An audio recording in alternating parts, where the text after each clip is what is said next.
been looking like steel, now I never break. Put the haters on their heels, yeah, set them straight. Gonna spin up on their wheels when they see the gray, when they see the gray. Knock me down another round, yeah, I'm here to fight. About to blow, let them know someone hit the lights. Turn them up, get it done, ready to ignite, ready to ignite. I bring the heat, I bring the heat, I bring the heat, I bring the heat. Knock me down another round, yeah, I'm here to fight. About to blow, let them know someone hit the lights. Turn them up, get it done, ready to ignite, ready to ignite.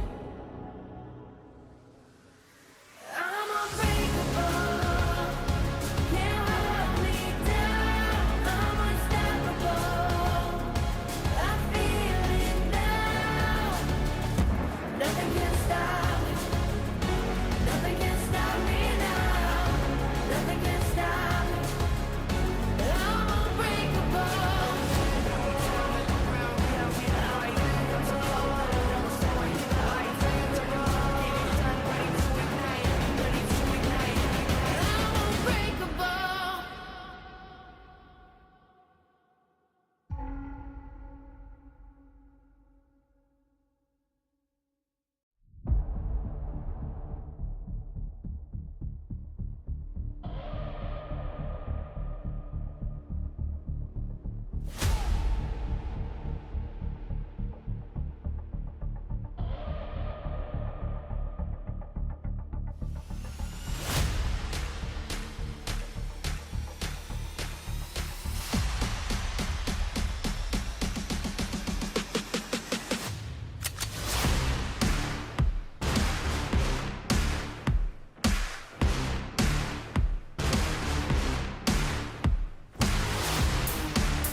to go.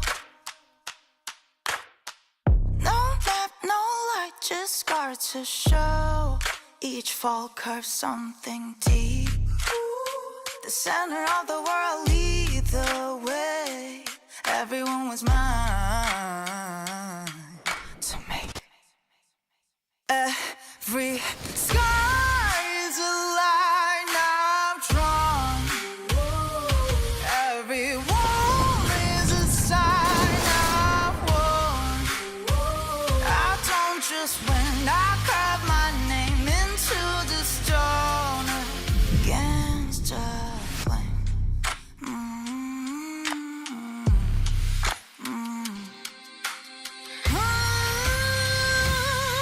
Every sky is a line I've drawn. Every wound is a sign I've won. Cut by cut, mark by mark, my name forever in the stone.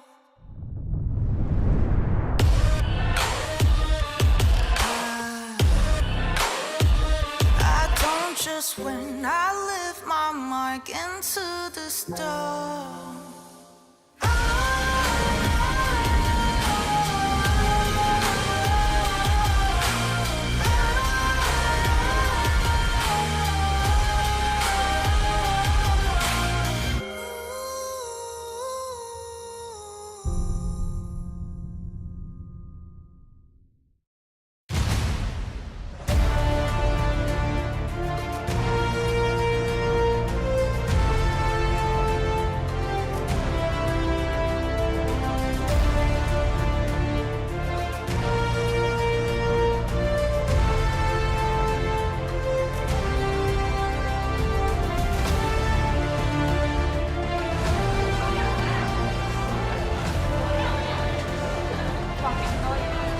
T1 화이팅! 리퍼 캐리야! T1 화이팅! T1 화이팅! T+ 키아 화이팅! 루시드 쇼메이커 T+ 키아 화이팅! Hello and welcome back to the LCK. We have T1 up against D+ Kia for our first match of the night. It is a middle of the table clash at the moment, as T1 currently in 4th and D+ Kia in 5th. I'm joined by Ox today. How are you doing, Ox? I'm pretty good. And we've had a lot of 2-0s so far this season. We've had a lot of 4-0 days. I'm hoping this series, T1 against D+, is lining up to break that mold and give us a 3-game banger. Yeah, I feel like if we do have a match today that will go to 3, it'll probably be this one. In terms of patterns, you were just talking about it. The last time we had a game 3 was not this week. It was last week, Thursday. So we've had, or actually Saturday. It's been so many days in a row where we have not had. We've had 6 matches, or 6 days of matches. So 12 matches in a row that have been 2-0. And that's just kind of the trend nowadays. Which is crazy because we've had close matchups, we've even had upsets, and it's still been 2-0s. Like sometimes you get that upset slugfest where it goes to 3. No, we haven't had that. So I'm hoping today we end up getting a 3-gamer. Now, D+ are only a series behind T1, but pretty far down in terms of game score. Flashback. Yeah. Some great moves from Keria on the Pike, which was a game they didn't win. Despite some amazing early setup, some of the pains of playing support. Justice for supports, I think, needs to be said in this situation.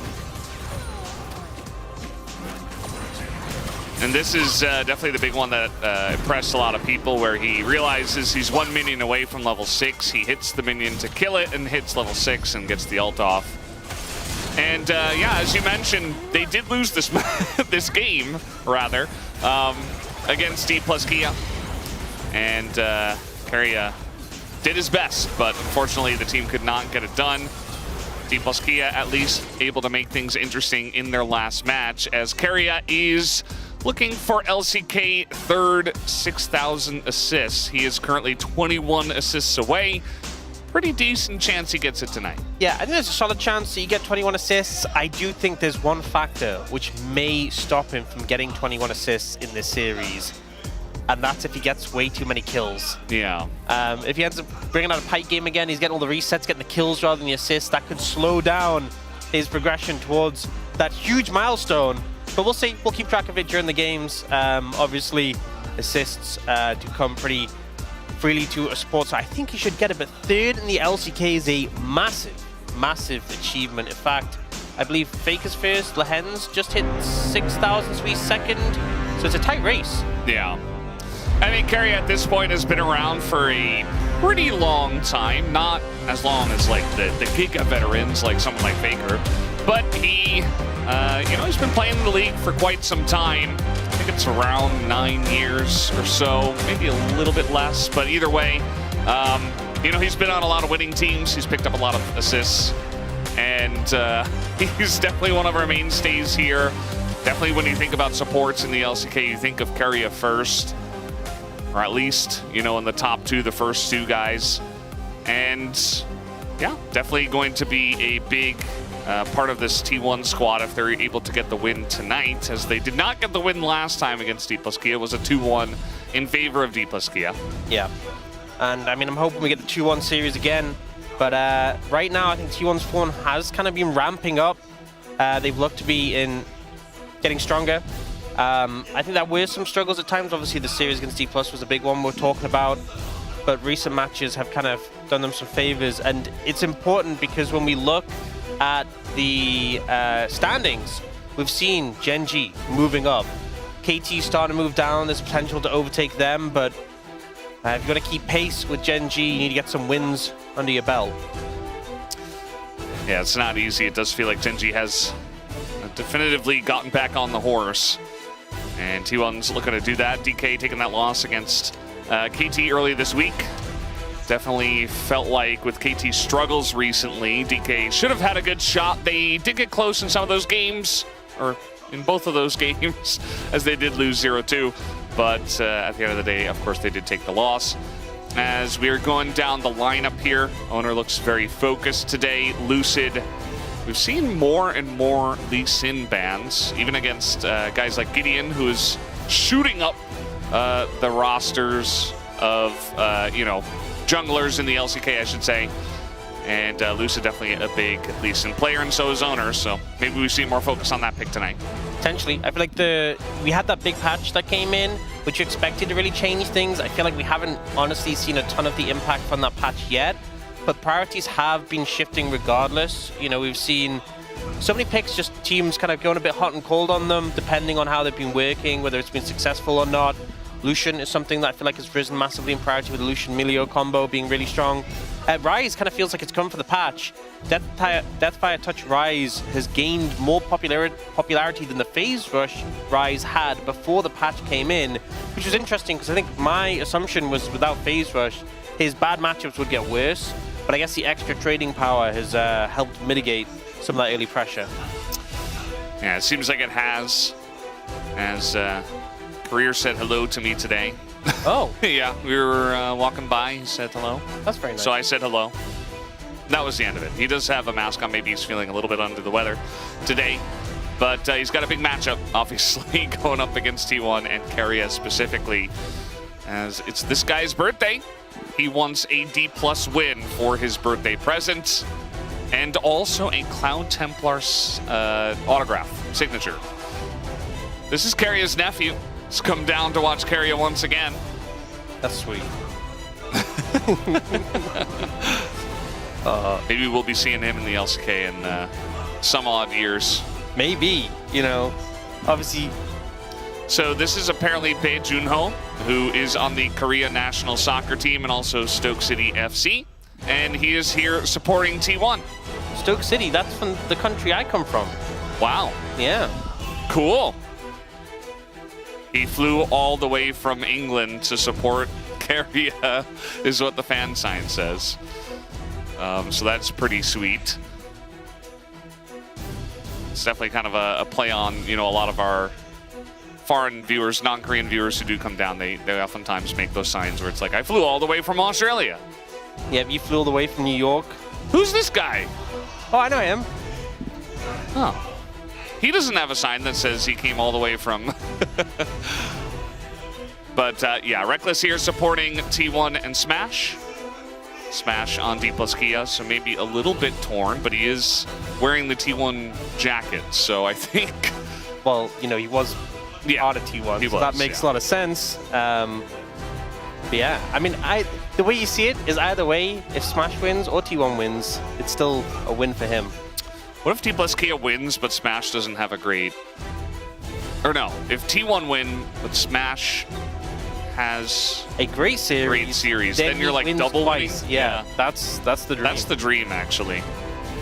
Maybe Smash like carries one game, but then they lose in a very close game 3. I guess we'll have to see. So we're getting through all the fan signs here. Good news, 6 years of Keria. And also talking about how we like a faker victory. Human faker is what that said, specifically. We're getting What's a lot going on here? Of these mascot battles coming through. This is D plus Kia's mascot. Yeah, Kia does make cars. Yeah. Oh, and then there's a reverse. Wait, what? Why does it look like that car is so bloody? I don't think cars have maybe blood. It's the sparks. The sparks coming off. Well, you know, if it was like a living car. Like from the movie Cars. Yeah. Who's your favorite character from Cars? I never saw it. There's no way. Yeah, I figured I'd just get that in to tilt you before we do start these games, you know. I was going to go on a whole spiel about how Doc Hudson's the GOAT, and he won the Piston Cup 3 times, but gee, okay, whatever, Brendan. What's the main character? Like Johnny McQueen or something? Isn't it McQueen? Don't even speak to me. Don't even... Just, Brendan, I'm asking you seriously, just stop talking and lock in, because I don't want to have this conversation with you. Let's focus on the draft. Johnny McQueen. Lightning McQueen. Okay. See, I was close. I got the McQueen part, you know. Rumble left open, which is a bit of a surprise. We've seen generally some of these picks, like the Nocturne, the Java, and the Bard, rising in ban priority. But we've started to see Karma and Rumble get let through a bit more. So we'll see what T1 have to offer in response. Yeah, things I don't want to see. Jace, Ambessa. Anything else, honestly, whatever. But not those two in the top lane, please. So going for the Ashe and the Xin Zhao does give them the opportunity to go a different support than Seraphine if it's a tougher lane. Also gives D+ the chance to steal away the Seraphine if they so choose. D+ could just go Trundle into the Xin Zhao. We've seen that matchup often be popular, and also into an Ashe. The pillar can be pretty hard to deal with if it gets thrown down behind you. Obviously restricts your movement a good amount. Yeah, it's good with Rumble too, you know. Can set up some better equalizers as we're looking for a Seraphine takeaway here. Okay, so they will be denying that. Not giving over the Ashe Seraphine, which is obviously a lot of power. We've seen a lot of Ashe Lulu come out when the Seraphine's been taken away. I will see if they want to pair it with an AD carry here and now, or if they want to try and secure a jungle, potentially. And it looks like they will go for that Trundle into the Xin Zhao. I think it makes a lot of sense. There are a few options. Nothing as good as the Ashe for pairing with the Seraphine. There's a few options that you can pair with it pretty fine and be okay. I think T1... I mean, they could go in a different direction where they go a more aggressive support, or they could just lock Lulu as kind of being the standard response in these situations. Play Pike Carrier. I just want to see him play Pike. Just want to will it into existence. Yeah. I mean, he can dash over the Trundle pillar. He can get kills on Seraphine. Oh, it's Lulu. Yeah. Well, Lulu Xin Zhao, really strong combo. We always talk about enchanters with Xin Zhao, but Lulu Xin Zhao was the OG combo. So have the ability to pair up there. I am a little bit concerned for Pays in this game. There's a lot of threats. There's a lot of things that if you get clipped by, you're going to have a bad time. Undoubtedly, there's going to be Mikhail's coming through, though, which will help out with the Seraphine ult. Now, getting into the second rotation, a lot of mids still open and available. You know, your Auroras, your Annies, your Ryzes. Ryze been overlooked so far, even though he's a pick that's risen quite a bit in priority since the patch. T1 will take away the Ezreal, trimming some of the 80 carries that Smash can play. There's still things like Caitlyn, Jhin, which I think can pair up pretty okay. Honestly, even... I feel like even MF would be fine. Azir comes out as a ban away from Faker here. Yeah, the Azir is pretty interesting. I mean, we don't see it picked that often nowadays, but we do see it banned in second phases a lot of the time when the mid lane does not get picked up. I mean, there's still a lot of stuff left in the mid lane. Like, there's Annie, Aurora, Ryze, Anivia. I mean, there's that MF we were talking about. They're not going to let them have it. Yeah, trimming some of the tools. I feel like MF Seraphine could be pretty devastating if those ultimates both connect. But as I said, still some picks for Smash to go to that he's going to be fine with. T1 have counter pick potentially to set up for mid lane, so we'll see if they want to hammer away more so at this mid lane pool, because if you end up going for Ryze, there's obviously Cassiopeia, Anivia available, and they do ban that Anivia. So in this situation, if T1 opt to go for Ryze now, they don't have to deal with Anivia, but there is the potential of Cassiopeia. If they don't, then maybe we end up getting Ryze for D+ into the Cassiopeia. Instead, though, looking to go for a bit of a flex pick here with the TF. I think this is a smart pickup on number 4 here. Can go top. We've seen it a good amount. Can also go in the mid lane, so keeping options open and making it a bit harder to predict for T1. It looks like it will just be that Caitlyn paired with the Seraphine. I feel like it was probably that or Jhin. And then mid for Showmaker, you know, you have the options of, I feel like Ryze, Annie, Aurora are kind of the three that I think are on the forefront. Yeah. Decent amount of time here being spent on the Caitlyn pick. You know, I think I probably like Annie the most here, just because you have a lot of powerful ults, but having that setup is a lot of value. Like, if you can land the Tibbers, you have so much follow-up afterwards, and so many abilities that having that reliable CC will help out a long way with. Sylas. Definitely something we've seen picked into TF in the past, where you can just steal the Destiny Gate and follow. And he is going to lock that in, but still a chance that TF is in the top lane. And besides the TF ult, I mean, you have Ash Arrow. Crescent Guard's pretty good.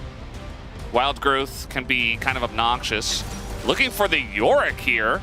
Okay, so they keep the TF in the mid lane, put the Yorick up to the top lane against the Rumble. A lot of control from T1 in terms of the stun cards, the Ash Arrow, but I feel like the team fight from D+ is just so explosive. They can get on this backline. This TF and Ash are such vulnerable targets. You have such good ability to kind of explode them. If you start connecting with things like the Encore, if Sylas can get in, if the Trundle Pillar comes down, it can cause a lot of issues. But T1 definitely have a lot of ways of kind of mitigating, and also the 1-3-1 is going to be pretty powerful as well that they can play through. Yeah, I'm just glad we don't see Jace or Ambessa into the TF, or rather into the Rumble. The Ambessa into the Rumble has been kind of the common answer that has not worked. And T1 a little bit of a, you know, gamble by giving over the Rumble, I would say. I still think that he's extremely strong right now. Oh yeah, definitely a pick that has been doing crazy work when it just got left open. So I think taking a risk here by leaving it available and seeing if they can counteract it. There's like a fan sign of Smash, kind of like Kirby swallowing Ati, the T1 mascot. Pretty interesting. Wow. I'd like to see that one again. As Showmaker Sylas here for game number 1. As we are ready, let's hop into the Rift.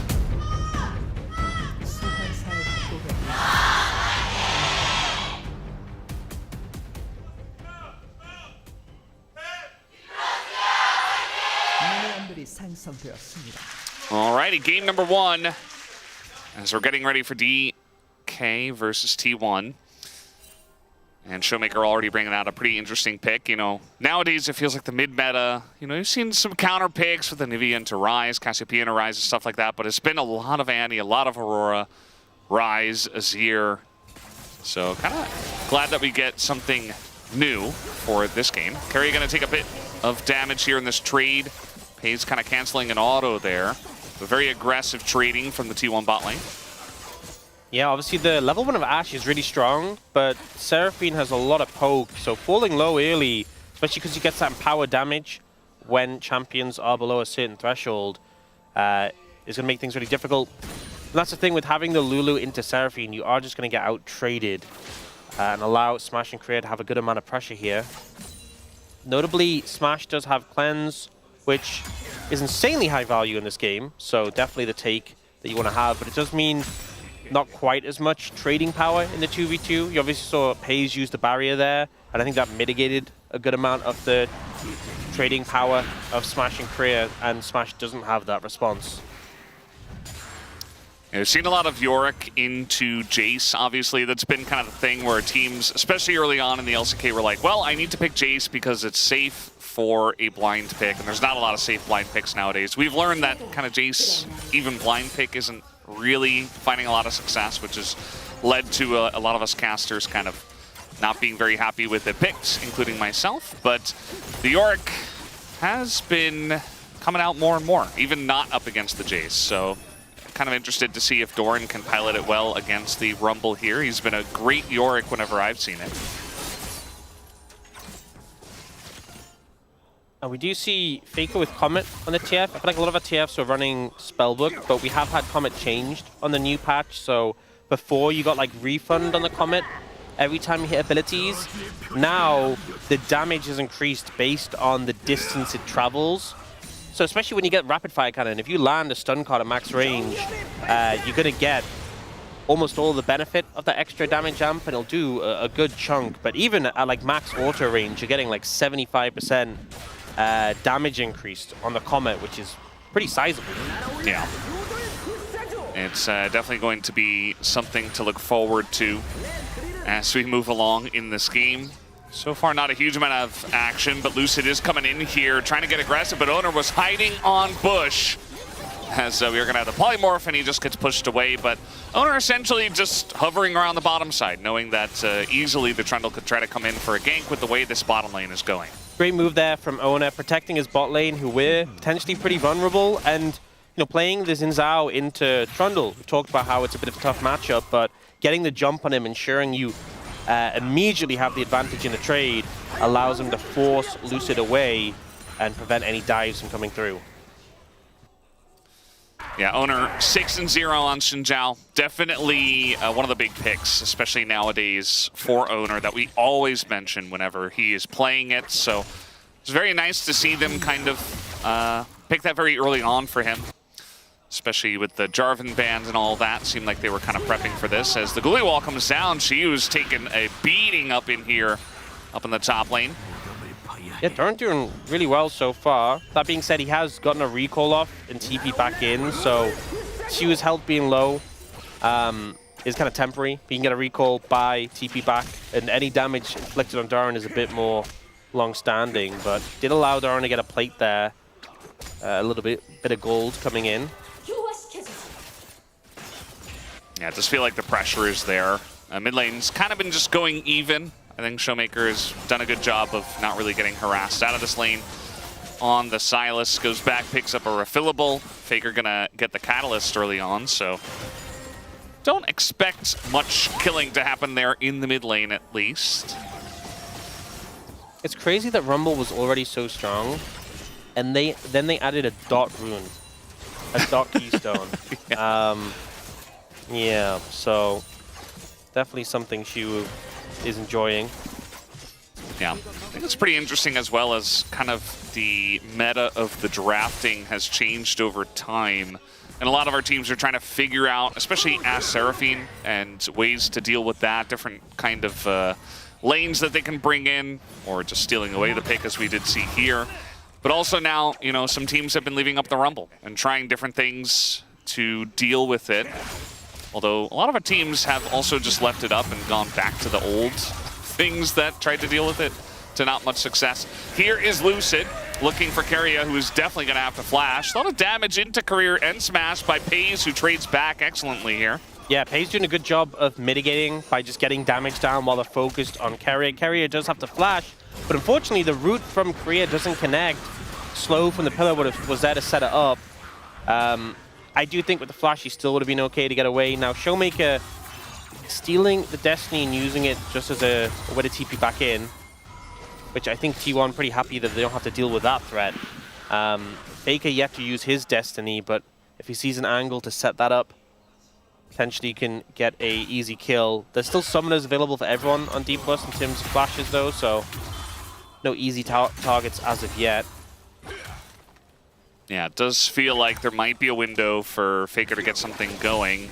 Generally, we see the Sylas in mid just to steal the Destiny and try to follow when the TF does move, but if you use it just to get back to lane, it's like, well, not going to be able to hijack that for a while on just the level 6 ult. I think that's something with this T1 composition, is that D+, if they get on top of your backline, can be a massive problem with... What is happening here?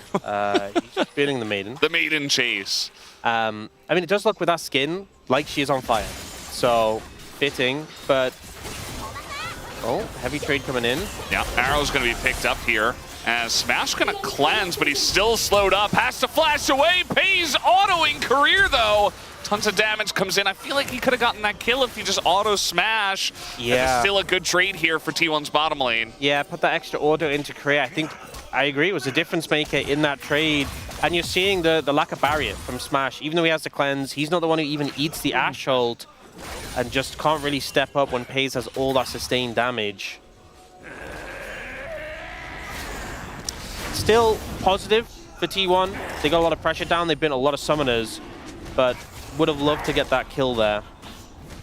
Lucid just starts the Drake, and I mean, it looked like Faker was pushing up and also Smash and Career had backed, but we also have a back out of the T1 bottom lane. I figured maybe Owner would go in there and actually try to contest, but he doesn't have his bottom lane at the moment, so I suppose kind of a pocket of time here found by Lucid.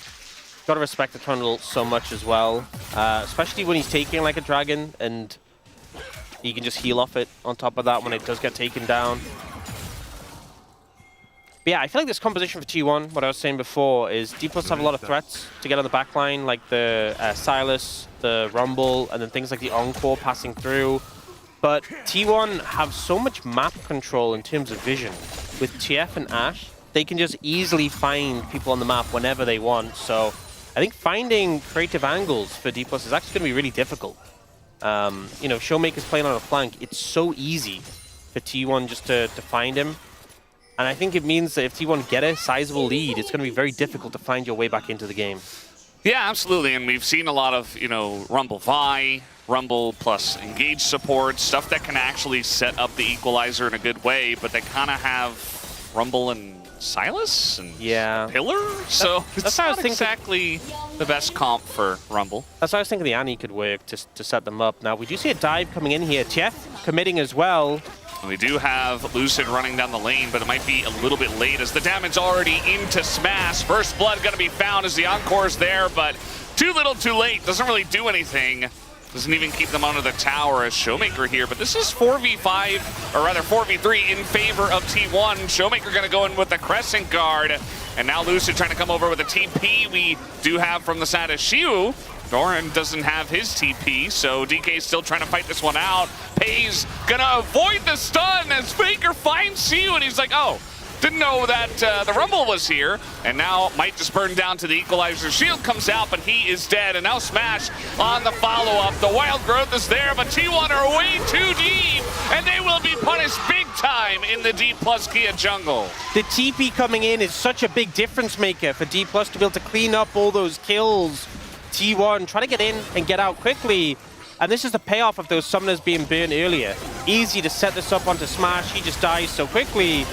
Korea unfortunately ults after tower aggro is dropped, but they're kept interested because we have a reset coming in from Shiwu. Showmaker wants to do this to buy time, and you can see the TP's already coming in when he's doing this. He disengages again with the Crescent Guard, and then T1 realize that the Rumble is coming up on the flank, and they are no longer in a comfortable position. Doran's TP on cooldown, he can't help. Faker unfortunately blast cones right into Shiwu. And as they get lower and lower, you can just kind of see Shiwu moving around, Smash even respawns, and there's just no way for them to get out of this. Yeah, not the best feeling for the side of T1, but Diploskea definitely did play that pretty well. We did have Doran getting some plates in top lane. Looks like there's only one plate left, actually, so definitely a good chunk there, at least in the trade, but yeah, certainly a good way for Diploskea to get back in this game. I feel like even though the gold, team gold, is pretty even, oh no. Yeah, he's going to throw up the Crescent Guard, but Rumble very good at getting into melee range, and now Showmaker comes in with the Destiny. Owner in a lot of trouble, flashes over to Faker, but dies anyway, as now Doran is going to come down here to help out against Showmaker. And I think in this 2v1, they should be able to trade it back, and that they do. And Lucy takes his time to move down towards bot again to try and put some pressure down here. Carry and pays back away, so won't be threatened, but won't really be able to walk up comfortably to the tower. In fact, Carrier tries. Yeah, he does try, and he's going to be forced to flash away because of that. This is like, yeah, I guess I will collect your flash. It's so difficult as a mobile champion into Trundle. You know, if you're trapped against a wall and that pillar comes down, you're flashing. If they have the manpower to back it up, which they absolutely did.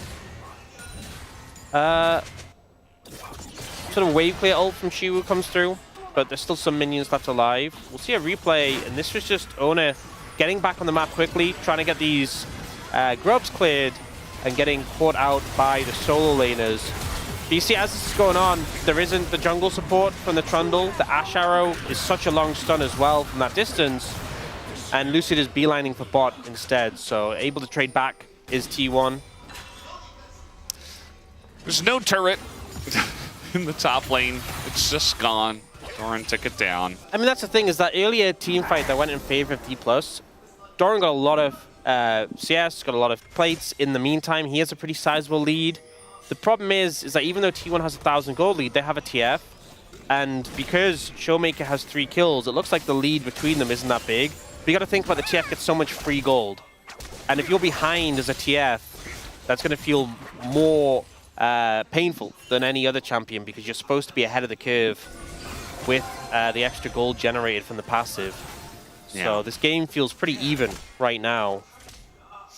Yeah, it certainly does. I mean, DK got that first Drake as well. Looks like they were trying to set up for the second Drake, but it's Mountain Cloud, which means, you know, you're kind of going 50-50. Could be Chemtech or Ocean at this point in time. I feel like Ocean isn't so bad, and even Chemtech for the Seraphine, but it does look like, regardless, they are not going to flip over getting the second Drake here. They're just going to give it over to T1. And we'll have to wait and see what soul we do get. Faker says, I'm going to protect this turret. Shiyu says, well, I'm going to try to do a bunch of damage to you. Lucid is going to come in here and try to tank up this turret. As the Ash Arrow is already coming in, it is going to miss, though, and Faker, super squishy still, is going to be taken out, as it is a Chemtech soul. Yeah, damage is there from D+. The Ash Arrow this time doesn't save the play. And just not much you can do against Trundle, Rumble. Both of them bulky enough that they can tank a good few tower hits. And the pillar setup is just so difficult when you don't have that flash available. Honestly, I think maybe Faker could have Destinied out if he was, like, instantly ready to go. Because obviously once the pillar comes down, they don't have any more CC, but the timing might... The damage was pretty heavy, so it might have been a bit tough. And obviously, if you're wrong, if you miscalculate, you just lose Destiny for nothing. Yeah. Maybe he wants to hold on to that, but with the Drake being taken, there's not really, you know, like a good play they can set up with this Destiny. So it does feel like if he had the opportunity, he probably should have done it. As Silas going to unleash a Maiden down in the bottom lane. And Faker's going to take that one out. And now Faker's going head-to-head with Shiwu. We did talk about how the TF could have been top lane. Certainly was one of the options T1 could have gone for, but instead went for the last pick, Yorick. And it does look like T1's just going to go ahead and try to take the Rift Herald down.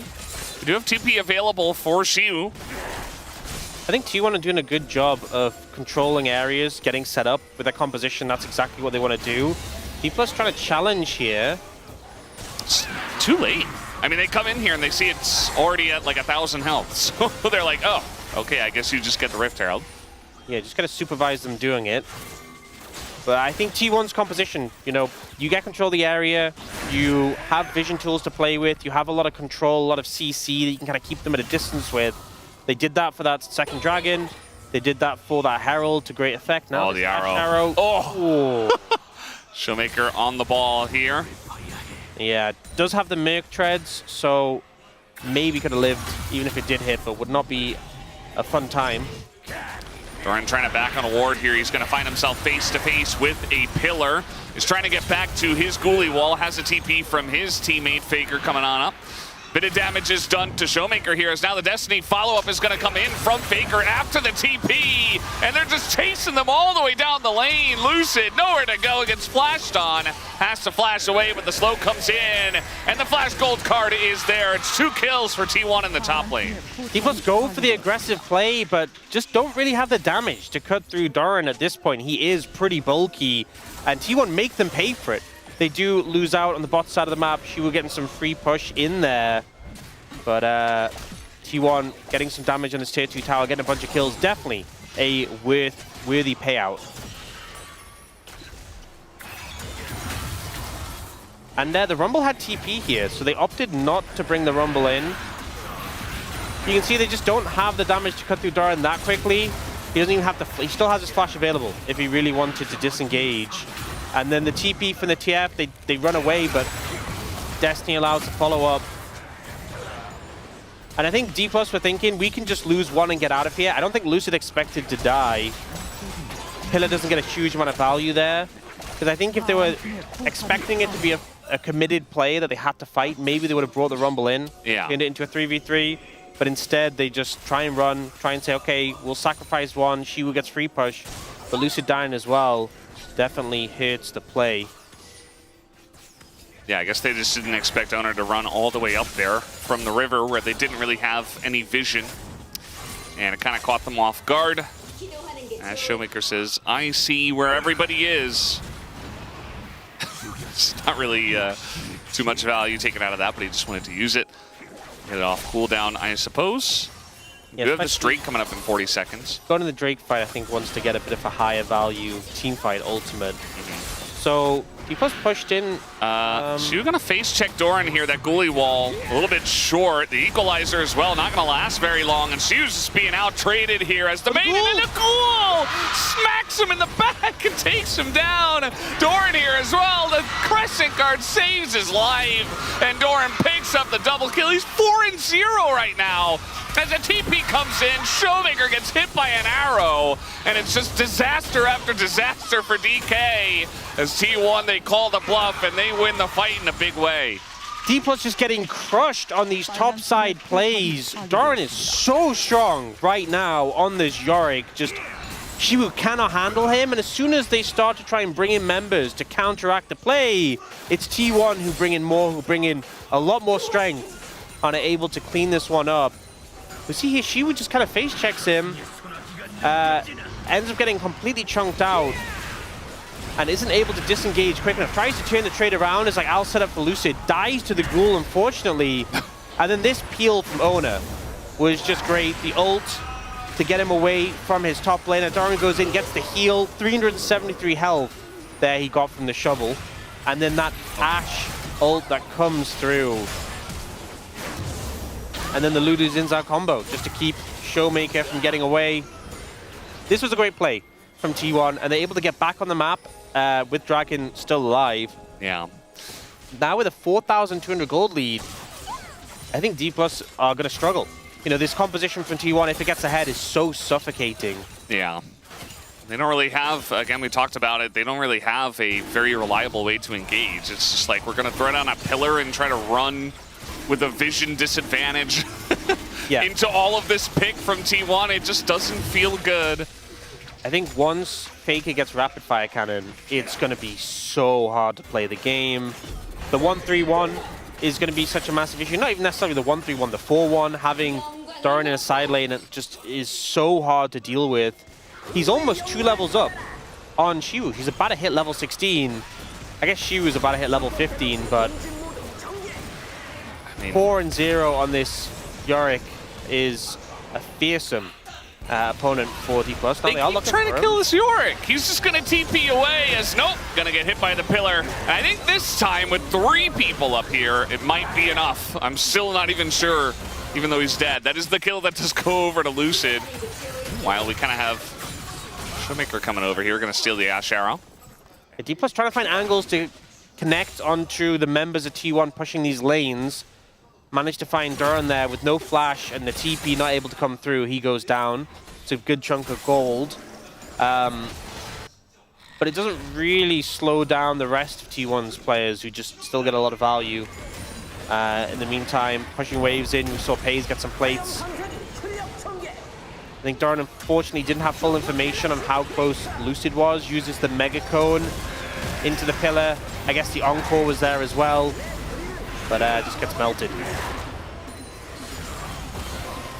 Yeah, melted for sure is one way to put it.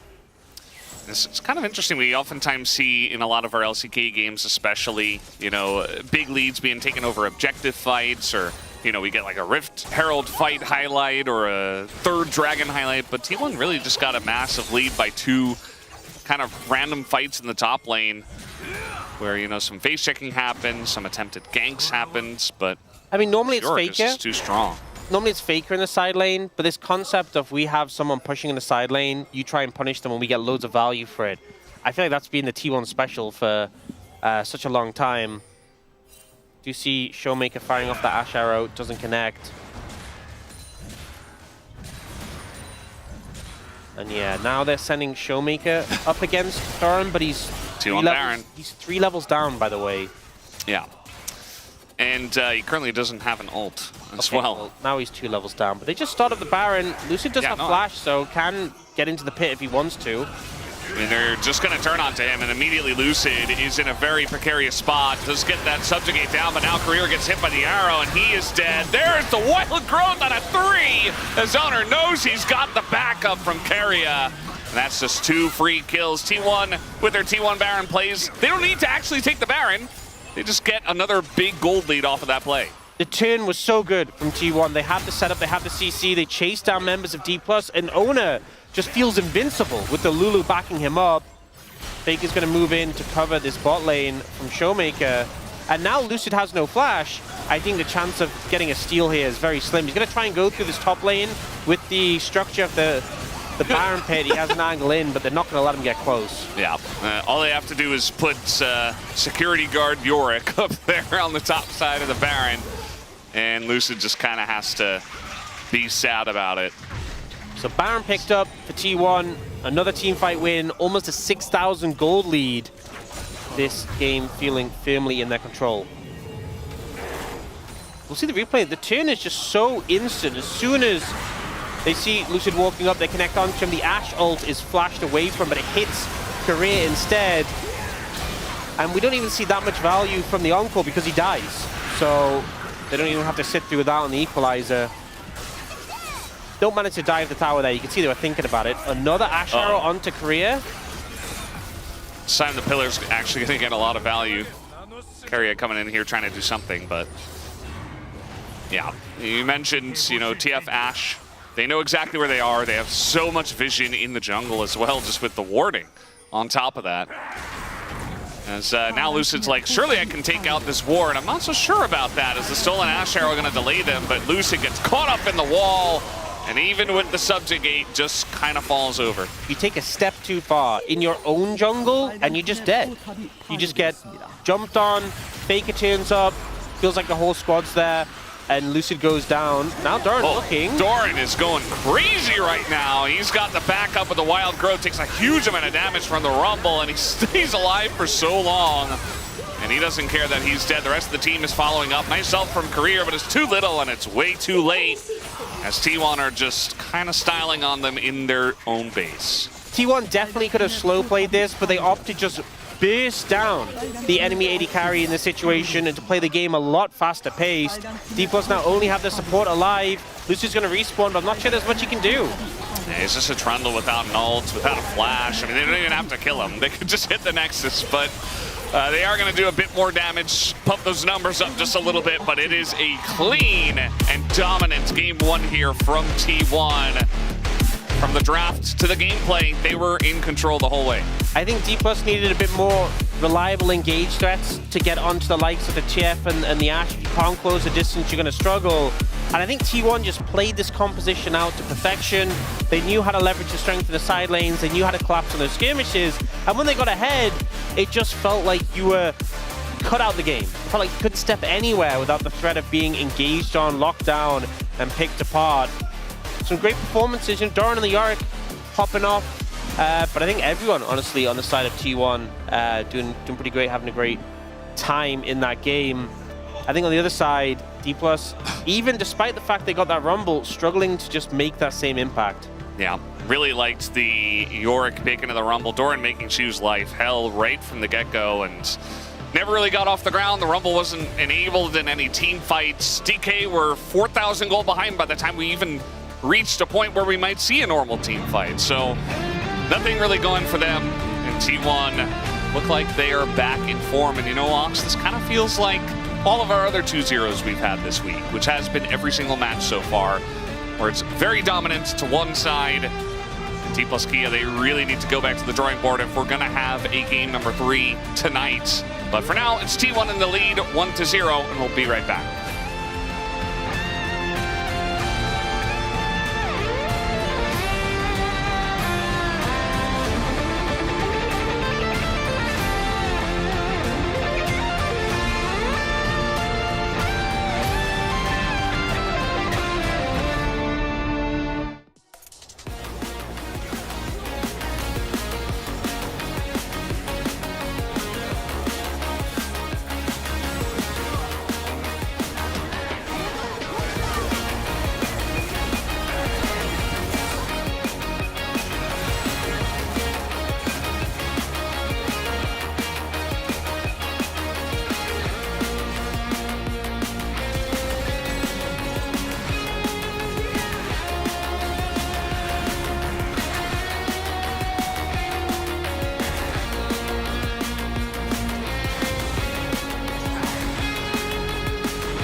일단 밀어. 어차피 막 풀 부스가 오케이 오케이. 끝나 보이긴 한다 이거. 끝내면 런드 세라핀 노플이야. 오케이. 타워터 칠게. 세라핀 너무 노플. 훌라 노플. 싸보자.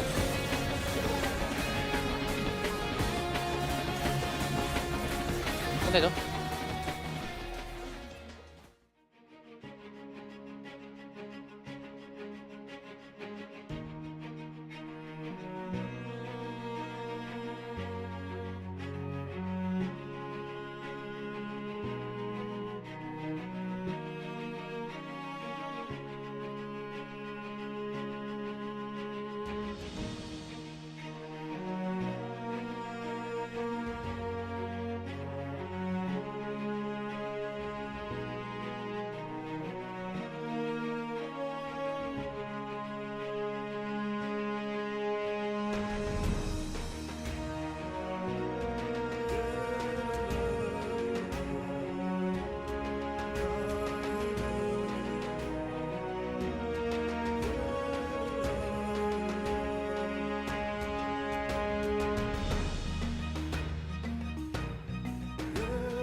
Every sky is a line I've drawn. Cut by cut, mark by mark, my name forever in the stone.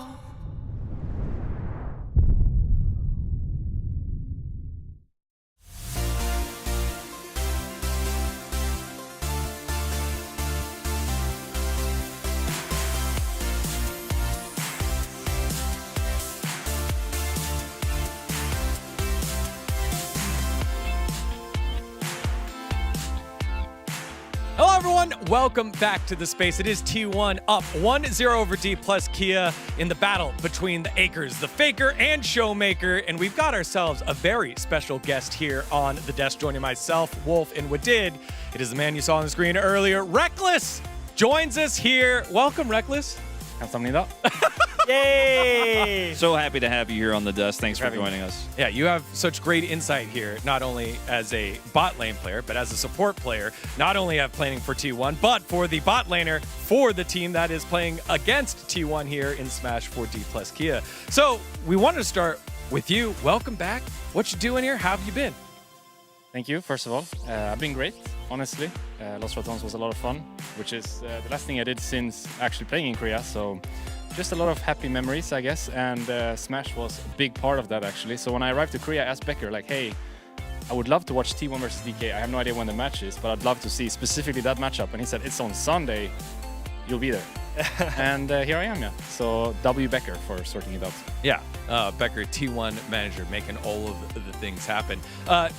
Thoughts on just future plans now, because people have been wondering after the LEC versus and the way that Los Ratones shook it on up, the way that you guys like really revitalized the League of Legends space.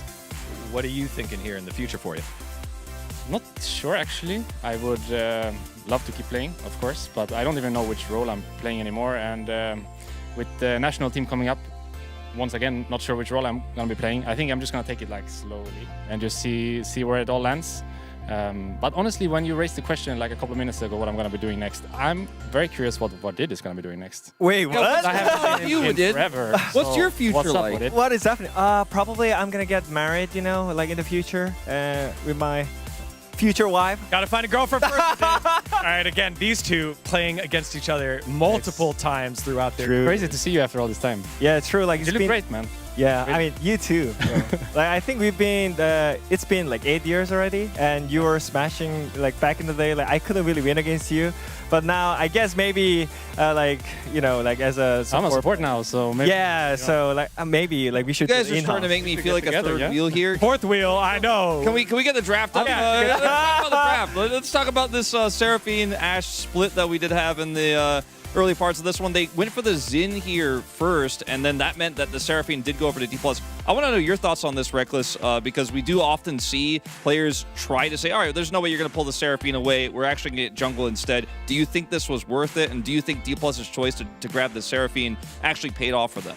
I wouldn't have done it myself. And if you do it, though, I think you need to pair it with an AD carry that makes a little bit more sense. I'm not a big fan of the Caitlyn in general, but I think if you do play Caitlyn, it needs to be paired with like the Bard or the Nico for maximum lane presence. And I don't think Seraphine brings that. So I would have liked to see, for example, the Jhin 4-5. I know Smash is good on the Jhin, or just not taking the Seraphine in the first place and putting yourself on your own hyper carry of sorts. Because here I feel like on 3 carry I can pick Milio, he can pick Lulu, he can even go after bans and he's gonna find something good. So I feel like when you pick the Seraphine there, you put yourself in a pretty bad place and there is no way out of it. Yeah, again, as much as the bot lane was the focus of the draft, a lot of the big plays that were happening in this series was on the top side of the map. A lot of skirmishes there, despite the fact that they were down, Doran coming up huge. I mean, I think at this place, DK were like far ahead from the early game that they had in the skirmishes on the blue side. But I think they just forgot how the TF works. I think T1 right now really proactive on the map, especially around the top side. They have a strong top laner, which is Yorick. And Faker is just chipping in all the moment. This is such a T1 moment, though, right? It looks like somebody gets caught, and then the collapse is there. Dorm buys a ton of time. The other thing to consider here that I don't think D+ were thinking about is oftentimes the solo laner can't actually TP because the enemy will stop them, right? But in this case, it's a Rumble. So Faker gets the TP to where the Yorick is, and then can actually follow even with his Destiny. And I think they just did not account for that mobility. And then we see, again, a little bit of a face check here for Shiu, and then suddenly T1 collapse again. And D+ think this is an opportunity, but it backfires massively. I mean, Yori was already too fat, you know. I think Shiu tried to do something on the bottom side with the TP in, but Rekkles also mentioned that if you miss the lead from the top side as a Rumble, then I think you can really do anything against Yorick, so. It's just hard to tell, like, in the moment if you should go for that play or not, right? Because they kill pretty much all of them with that Rumble TP early game, and short term it looks great, but long term, what does that leave the Yorick? And it leaves him with a couple of plates, first tower, and then him being kind of out of control. So I'm not sure what I would do if I was them in that moment. I feel like tipping is the correct play, but then you probably need to put the resources back to top lane later to make sure the Yorick is under control, because it didn't feel like he was. Yeah, you got to get that back under control so that it doesn't spiral out of control. We know what Doran can do with the lead. Now, you spent a decent amount of the time here in Korea with that man on your screen, Smash. We want to know what would be your message to Smash going into game number 2. First of all, I just want to say I'm so happy for him to be in the LCK. He deserved it already. When he played with, he was way too good when he played with me already, and I was like mind blown when I entered CL 2024 and I'm playing with someone of his caliber. So I'm really happy, first of all, that he's in the LCK. He deserves it. And second of all, I think just like keep going. I feel like he's a good fit with Career, because when I played CL, Career was there and he was this like crazy support, and I feel like Smash is that crazy AD carry as well. So they're a good pairing, I think, first of all, but just keep going, you know, and keep giving it your best every game, and yeah, results will come. All right, we'll see what happens here for Smash and the rest of D+ Kia, down 1-0 to T1. Let's send it back on over the casters for game number 2. Thank you, Spacers, Digon, Wolf, and Wadid, and guest Spacer Reckless. Very nice to have you here. Great insight there on that game number 1. And getting ready now for game number 2, hoping that this one can be a bit closer, Rox. Yeah, it was super cool hearing those insights, obviously as someone who's played a lot with Smash, been part of T1, and sort of talking about, you know, this is what he would have done in these situations, this is his thought process, really enlightening us. And going into game 2, obviously some of the weight from the bans has kind of been freed up with that Rumble being taken away. T1 in this second pick position don't have to throw as many bans down now. Dealing with the Rumble, I think that's a big thing. If you let something powerful, that's one of those like Pimaban picks like the Rumble, if you let it open, other team gets it, you still win. It just relieves a lot of pressure. Probably the Jarvan now, just going to get similar bans, I guess. Yeah, it feels pretty rough that for D+ Kia, as first pick, they feel forced to ban Bard and Varus, which, you know, obviously you got to ban Bard against carry, but it's a more common Bard, rather ban nowadays. But then the Varus from the first pick side feels like you could potentially utilize that and force the other team to ban it away, but they do not do that. As T1 a lot of thought into this one, and there's that Lee Sin with these 2 junglers, makes a lot of sense. It's interesting because I feel like that just really sets them up to say, we want you to pick Jarvan. You know, we're trimming the junglers. There's 4 junglers out of the pool already. Jarvan's already probably the highest prio jungler right now in the patch. So I feel like they've baited the trap effectively. Kind of similar to game 1 with the Rumble. They presented this really powerful pick. It's hard for D+ not to take it, and then we get to see what T1's response would be. And it looks like instead D+ will go, no, we're actually okay not having the job. We're going to prioritize a Lucian. Big pick for Smash. We've seen Lucian, Melio be really powerful. I wonder if T1 try and deny the Melio pairing, as obviously there's other picks you can pair it up with. I think that's been the strongest combo, even though obviously Lucian Nami still exists. I think Lucian Melio has by far been the most effective combo available now.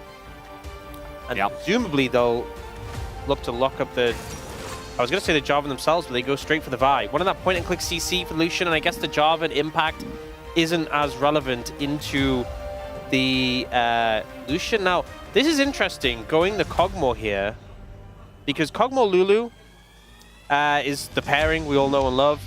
That's not available. And if you were going to go like Hogmore Melio, you'd need to grab the Melio, first and foremost. So instead they go for the Ezreal for Pays, a pick that we've seen sometimes be successful, sometimes not. We've seen the potential of the pick on the current patch, but definitely the Ezreal Nico has been struggling. Yeah, we'll wait and see what that support ends up being. We do have Wadid here today, so hopefully it is Nico for his enjoyment.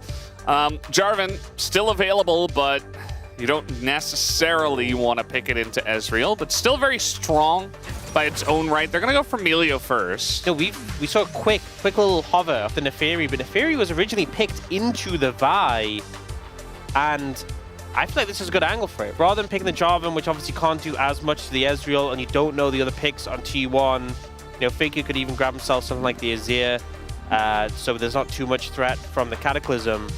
I think the Neferi makes a lot of sense here. It would be a very aggressive composition, but it looks like they are just going to commit to the Jarvan, go for something more consistent, I guess. Less snowball-y than the Neferi is. Yeah. And it is just going to be the Ezreal Nico coming out from T1, so not too much surprise. But Carrier's had some great Nico games recently. It's a pick where I feel like we've seen some support struggle to have that same level of lane impact on it recently, and as a result, that's why the Ezreal Nico's kind of struggled, but I feel like Carrier has just kind of elevated it to another level. I will say that Nico into Jarvan doesn't feel the best because he can kind of just Cataclysm you, and when you're trying to go for an ult, or you're forced to ult so you don't die, and he just flag and drags out. We've seen that combo a lot. Now, T1 ban away the Akali. I feel like D+ are going to go for the Azir again, like they would have anyway, but with the Akali being banned, I think that just further emphasizes it. Yeah, that makes a lot of sense. We had a pretty unique mid lane head-to-head for Game 1, especially for a Game 1. With the TF and the Sylas, there's still so much left in the mid lane. I mean, Azir, Aurora, Annie, Ryze, Anivia, Cassiopeia, lots of stuff. Nara going to be banned away, though. Yeah, respecting the threat Doran had in the side lane later on, not want to deal with that potential on the Gnar. Also sets up, maybe they're leaning into a Renekton pickup. Could be what they're going for. And obviously we see the Gnar taking into that a lot. There is those other frustrating picks to play into Renekton though, like the Vayne. And they go for the Jace ban, which honestly makes a lot of sense, given that Yorick has been taken away. You look at you give me a look. No, that's fine. I get it. I know you don't like Jace. Yeah. But he's not a very nice guy. Also, he's just not good at League of Legends right now. You would have been able to take, like, Sion into it and would have been fine. There's that Azir ban coming through. We'll see, presumably, T1 prioritizing a mid-pick here. You can go something like Ahri has mobility to deal with the Jarvan. It's great with the Ahri and Vi combination. But you can get your charms cleansed, potentially. He is just going to go ahead and pick Anivia and says, if you want to play Ryze, go ahead. Definitely a favorite of Showmaker at the beginning of the LCK. As now maybe a blind Sion for DK. I mean, Sion into this composition, he's very bulky. Ezreal can just hammer away Mystic shots and feel like you're just doing nothing. But Sion into Anivia feels really bad. I feel like executing Sion in teamfights is a lot harder than a lot of people give credit to. Finding angles to set up your decimating smash. I just don't think you get those chances against Anivia. You can't ult away or ult in against her wall. It's a lot of control, it's a lot of power. Also, blind picking it, I feel like, can be very dangerous. You took away Gnar. There is no Yorick, I guess, no Jace. But, like, there are a lot of other things that Doran can play, including Camille. I think he kind of has free reign in this situation. I feel like a lot of our top laners would just pick a Renekton here, and that would be kind of the standard. But instead, going for the Ambessa, and there's a lot of dive threat in this T1 composition, playing into a short-ranged AD carry. And I know there's obviously the cleanse from the Melio, which is going to work against the Anivia, the Nico, but it's not going to do anything against the Vi Ambessa. So I think that's going to make it tricky for Smash. Showmaker on the Victor as well. You can have a fine time into the Anivia generally, but you are a target. And that's another factor of going this Sion, is you put more emphasis on those two carries. You need Smash and the Showmaker to be putting damage out, to be surviving these fights, And I think T1 just have so many ways of not letting that happen. Yeah, I will mention that Ambessa currently 5-21, 19% win rate. Wow. Has been played quite a lot of games. I mean, 26 games, 5-21 so far at the LCK. And she also got her ult nerf. Now, the thing is, you do have Vi, and you have Nico, and you have Anivia stun. So there's a lot of CC to set up the Ambessa, as you were kind of touching on. But she hasn't found a lot of success. And she also did get a little nerf. So we'll see how Doran pilots her here in game number 1. Yeah, I think a lot of the picks T1 haven't been so successful recently. It's been a bit hit or miss at times. So, especially going into Sion, who's just been dominating Lucian Milio, could struggle. Now let's jump out of the rift for game number 2.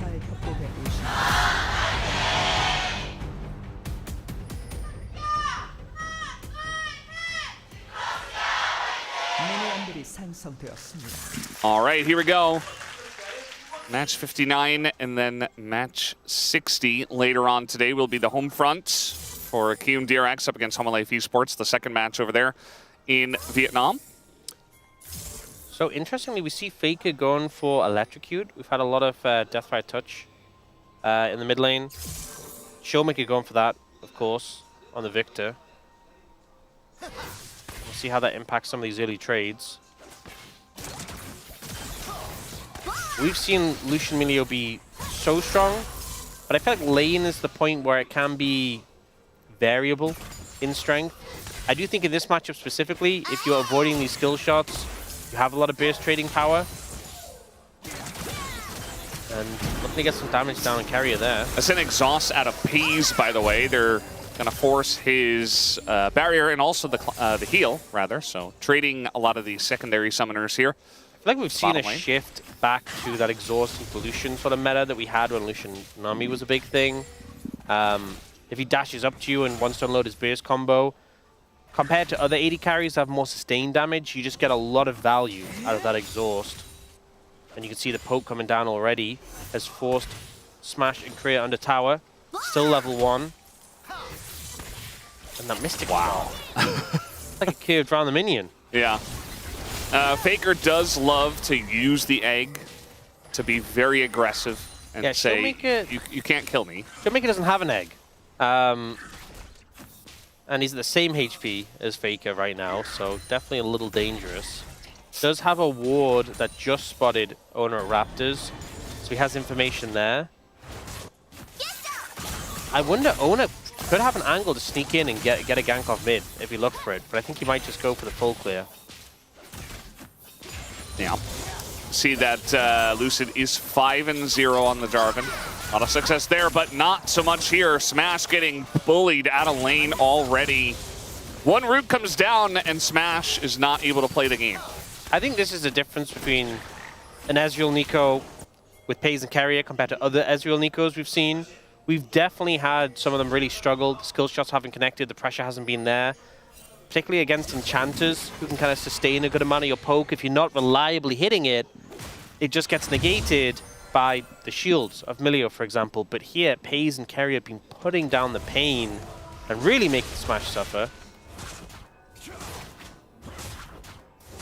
Owner was spotted running into the jungle, obviously, there. Faker still trading aggressively, but it does look like Showmaker was able to heal up a little bit. That's one of the annoying things with the Deathfire Touch. So I'm trying to recall, I'm just getting interrupted again and again and again. Does get a TP in now, though. There's a lot of wards that are spotting Owner all around the map. They did a good job of tracking him. Not letting the Vi necessarily get off some early ganks. Just throw a control ward down there, so we'll see if Lucid gets spotted on that later. Gets spotted there by Owner. By Doran, sorry. Nice trade here from Smash. It's kind of what you have to do. You can't just sit back and get poked out by Ezreal Nico and kind of just lose the lane that way. And he's not really that far behind in terms of CS. It looks like he is down about a wave once Pays just picked this one up, but you know, able to get a longsword, able to do a bit more damage here in the lane. Certainly going to help out. Yeah, and Carrier went for a confident buy with the Amp Tome. didn't get a refillable, so is forced to reset here. And is now looking for a play mid. They've spotted Lucid. Hard to punish a Jarvan in this situation, though. Yeah. Just a bit of punching each other. Hey, I used that emote. The Mundo one? Yeah. With the two little batons? I don't even really know what he's holding. Well, I'm sure we'll You would see think it they would be again. cleavers, but I'm sure we'll see it again during this game. And we can assess maybe. it. Some of our players like to emote more than others. I do love the Canyon with the scared Yumi. We've seen a good amount. That's been a bit of a classic. Or Rich with the sad Bumblebee. Bit of a look execute here up in the top side, but mostly just trading under right outside the turret as the ult comes out from Xiu, but the dashes of the Ambessa get away from that. Xiu is still getting in there. The shield does a ton of damage. Flash has to be used by Doran. And once again, the Ambessa not finding too much luck early on.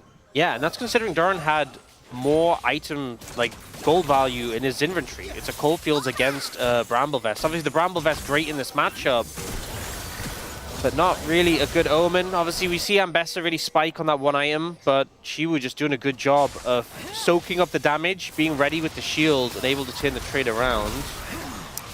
Lucid not very much enjoying the cancel. Anivia, but that's going to be the Storm coming in, and now Faker is going for a bit of a walk here in the enemy jungle.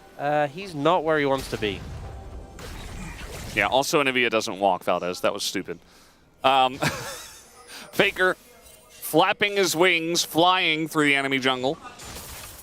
Still flying through the enemy base. He's wasting a lot of time. He's getting to owner. Yeah. I think he lives. There's no ult from Xiwu. Recall here. Oh, he Lucid! Oh, no. No!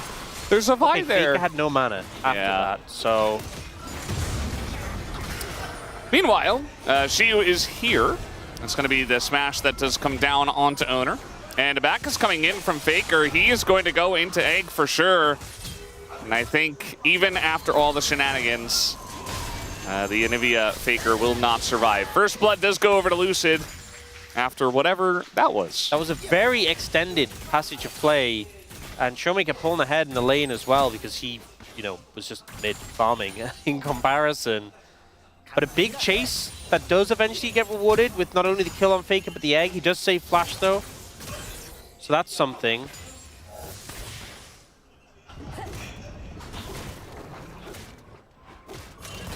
Yeah, a bit chaotic. Yeah, just that weird play. And the Skull Crab doesn't look like it was taken down there on the bottom side of the map. Unless we did have a respawn. But no Drake going to be coming in here. I feel like we've had so many ebb and flows in this bot lane. I mean, not actually because Nami's not here, but in terms of the momentum. Korea get chunked out heavily here. I think it just shows how volatile this matchup can be. Oh, no, now looking for Lucid. I mean, Lucid could maybe try to smite that and get away, but he's not going to stick around. There's no pry on mid, none in bot. And owner says, you know what? I'll take the dragon too. Yeah, I just don't think you want to get stuck in melee range against a Vi. Especially as the bot lane had prio, Faker's moving as well. They have complete control in this area. So it should be a pretty free pickup of this dragon. Yeah, kind of just picking that one up without a hitch. We do have Ocean Drake on the way next. Scary is just being annoying, trying to stop backs and all that. Doran seems like he's doing just fine up in the top side. Yes, he did have to flash, but he's almost got that back. And Ambessa, before her first item, not exactly super strong anyways, so eventually he'll get there. Yeah. Obviously, we've seen Korea? Okay. Pop Blossom as Keria kind of gets baited into a wonky spot. Flash available for Smash. Thinking maybe, you know, Keria kind of with the weird play. Maybe he's baiting or something there. Just going to hold on to it. Yeah, Korea just really baited that one out. And I think Keria was just thinking... We've seen so many supports die trying to hold waves. It's been kind of a common trait of some of our LCK supports. But using it there to bait in Keria, getting the flash from him and the ultimate. some in a good spot. Do you see? Oh, Showmaker in a bit of trouble. There is the extension on the stun, but at the end of the day, it's just a ton of damage going into Owner. And a bit of help from Career means that Showmaker is totally safe. I think just overestimating the damage. Career being there was a phenomenal roam timing to show up. But also, you look at the inventories of Owner and Faker.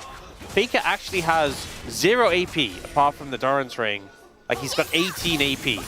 He's just all mana and health. And I know that Anivia has decent base damages, but it's just not enough to cut through the Victor. And Owner had to commit so heavily just to reach Showmaker.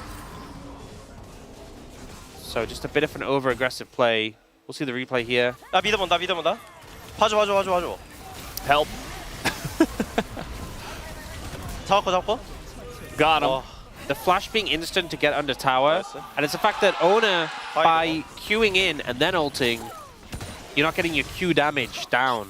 So, was already in the tower when he connected on a Showmaker. And Showmaker with a good response. Unfortunately, bot lane still suffering for D+. Yeah, this is definitely a lot bigger of a lead than we've seen from Ezreal, Nikos. I think Did's going to apologize. No, I don't think so. To Ezreal and or Nico. Watching the replay on the trade in top lane. Yeah, looks like Doran had to flash again. Does now have the Eclipse, which obviously is a big spike, but struggling into Shiwu's Scion. Which is impressive considering I feel like for a good time early on in Shiwu's career in the LCK, he really struggled on tanks. It felt like they were putting him on him and he just couldn't make them work well, but definitely feel like he's been building up his repertoire of tanks he can play comfortably, and Scion is looking good right now. Yeah, I mean, Scion is just going to stand there, and we'll see what kind of engages and stuff he can do later on in the game. Snoring gets that Eclipse, and it's making life a little bit more annoying for Shiu. And now Lucid actually engaging here, but Owner wants to continue on this as there's the Gravity Field, and there's the Cataclysm Flash, but Lucid is going to be kept around as now the Flash comes forward, but the nice buffer. Buffer is perfect from Lucid. Yeah, T1 committing heavily. Oh, Pace could be in trouble. Yeah, he's going to find the bot lane here. Keria is on the way, but the culling is going to be thrown out. Smash is like, yeah, I'm not so sure about going into that river. Some good exhaust value from Paze. I think Smash was waiting for Paze to commit some more mobility before he used the culling, but thought I'll just send it. Gets exhausted, isn't able to do that much more. I think the mid play was a bit weird though. Lucid committing very heavily when it was like, well, of course Anivia is going to move there, and then you're going to struggle to get out. Yeah, Faker still not doing damage. It feels like he goes for these trades and he deals damage to himself. I mean, this is a very slow scaling Anivia build. This is like, yeah, I'm going to have infinite mana, and eventually I'm going to be strong. But you just don't have as much early pressure. It is 18 AP and no Magic Pen. Okay, well, Doran trying to buffer his way out of that one. Does get the plate for all of his trouble. And again, not really a lot of, yeah, that barrier's not gonna get him on his back. Meanwhile, once again, we're trading up here in the top lane. There's another smash. I mean, Shu has flash advantage, could look for it, but not gonna force it. Yeah, I think a bit too much health in Doran and cooldown's coming back up. Okay, they get the recall off, actually, this time. And Smash gets Essence Reaver, which is honestly big for the Lucian, because I feel like so often you're gated by your mana. No longer going to be a problem. More likely going to be gated by your health after you get hit by 17 skill shots in a row. Yeah. Because I feel like Paze and Keria kind of been on fire here. Now, Lucid tries to go for the Smite Steal there. Does make his way in, but isn't able to find it. And it's a Chemtech Soul again. Game one, I think it was fine. You know, we had a Seraphine. Not that the Seraphine was able to really get any value out of that. Paze going to find himself face-to-face with Lucid. But Lucid kind of just walks it off. I mean, Chemtech Soul with his Scion would be kind of crazy, and Besta as well. But yeah, it's no Hextech.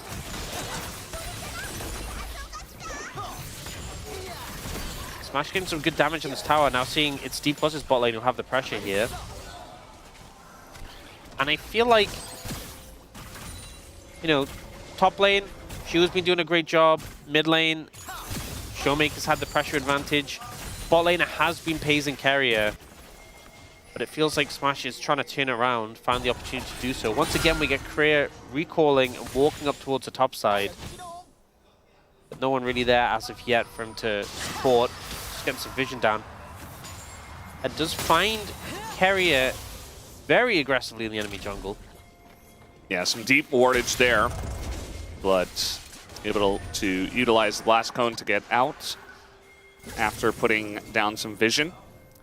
And T1 very aggressively started up the Rift Herald in game 1. They're going to do it again here in game 2. Let's see if DK wants to get there on time. They're going to have this info much earlier compared to game 1. So they're moving Shiwu down. I think if they really wanted to contest it, they could have brought him up, given that Doran just TP'd, but they're going to go for a 4v4.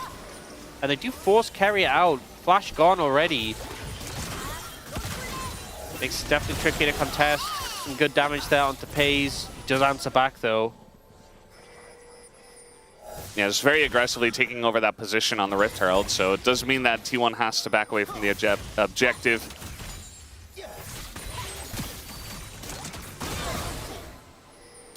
I think both teams just kind of feeling each other out in this one. And now here we go once again. Faker is going to beat this one in, but Lucid is here as well. And again, Owner in a bit of trouble, has to flash away, and now he's in the Cataclysm with no help from his side. Scaria also comes up here. They're gonna try to take down this Nico, but he's in the storm. Lucid will get flashed on and taken down as now Showmaker goes in for the trade as the Melio comes over and keeps him alive. Does he have the damage? I think just barely not, as the stun! Stun comes in, and that is going to get the job done. Very nicely played by Showmaker, and career again. So well played from Showmaker there to put down the stun as the Anivia was going to come back from the egg to get the timing to get the last kill. And he is just possessed right now on this pick, getting so much damage down across that fight. The Deathfire Touch and the Blackfire Torch combo just burning all of T1. We try to contest him. It was a bit of a weird setup from T1. You know, you saw the logic behind the initial play from Owner, but the damage, the follow-up just wasn't really there, and then Carrier kind of just face-checked. They will try and set up on this Herald now, though, banking on the recall timers off D+. We do see some move over to respond. Remember, no flashes on Owner or Carrier. Yeah, this seems very aggressive from the side of T1. I'm not sure if you get away with this, but they are going to find Career, who is now basically not a champion. Owner going to get the Rift Herald kill. Did not get the eye just yet. Shu trying to frontline here. It looks like T1, they're just going to not get the eye. They can't approach. And Shiwu is so tanky already. Oh, Doran's going for it. Yeah, and he might just be able to dash his way in, and one more dash, there it is. Picks it up, uses it immediately, trying to get into the action. Herald is going to miss the ult, but now Lucid in an awkward spot, and both the junglers are going to hit the ground. Doran is going to hop into this one, but now Smash going to get knocked up by the Rift Herald, who is just spinning around and getting so much value on those knockups. It's insane. And the Ambessa is running wild in the back line as Showmaker now all alone, trying to just poke out Pace and Carrier. And even Doran now getting pretty low. Shiu at least able to get that kill, but a stun lands on a Showmaker. And the engage code comes out from Nico from Carrier. And it's going to turn it in favor of T1. T1 just pulling magic out of nowhere with that team fight that honestly it felt like they had no right really to win. Down a lot of summoners, Showmaker being so strong, D+ having control of the area. And I mean, the big factors here, the biggest factor is honestly just Doran. He goes for this crazy play to pick up the eye that honestly just seemed a bit suicidal. It was like, surely he's going to go down here, but his plan was obviously the Combat Herald.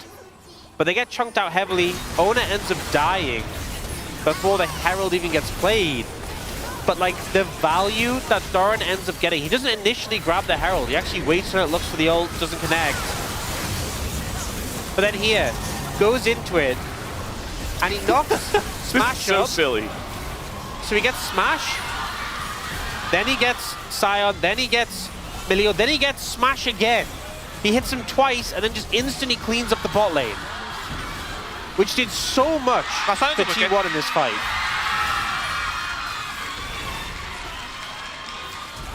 아, 나 죽었다. I'm dead. 볼만한데? 좋다. I think you guys can win. And the timing 나이스. from 나이스. Carrier. 캐리어. The timing from Carrier on the ult from the blast cone was just perfect. You can even see like the animation didn't line up. Oh, Lucid trying to start something here on a carrier, but more members of T1 than he expected. But here comes Smash doing a bunch of damage to Owner. In a lot of trouble, but actually Pays able to get the kill onto the Jarvan.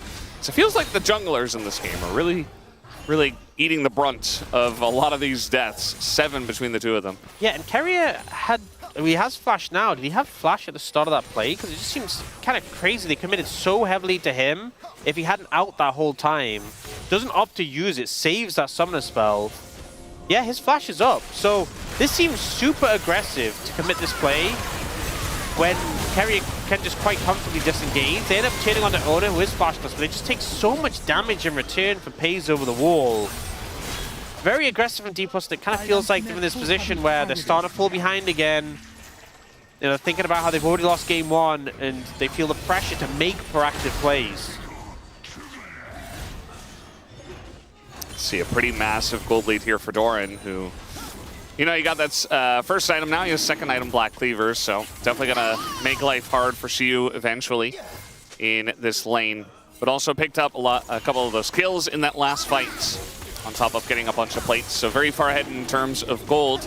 T1 looking for KMDX soul points. Just right now, Lucid is already chunked out a little bit. Culling comes down and a bit of a zoning wall is there. Lucid could have tried to walk forward, but not going to quite get it, as Mbest in a lot of trouble here. But there's Carrier with the 3-man knockup, and Doran is going to survive. They get into the back line. Career getting pretty low. Pays takes him out. Pays jumps forward into 3 and is going to have to flash away. Xiu not quite able to land the decimating smash, and DK not really able to pick up more off of the back of this play. Yeah, T1 playing that very aggressively, and I think Doran and Pays nearly paying... Oh. I mean, there are a lot of members there.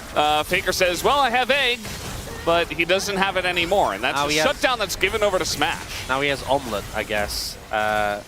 D+ gonna try and take this mid lane tower, will succeed at it. I think T1 kind of dropping the ball there. They get the dragon, which is big. I mean, a KMDX soul on this Fed Ambassador would feel insane, but I think just sticking around for a bit too long afterwards, and a lot of people being very over-aggressive. This fight doesn't start off particularly well for T1 because Doran ends up kind of getting focused down quite heavily. You know, he TP's in, gets Cataclysmed on the stun, and then just loses all of his HP. And even though he lives, you've just lost a large element of your team fighting prowess because Doran can't really re-enter. You know, we see Owner going super deep, gets taken down. Pays goes super aggressive, has to back away. And then this is where it gets a bit weird, because Faker is looking for Lucid here. But against like a Lucian and a Victor who have high enough range just to immediately reach you, that play felt very dangerous. Yeah, and he found out why very quickly after that. I think maybe if you flash the Jarvan combo and like just kill him after that, that could have been the angle he was going for, but I think as soon as you get knocked up, you're just dead. Yeah, perhaps a mistiming on the play. Either way, the rest of the team was backing away, and he was kind of just going in there trying to take down Lucid, who was low. So, not really a good play at the end of the day. Pays very fed, though. Does look like Smash is really trying to pressure him as much as possible. Pays getting Culling out of this one, and the chase is on. Pays taking down another shutdown here for Smash, who is very rich in this game. This is what Lucian does just so well, is pushing up mid lane with the backup of your, whether it's your Nami or your Milio, and anyone who tries to challenge you on the wave is under threat. It's going to be a nice little test for Showmaker to see if he can get out, but does have a lot of help from his teammates. Flash comes out of Doran as he's looking for that kill still. And Faker does TP over. The rest of the T1 is trying to group up here, and Doran surviving for so long in this fight as he eventually, with the help of Faker, will be able to take out Lucid finally in this one. Just feels like D+ are struggling really hard to cut through Darn right now. He's so bulky, so much survivability. Showmaker even gets a great Rocket Belt usage. You know, there's been a lot of talk about Rocket Belt perhaps being overbought in some champions, but I think this was definitely a spot where Showmaker got the value, and a game where having that Rocket Belt goes a long way. This is when Smash put out Pays. You know, Pays sees Lucid, so he has to angle downwards and just ends up getting jumped, especially with the flash from Smash. Now here, Showmaker's dodge onto the public execution. It's pretty great, but still just struggling to cut through Darn. This extended play, they don't have that much damage. I feel like having the Lucian there would have made a lot of difference, but he only arrives kind of after the fact and is able to put some damage in a Faker, but that's really his only contribution. Yeah, doesn't end up doing a whole lot. We've had a bunch of kills in this one. Already up to 21. Think about how strong the Ambessa, how tanky she's been. It's a minute until potential KMDX Soul. I feel like that may be a substantial issue if you want to able to get it. Also, interestingly, we have the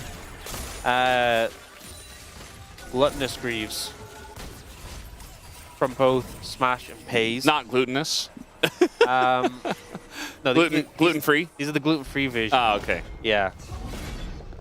Gluten-free Greaves coming through from Pays and Smash for that extra Omnivamp. I wonder how many stacks they've both got. I imagine the Smash will be pretty close to having them capped out. Yeah. And we're really just doing a lot of posturing here for this KMDX Soul as we're flashing right onto Smash. The follow-up is there from the side of Carrier, but where's the damage? As finally a bit comes out from the side of Faker, and Lucid takes an E to the back. As Dorian gets in front of that, and also there's the Anivia wall, so she was like, man, why am I playing Scion? The public execution does come in, as Shiu is taking a beating, but that is just a Scion. Showmaker trying to make a big difference here, but he's kind of all alone in terms of damage, and he just explodes in under a second. And the damage out of Pays right now is insane. Gonna pick up another one. A zombie Scion can do all he wants, but it's just gonna be T1 winning the fight, and they get the KMDX Soul.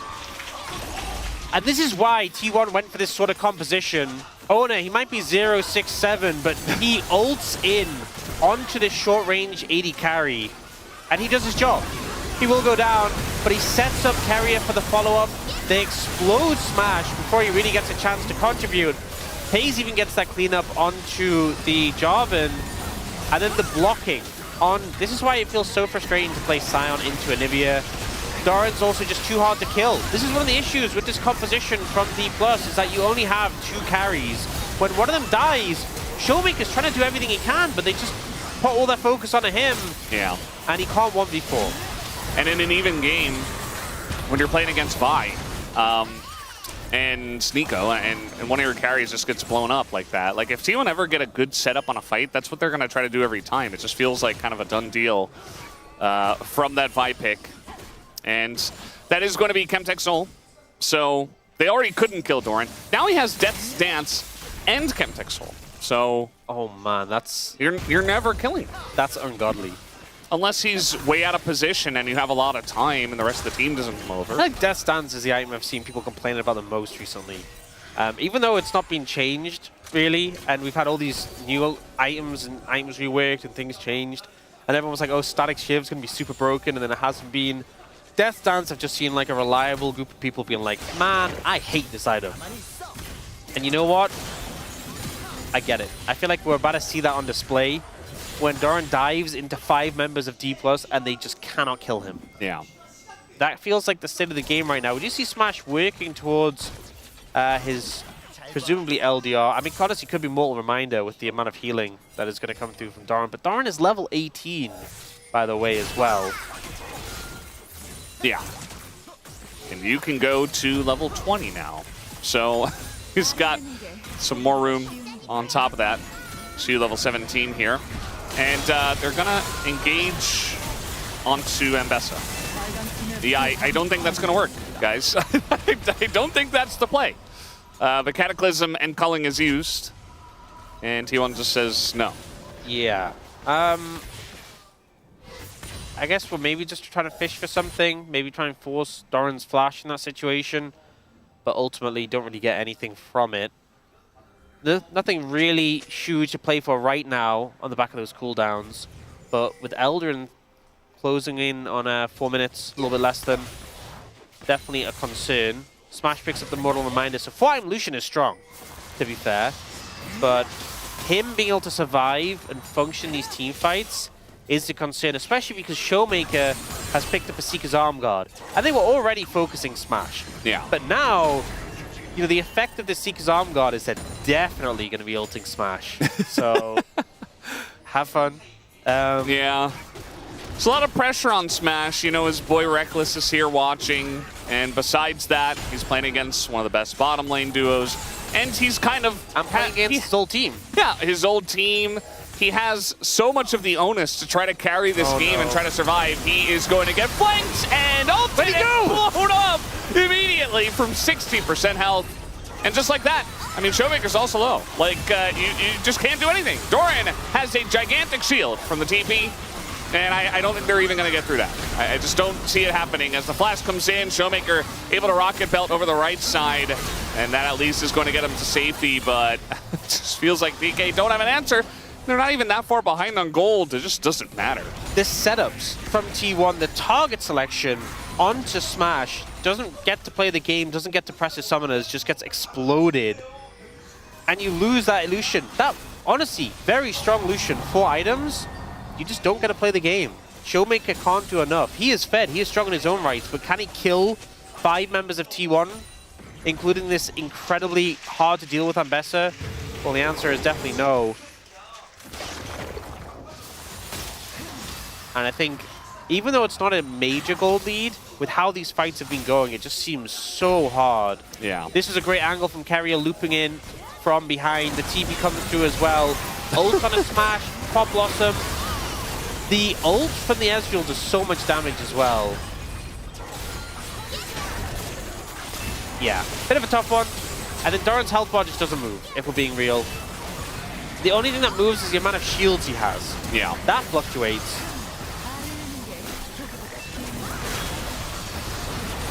And it's, you know, it's not even to the point where he's below 50% health. It's kind of ridiculous. And probably going for GA next here with that BF sword. And yeah, T1, I mean, again, you know, we talked about the gold lead. The gold number doesn't matter. The KMDX Soul, the last couple of team fights really just shows how DK don't have a way to play this game. You know, maybe if they were a little bit farther ahead and they were able to poke them out with the culling and, you know, they had a bit more vision coverage so they're not getting flanked by an eco, perhaps. But that's not the way this game has been playing out. Yeah, it feels really hard to keep tabs on members of T1. Carrier's been doing a great job of finding angles to get behind, so when the Vial comes in, he's just always there to follow up. But that's what D+ have to do. I mean, the gold lead isn't insane, and as much as KMDX Soul is very good with the Ambessa, it's not the strongest soul in the game. This game isn't unwinnable, especially because Elder's on the cards. The problem is they don't have control of the Elder area. They now have to push in aggressively to contest, and when you push in quickly and aggressively, it sets up flanks to happen. Now, they are looking for Owner here. Yeah, it's actually a lot of damage done to Pays and Owner. Owner has to flash away, so that's potential engage button taken away with the flash at least. Doran says, well, I'm going to get some revenge as they're trying to kill him. That's going to be the miss on the ult here, and Doran just kind of walks it off. Here comes the Scion. Doran this time will be forced to flash away, gets a big shield, goes back in on a smash, and eventually they finally get him. Both top laners are taken out in the trade. This is big for D+. T1 don't get their consistent engage. We've seen them find a recall stop as well. Faker trying to get back in with a TP, and now D+ are the ones who control this area. They're looking for more. They want to try and find Vi, but Carrier once again is flanking round behind. They've spotted him. Yeah, they're going to find him. No Cataclysm, though, for Lucid, so that's kind of unfortunate. That would have been a big pick to at least get him down. His flash is not up, so could have been big. I feel like they had the presence they needed, and they've just been pushed out again really quickly. They can't give this up, though. They need to push back in. Both top laners have TP. and the ability to rejoin once they respawn. But that Elder Dragon is being cut down quickly. Yeah, I mean, they have to get in here. Lucid, he looks like he is going to be the one that goes in, but the turn comes out from Keria. They ult on a smash, and again, he just dies, trades his life for the Nico, and the damage is just way too much out of Pays. Goes forward after Lucid goes in, and is just able to clean everybody up. Gonna get the GA out of Lucid, and both the carries are down. So at the end of the day, she was just left by his lonesome. It'll take a while to go down, but T1 will clean up the fight and look to push to end. You know, I feel like the highlight of this series has been Doran, but the coordinated engages from Keria and Ona have just kind of been spectacular. Ona, who, you know, his KDA wasn't looking so pretty before, but he's doing his job every time. It's like Ona engages and Keria's there to follow, or Keria engages and Ona's there to follow, and the end result is Smash doesn't get to play the game. Yeah, Lucid trying to clear the wave. He actually does do a good job of that, but he is, of course, going to die. And there was one cannon minion, actually, that did survive, so not the best job he could have done, I suppose. As Faker is going to zone away Smash. Smash hops over the wall, and they will just attack the Nexus and take it down. It's a clean 2-0 from T1 tonight as they get revenge against D+Kia. And I feel like we're kind of following that trend of 2-0s, but I think T1, honestly, have been a bit of a culprit of ensuring that, because they seem to just be a lot more locked in. You know, people always talk about the circus, always talk about, you know, having the happy games. We're not really getting them at the moment from T1. They are just dominating right now in their recent matches. Very clean, very coordinated, maybe reeling a little bit of that height game that they lost against D+ last time. It feels like the team is coming together really well. And Doran, I think, was a big talking point in both games. The Ambessa absolutely popping off in some of those fights. And the Yorick 2, obviously, in game 1. But Ona and Keria, I just think, were just of one mind whenever they were looking for Smash. Synced up so well. Yeah, Ona looked very happy. Faker's like, yeah, I did my job today. Just another day at the office. Pays as well. Going to feel pretty happy about the way that game number 2 especially did go. Had a good Ashe game as well. Keria also just kind of doing his job. Played Lulu in game 1, so not super flashy, but the Nico obviously having some more moments to shine. Yeah, definitely a pick where you can show off your stuff a bit more on the Nico, although his Lulu was very solid. Got some big ults comboing with Ona. And I think we kind of started our season questioning the form of some of our former top teams. T1, Gen G were the big culprits, both of which have really started to rise up the rankings. And with KT kind of falling off in terms of form, it's shaking things up quite drastically. Especially as now, given that T1 were already ahead of D+, the lead will have just been massively opened up. The game score difference will be huge on the back of this. A +4 change, effectively, is going to make it really hard, because now D+ are 2 series behind and have like a huge game score discrepancy. Yeah. I think it's going to be +9 difference between them now. Yeah, let me take a look at the numbers, actually. They're in here somewhere. Yeah, it was +8 for T1 before this game and +3 for DK. So now it's +10 versus +1. Yeah, so +9 game score difference, 2 series difference, really solidifying T1's position in the standings. And with how they're playing, definitely feels understandable. Showmaker on this Victor really tried to make things happen. And to be fair, I say Showmaker on this Victor, I think Smash did everything he could as well. I just don't think that Smash did his best, honestly. There's just not much he could have done in this situation. Yeah. He was on Keria and Ona's list, and it was not the nice list. It was a very short list as well. Yeah. There was only one person on it. You know, that call of Lucian, I'm sure that happened a lot that game. Yeah. Great turn from the side of Keria. Really just sets it up. And Smash just couldn't get away. Didn't have the tools. Also, Sion into an is so unfun. It's just not a good time.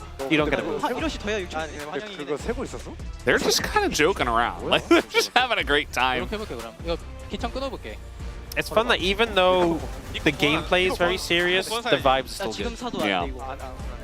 I'm not sure what Carrier wanted, but he didn't get it. And he wasn't super happy about it. Oh, I think it's his assist threshold because you know 21 from 6,000. So I think he must have not quite hit what he needed. And they were apologizing to him. Yeah. Unfortunate for Showmaker, but yeah, I mean, what are you gonna do? I mean, you're a victor by yourself, basically. As Doran gonna pick up his first POM, and very much deserved after this series here. Excellent New York game. Found out that he could play that pretty well into the Rumble. And then is Ambessa, kind of a free lane against the Scion, and showing that Ambessa can actually win. To give over the Rumble, and then not only end up winning the game, but he just manhandled Shiwu, was very impressive. So huge from Doran there. I think that first game kind of put him in line to be a POM. The Ambessa was massive as well. Yeah, big series here from T1. I'm going to hand it over to Deer for the translation of the interview. Thank you so much. This is Deer for the POM interview translation, joined by Doran on the side of T1. The fans are absolutely loving it, and with that win, you have secured 8 wins so far. How do you feel? It's been so long since I got a POM, and I'm just as happy as my fans are. Just like you mentioned, this is your first POM. And it hasn't been shown yet, but this was a unanimous POM. So you must feel even greater. How do you feel? I guess I've been working really hard for this moment. So are you happy with your performance today? The games flowed really smoothly the way we wanted it to be, so I'm very satisfied today. And since in the round 1 matchup, DK took the win, I'm sure you wanted your revenge today. So what did you focus on the most preparing for DK? Well, the round 1 matchup was a loss for us, but it was still a match that as long as we did well, we would have won. So I don't think we left too much emotion behind, and we just wanted to focus on today's match. And in game 1, with T1 picking Ashe first, DK stole that Seraphine away, and it felt like they were focused on the bot lane prio. So what was T1's overall strategy for this game? Well, bot is pretty crucial during the draft in the current meta. And I think a lot of the coaching staff and a lot of our teammates are actually really focused on that as well, and they always prepare very well. So I had full faith in my team. And yeah, with the Yorick scaling in game 1, the game opened up in your favor. So this must have been the winning game plan that T1 wanted. So did the draft go well as you wanted it to? Yeah, with the Rumble teleporting bot, our team was able to deal with it really well, so that actually got us a huge edge in that game specifically. And in game 2, T1 went with Ambessa via Nico, and this must have been your answer to the Lucian and Milio. So what was the value that you guys were looking for in this comp? Well, with the alt nerf that Ambessa had recently got, I was actually trying to avoid her, but in terms of our team comp, it was such a great rush comp, so I had to just take on that responsibility, but it didn't really feel very good. It actually does, I can feel the nerf firsthand. So after the latest patch, many say that Ambessa is weaker, like you're saying, so what's your take on Ambessa right now? I think, as far as I know, in the next patch, Ambessa is supposed to get a buff, so I think I'll just have to wait and see for myself. And again in game 2, the opponent went for the team fighting comp, which led to a bunch of early skirmishes, and that's some struggle that you guys had to face. But the Rip Herald fight really stood out here, so let's take a look at this clip. What was going through your mind here? Even here, I didn't hit my ults, which is kind of heartbreaking, but since my teammates were so good with following up, I think I was just kind of trying to absorb all the aggression here. And honestly, it was such a pretty teamfight angle afterwards. You know, right here, I'm not really supposed to die. I wasn't supposed to. But, you know, my team did really well here. And Keria says, Keria. I guess Keria thought he did really well too. So how did listening to that make you feel? It was amazing. And then Keria, he was just 21 assists away from 6,000 assists, and he is just 1 away now after that match. I'm sure it is somewhat disappointing for Keria and also yourself as well. Well, me? I guess. Would you like to say anything to Keria?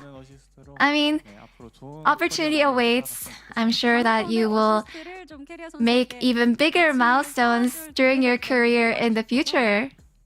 And so if you have any opportunity to try to rack his assists up, you'll help him for sure, right? Well, of course, I'll work hard. And your next opponent is Nongshim. What is your mindset? Yeah, we're on a great momentum with the winning streak. I want to make sure that we keep making great results, and we will work even harder, so please supporting us. And that's all from T1's Doran, and back to the space. Thank you. Thank you, dearest dear Ayaya, as it was the year of 2026, the month of May, the day of 10th, when the Kruglord made his first appearance in the LCK 2026 season POM standings, and he gets it with a perfect 13 out of 13. Even the bottom row voters agreed here, Wolf. Yeah, it's the first time we've had a unanimous vote in a while, I feel like. Very, very impressive performance from Doran. The Yorick game, out of control. Like, we just watched the crazy Herald clip, the Ambessa play, a little bit, touch and go in the early game. But, like, the Yorick game alone was, for me, like, enough to be like, all right, well, it's probably him. I mean, that was just the Giga Chat Doran right there, Like, Shiu, you can try to TP bot side and try to win the team fight. I'm getting the top plates, and I'm gonna fight on top lane. You all can join the fight, but I'm the top laner, I think he just did such a great game in the game 1, I agree. And for the second game as well, we all know what he's good on, Like, I think I still remember, like, a year ago when the Sion was most OP champion of the top lane, and one random guy just picked Ambessa into it, and everyone was like, nah, it's not gonna work. But he did that, and that was the momentum where T1 started to become a huge threat for all the teams. And yeah, he's back again with the matchup that we know. He's back. He's back, as we take a look at it one more time from the eyes of the Kruglord himself. All right, so keep in mind, he doesn't even have the Herald initially in the play. He dashes through to take it, then summons it in the team fight, but uses all of his abilities first. Doesn't want to waste his cooldowns. Uses the Herald only last here. And also, by the way, as he's in Herald, his cooldowns are resetting, because when he gets out of Herald, he's going to Ambessa again. Yes, exactly. And the Q flash to finish off the Milio as well. I mean, I think he also mentioned about like the ultimate nerf that he didn't really want to play Ambessa because like the nerf feels really bad, but he picked because our team was all about the just going in, and I think he still got there, So yeah, he did take the Herald halfway through the culling, so he got K. No Ling. Wolf. Yeah. Feels like Road to MSI came early for the Kruglord. I'm not sure how they'll translate this one on the Korean stream, because I don't know if they know the Kruglord meme. I don't think they know the Kruglord meme. Yeah. But anyway, he had a great performance. His Road to MSI was out of control good as well last year, and it feels like we're getting close to Road to MSI here this year. We're not that far away from that qualifier where T1 are pushing up and up in the standings right now and could be our second seed for MSI. There's Ox using the items that he made himself. Business is going well after the release of your 2 new products. Again, Doran just dominating in that game was our one highlight. We had Reckless here as well. Just the top lane skirmishes going his way when things weren't going T1's way, and it hasn't been that way for Doran most of the season until, of course, the item changes happen to change with his performances. Doran is so back. Yes, Cloud Templar. Thank you. Yeah, I mean, especially whenever you think about T1, it's all about like the laning phase, you know. But he's finally back, and for Ambessa, Doran is the best one. I agree. Yeah. Agreed. I mean, he brought up the top lane Ambessa, you know, in the LCK back in the, like Road to MSI 2025. So Doran is actually aware of the Ambessa nerf. This is the meme in Korea, by the way. It's like it's becoming a huge viral. So like I think even if you know, he still goes for it because he's that just giga chat. He's a knower. And last one here, I can drive this Herald. That's a good news. Oh, the good news meme The for good Owner news is meme. actually just growing and growing. That was hilarious, you know. He was just keep saying, "That's a good news." No flash. That's a good news. You know. I guess the only sad part that Keria didn't get POM was that we got to see the shout during the interview. Oh yeah. I mean, I think he whenever he plays Nico, he bring up some insane outplays. You know, we could see like him trying to become a Gromp and the ultimate flash over the wall. Double Gromp. And also the Blastcon this time around. I do think that if we're all being honest, like if Doran couldn't have gotten POM for any reason, then 100% goes Keria. Like, for it was sure. never going to be Pays or Faker or Owner in this one. They were the two-man show, honestly, it felt like in this series, and had a great impact. Feel almost bad for Keria. They didn't get any votes because his performance was so monster there. As we take a look at the standings, didn't spend too much time talking about D plus Kia, their opponents here, who are their standing mates here. They didn't have the best day at the shop here. What do you think about their performance? It's another series that slipped through their fingers, right? Like they definitely had winnable moments in both games, especially game 2 for D+. I mean, Showmaker was so big, and it's really reminiscent of their loss to KT, where again, Showmaker was massive. Like destroyed BDD in lane and then just couldn't actually translate into a win. And the bros are coming. They're knocking on the door. I mean, I think I have like 2 points on D plus Kia right now. Is the one thing is that they are completely lost in the mid game. Even though they have the good lead, they don't know how to snowball with it. So the macro is missing. And the second one is the bot laners. I think Smash and Career. I think they were the part of the reason why they were really good on like just a few weeks ago. But right now we're missing some. Like they're not winning the laning phase. They're not having a great draft on the bot lane. They're not having a good matchup on the bot lane. So I feel like they need to step up if they want to do something to defend their spot in the Legend group. Yep, CV Max will have his work cut out for him over the weekend into week number 7. One more game before we go to that week number 7. It's time for the LCK Roadshow. It is day 2 of the Kiwoom DRX home front live from Vietnam. We'll have that after this week's episode of Mic Check. Don't go anywhere. You're watching the final day of the LCK week number 6. We'll see you in a bit.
when I carve my name into the stone against a flame.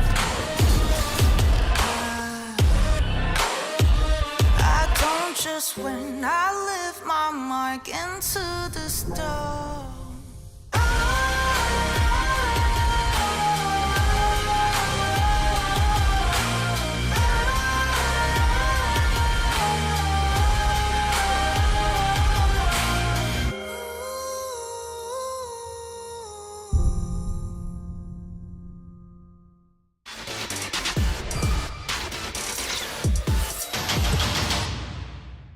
KT와 한진 드리온의 경기 전해드리겠습니다. 각각 영역에서 인상 깊은 장면을 보여주고 있는 두 팀의 대결 이어서 만나보시죠. 야 분위기 좀 올려봐. 텐션 업, 텐션 업. 텐션 업. 저도 되니까 편하게. 알겠어. 다시 차분히 갑시다. 다시 차분해졌습니다. 화이팅. 파이팅. 오케이. 얘네 3렙 경쟁 해야 돼. 이거 먹고 가볼게. 기다려봐. 테라피. 오케이. 와봐. 이거 짜 오나 본데. 나 집 맞춰도 되나 라마? 아야 짜 왔다. 나풀 있어. 나이스. 노플. 여기까지. 나이스. 아이고 까비. 죽긴 했고. 짜오 노플. 얘 용쳤다. 뭐 말만해? 바텀 좀 깔긴 한데. 바텀 괜찮아. 야 룰루 쪽 보자. 쌈을 보자. 짜오도 노플. 짜오 보자. 짜오. 야 우리 맞아야 돼. 진. 아 싸워. 빼면서. 룰루 노플. 애쉬. 빼봐. 잘할게. 룰루. 오로라 노플. 오로라 갈게. 룰루 가자. 아 매웠구나. 매운 거 같다. 가봤어? 다 먹었네. 미안합니다. 짠. 테라피 이끼라 괜찮아. 확인. 지금 보따위 보는 거 우리? 보따위 보는 거 어때? 할게 이번에. 야궁 한번 쓸게 나. 오케이 좋아. 뒤 잡자. 대놓고 갈게 그냥. 뒤 잡자. 라인 미는 느낌으로도 쓸게. 뒤 잡자 형. 이걸 안 볼래? 나 가는 중 기다려. 룰루 죽냐? 룰루 그 매치야. 봤자. 가볼게. 근데 아리도 안 돼. 아리도 내려가. 하고 있어. 천천히 봐. 룰루 그냥 죽였어. 웬만하면 죽였고 아리 안 올 생각도 해. 안 갈게. 봤어? 간 거 아니야? 빼. 봐줄게. 잡았다. 공돌만해. 가볼게. 할만해. 오케이. 나이스 볼게. 애쉬 노플이야. 천천히. 짜오 길게 하는 애들아 원중. 짜오 오고 있어 얘들아. 빼라. 위에 짜오 와 이제. 내 실수했다. 근데 이거 괜찮은 거 아니야? 나쁘진 않아. 전령 무조건 싸워야 돼. 싸우자. 오공진 노플이야. 그 피하긴 돼? 피하긴 기다려봐. 5천. 조금 이거 먹히긴 해. 짜오 바로 못 찾거든. 이거 나도 가니까 천천히 봐줄래? 틀리다 이거 성주가. 앞다. 아야. 얘부터 못 가. 가자. 지나긴 했어. 짜오부터. 나 아래 각 좋아. 찜볼게. 아리. 나 살았어. 맞아. 천천히 봐. 나 매우부터. 따라가자. 따라가 보자. 이거 여기서 한번 봐줘. 나 못 봐줘 얘들아. 나 끝이야. 오로라. 야 미드. 야 더블 한번 볼게. 야 애쉬. 아 맞아. 끝.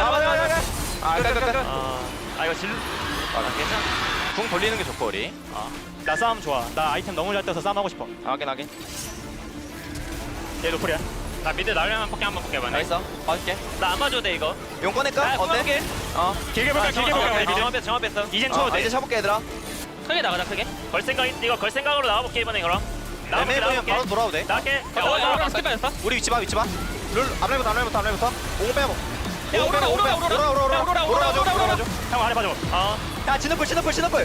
아리. 야 미안 끝났다. 끝나야 돼. 뒤졌다. 끝나냐? 애들 아니면 욕만 해도 돼. 일단 쳐보다가. 아니 안 끝나. 바로 나. 안 끝나. 바로. 방금 오공 노플. 이제 요리금 풀 돌았어. 아래 다 뭉치는 게 나쁘지 않을 것 같아. 여기 시야가 좀 사이거든. 여기 시야 먹으려 할 때 보자. 나 봐줄 수 있고. 오케이. 나 솔로 막혔는데. 끝 빠질 거야 나. 노플이야 이거. 나 미카엘 있어. 자. 앞에부터. 나 궁각 볼게. 볼 거야 이거. 나 들어갈 거야 이거. 미카엘 볼게. 괜찮아. 더 봐도 돼. 괜찮아. 빨리 와. 공 잡았어.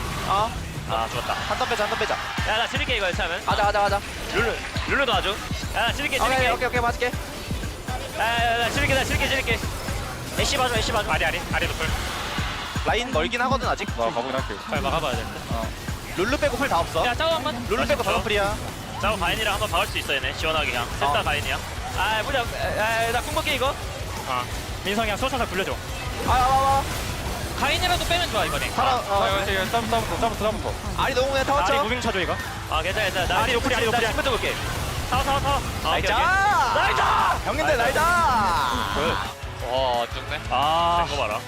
까비에. 공부의 혁명, 이거 진짜 날 잡은 경기력이었습니다. 무엇 하나 손볼 게 없었던 상황이었어요. 뿌리 오리 간다.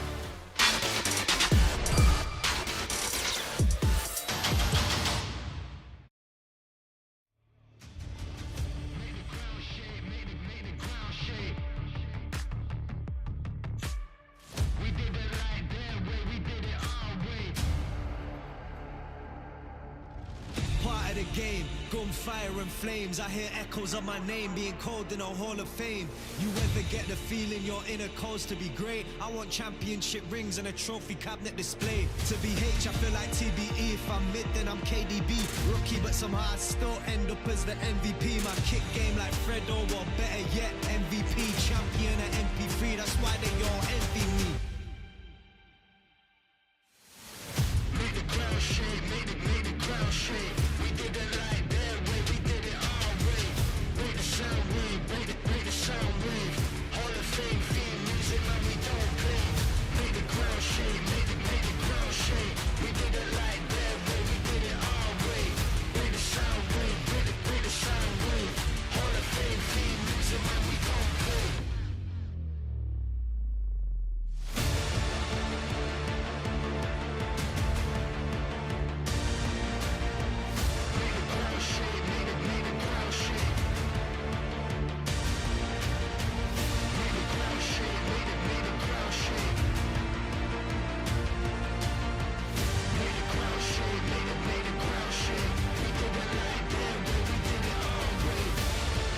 This is excellence personified.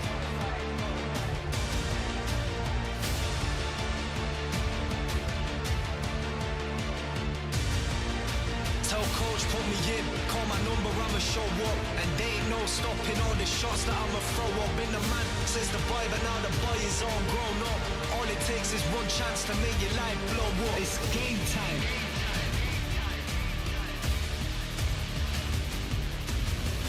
Make the ground shake, make the ground shake.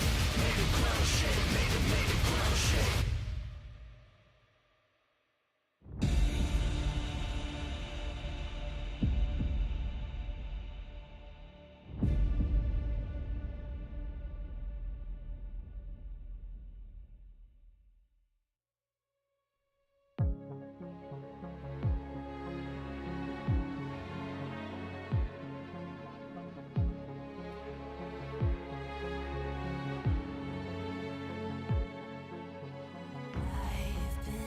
Waiting, watching from the shadows, wild souls chasing every losing battle.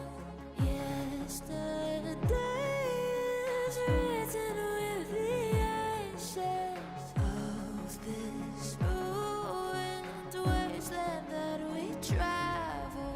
See you on the other side of the deepest to die. Kerosene, lit our dreams, we ignite. Take the leap, it's our time, no goodbyes. Fade away into the night.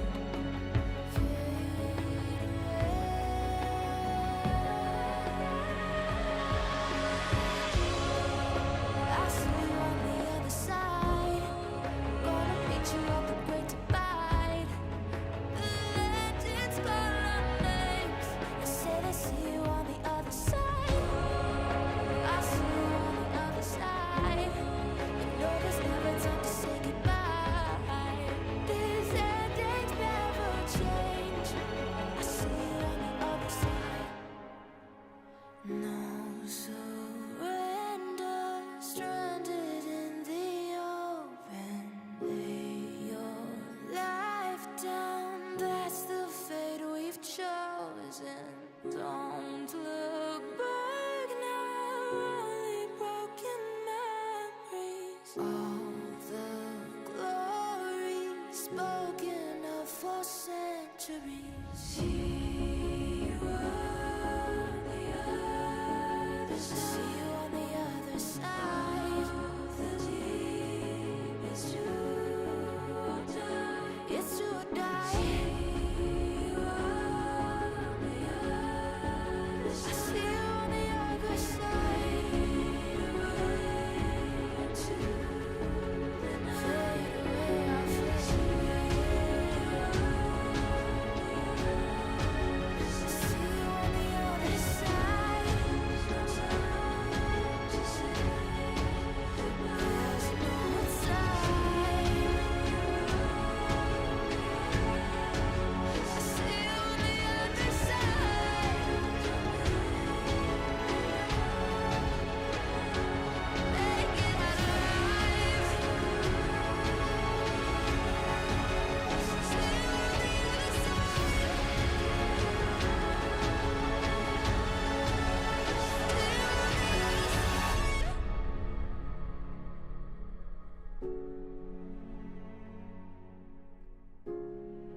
to go. No map, no light, just scar to show. Each fall curves something deep. The center of the world lead the way. Everyone was mine to make. Every scar is a line I've drawn. Every wall is a sign I've worn. I don't just win, I carve my name into the stone against a flame.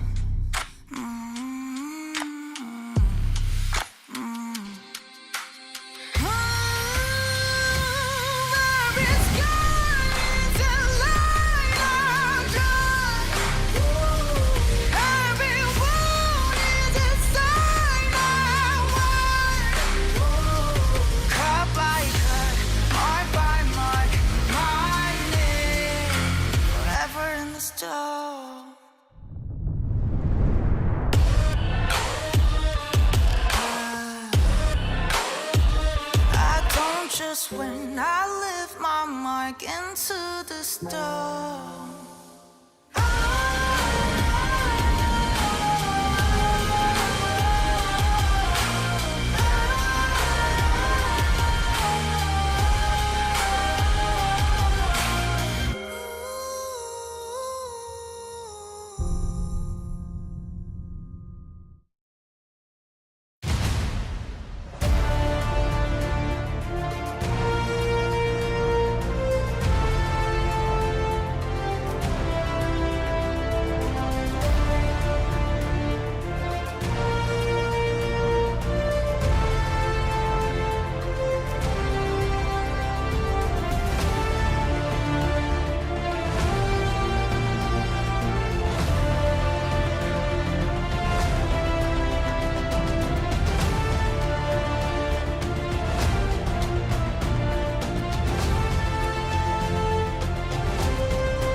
Hello and welcome back to the LCK. We're here for the second match of the night, which is, of course, the second match at KMDX's home front over in Vietnam. They will be facing off against Hamalife Esports, still Valdez with Ox, and we're getting into this matchup, which on paper should be very heavily favored towards Hamalife Esports, but you never know what can happen at a home front.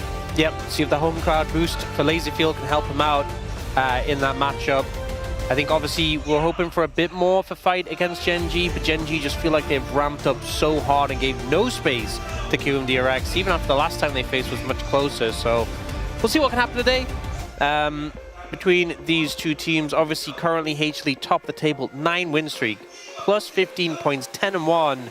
And KMDX, even though they have generally been on a pretty solid upswing in terms of form, there is a large gulf here between these two teams. Yeah, so obviously Lazyfield very popular over in Vietnam. He is Vietnamese.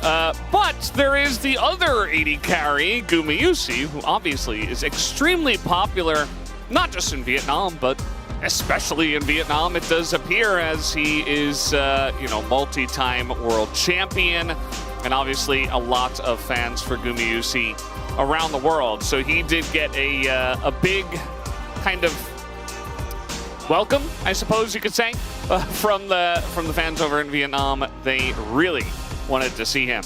That is a hectic crowd trying to get close to where the player walk-ins come through. There is Gumayusi himself. And obviously for HLE, I think they just play to their typical standard.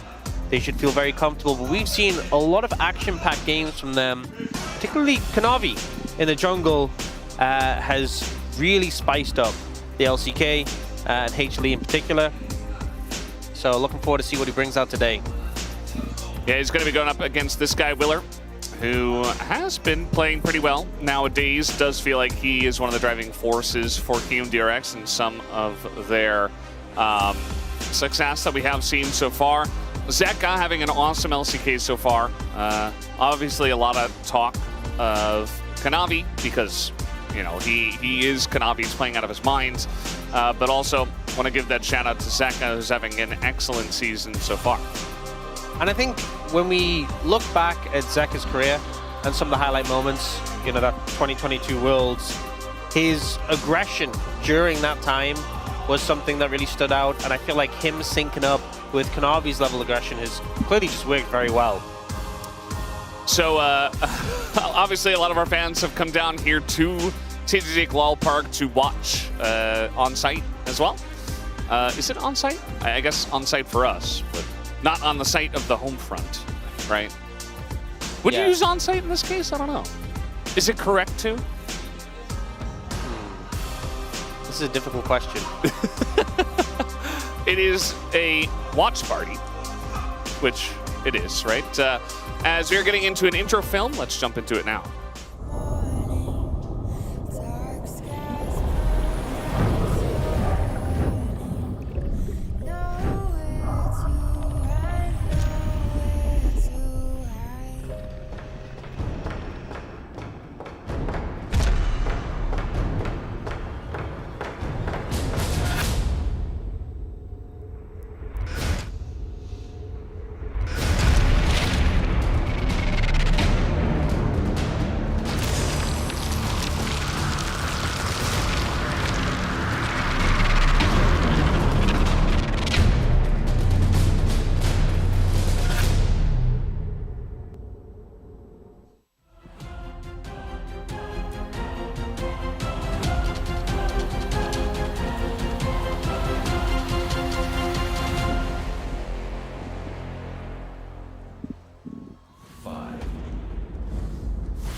Xin chào Hà Nội! 2 ngày trước, chúng ta đã cùng nhau chứng kiến một trận đấu lịch sử. Và đêm nay, chúng ta sẽ cùng nhau khép lại sân khấu của 2026 LCK Team Russell KMDX Homefront bằng một màn trình diễn đỉnh cao khác. Một bên là binh đoàn rồng xanh trở lại với lợi thế sân nhà. Một bên quy tụ những siêu sao hàng đầu tại khu vực đường của họ. Xin trân trọng giới thiệu hai đội tuyển sẽ tiến ra sân khấu để viết nên đêm cuối cùng của Homefront. Hãy hướng mắt về phía đường hầm. Đây là siêu đội hình của LCK, đội tuyển đang dẫn đầu trên bảng xếp hạng, những người đã từng bước lên đỉnh vinh quang của thế giới. Họ không cần chứng minh điều gì nữa, họ đến đây để khẳng định đẳng cấp. Xin trân trọng giới thiệu đường trên Zod, đi đường Kanavi, đường giữa ZK, xạ thủ Gumayusi, hỗ trợ đi lại. Binh đoàn áo cam đã sẵn sàng khuấy động Hà Nội. Các bạn fan của HLE Esports ơi!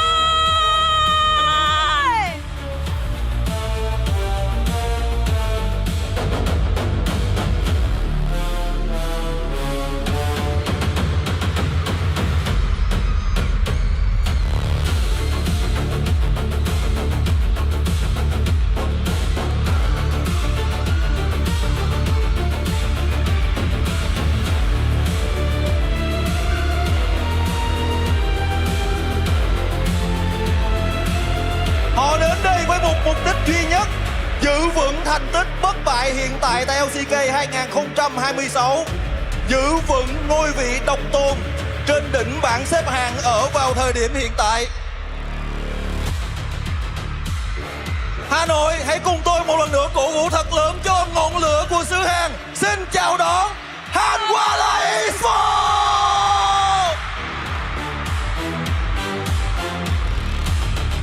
Và Hà Nội ơi, hãy dồn tất cả sự chú ý của các bạn về phía bên kia sân khấu để chào đón đội tuyển chủ nhà KMDX.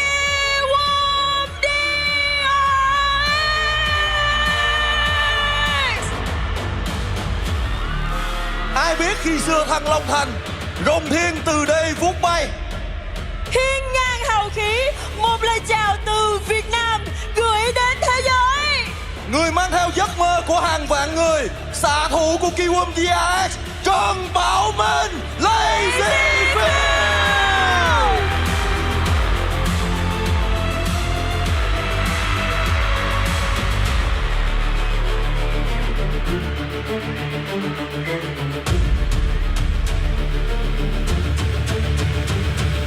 Khi xạ thủ của bạn tỏa sáng, đằng sau chắc chắn là một người hỗ trợ tuyệt vời. Đốm lửa nhỏ khắp sáng bản đồ, hỗ trợ Andy.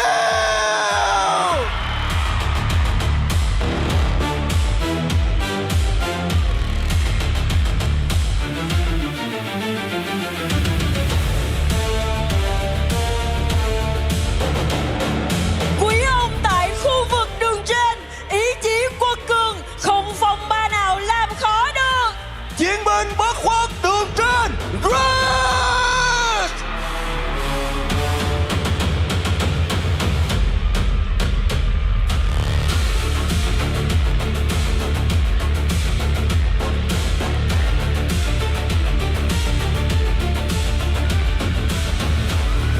Đường giữa là sân khấu, trận đấu là vũ điệu, và anh sẽ là người sẽ khiến cả Hà Nội phải đứng dậy để nhảy cùng. Tâm điểm của mọi ánh đèn, đường giữa Yuka.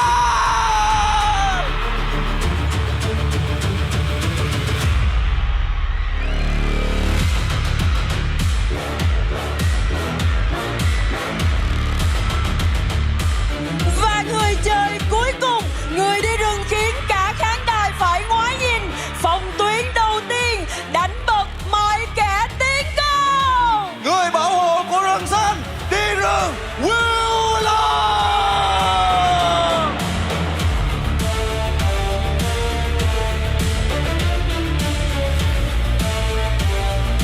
Đội tuyển đã từng nâng cao chiếc cúp vô địch chung kết thế giới 2022 với hành trình kỳ diệu Unbreakable. Điều quan trọng nhất là một trái tim kiên cường. Họ đã sẵn sàng một lần nữa để bảo vệ home front. Các bạn khán giả thân mến, hãy cùng tôi một lần nữa hãy thể hiện sự nhiệt tình của các bạn dành cho đội chủ nhà. Fan của KRX đâu ạ? Binh đoàn rồng xanh đã sẵn sàng bay cao tại mảnh đất Thăng Long. Một lần nữa xin chào đón KMDX. Đêm cuối của Homefront, ngay tại sân khấu này, cùng nhau chúng ta viết nên chương cuối cùng của một hành trình đáng nhớ. Liệu Hàn Hoa Lai Esports sẽ thiêu rụi đối thủ bằng ngọn lửa vinh quang, hay rồng xanh KMDX sẽ cưỡi lên ngọn lửa ấy mà bay lên đỉnh cao của riêng mình? Thời khắc bùng nổ của LCK tại Việt Nam sắp sửa bắt đầu. Hà Nội ơi, VSC ơi, hãy cho tôi thấy ngọn lửa của các bạn đang cháy hơn bao giờ hết. Ngay bây giờ, trận đấu giữa KMDX và Hàn Hoa Lai Esports trong khuôn khổ 2026 LCK Team Russell KMDX Home Fun presented by TV360 xin được phép chính thức bắt đầu.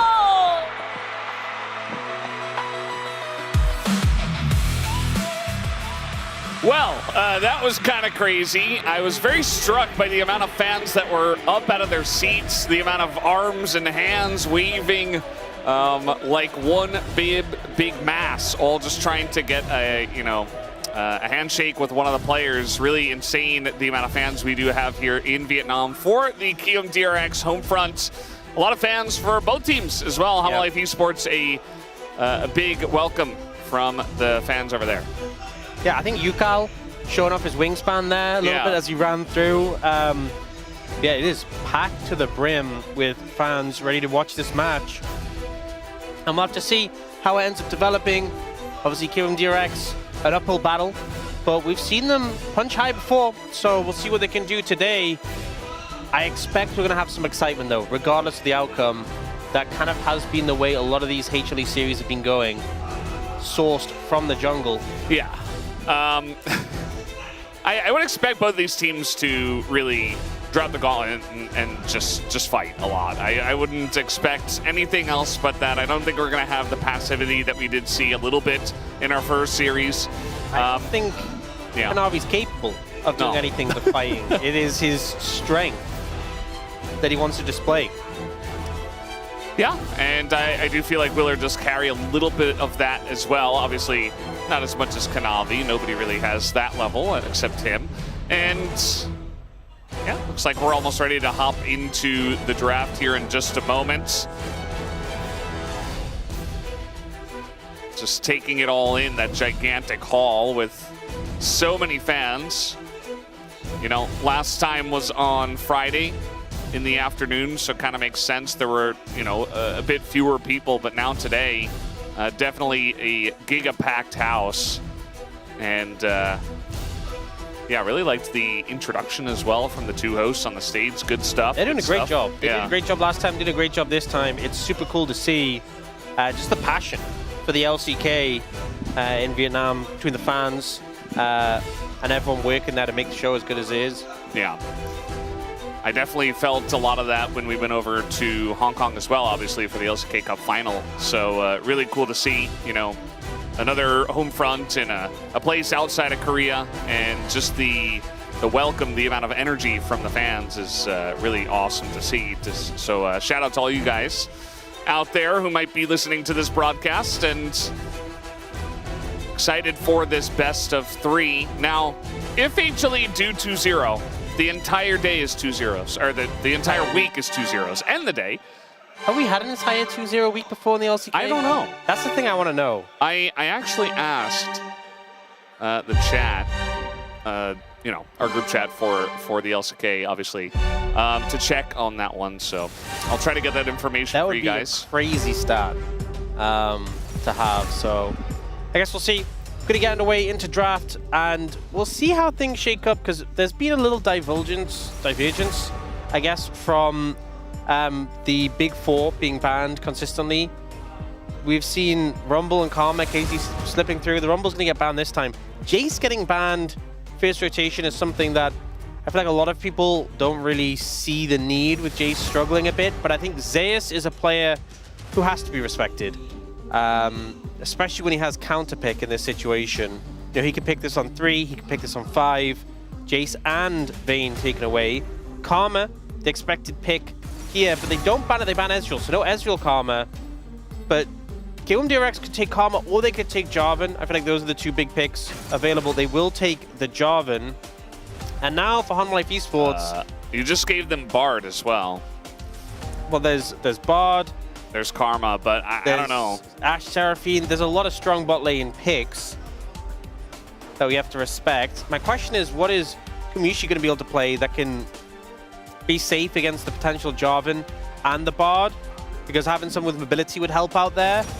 They are just going to take the Bard away themselves. So not going towards either the Karma or like the Ashe Seraphine themselves. And it looks like they're going to pair that up with the Xin Zhao. So seeing... I say that.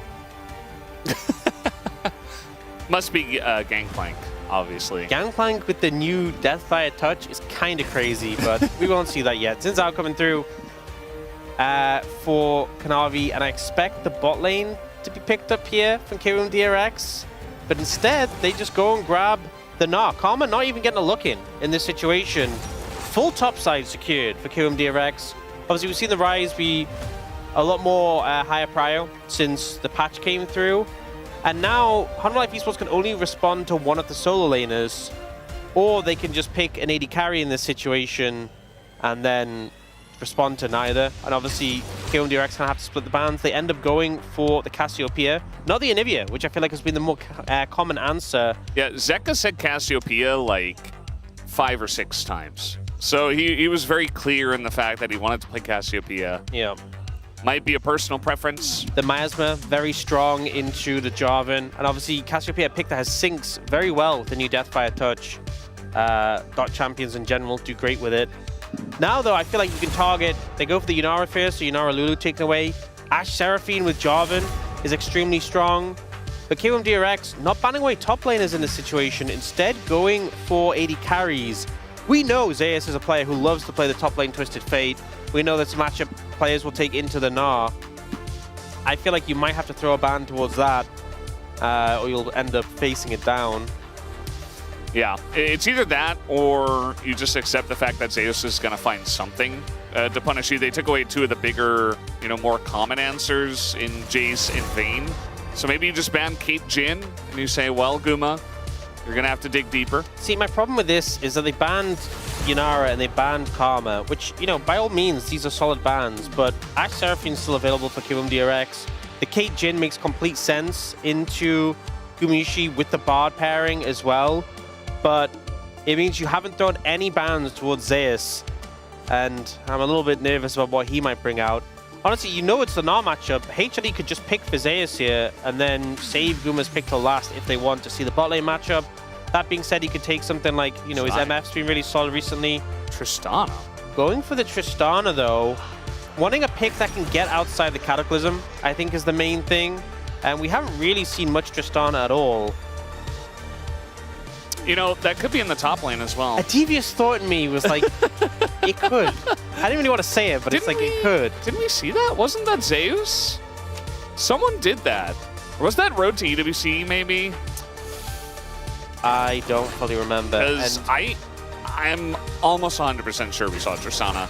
KMDX don't go for the Ashe Seraphine in this situation. Instead, they go for the MF Nautilus, and it looks like I don't agree with the Sivir. I think if you want to send the Tristana top lane, that's cool, but Sivir into Jarvan MF feels really bad, so... Yeah. I think it's fine to flex it, the Tristana, but I think you should go in a different direction. They end up locking it in anyway. I think this is difficult for HLE. I think the top lane matchup and the mid lane matchup, solo lane matchups is obviously good, favorable. Tristana can jump on Gnar's head when he's a mini and just explode him. Cassiopeia into Rise, we've seen it many times before. I'm concerned about the bot lane matchup. You have Nautilus into Bard. We've seen how rotund his hitbox is. Even grabbing him over walls. Yeah. MF is going to have a lot of lane pressure. And then Jarvan into Sivir is a problem. You're going to be playing around that flash so heavily. It's going to be a high pressure game for Gumayusi here. They do have a backup AD carry and a high TPS mid, but I still think KMDX an easier comp to execute as long as their solo laners can survive. That is the big question. Yeah, it's going to be pretty interesting. I think, like you said, if they go all in onto a Sivir and use a bunch of stuff, she's going to have a spell shield for some of it, and then you have Cassio Tristana, so it's like, is it really worth it to go all in onto a Sivir? Apparently, my memory was not failing me. It was Hugh who did play it in the Road to EWC, the Tristana top versus Nongshim. And now we're going to see it here in the LCK. Definitely does look like a fun matchup into the Gnar, as it does look like we're ready to hop onto the Rift for game number 1.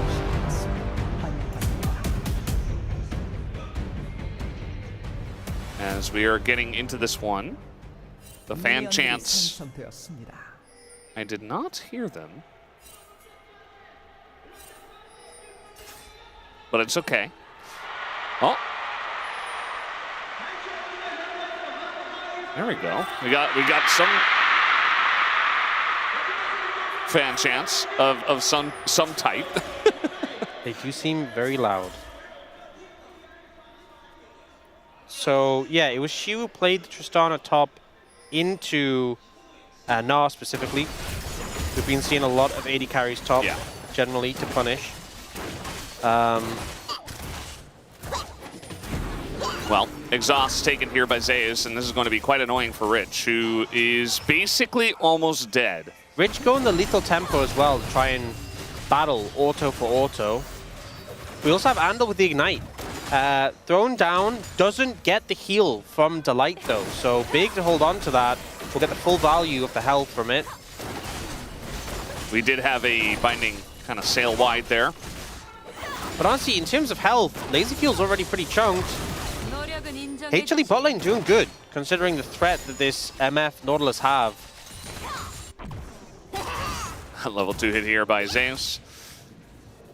And Rich is already TP'd. Yeah, I mean, Vayne is annoying, right? But Tristana can close the gap even quicker, especially from that bush. Rich has a ward there now, but, you know, he's not going to have it forever. The one thing about Tristana is if you do take the E, you can push into Gnar. So maybe Rich can find a way to farm a little bit. As for a moment there, it was level 1 versus level 3. Yeah. There's missed a couple of CS there, but still just has so much pressure in this lane. I like how HLE are playing this out with Gumayusi positioned very aggressively, knowing that the Dredge line is not a threat to him on Sivir, and Delight kind of playing a little bit behind.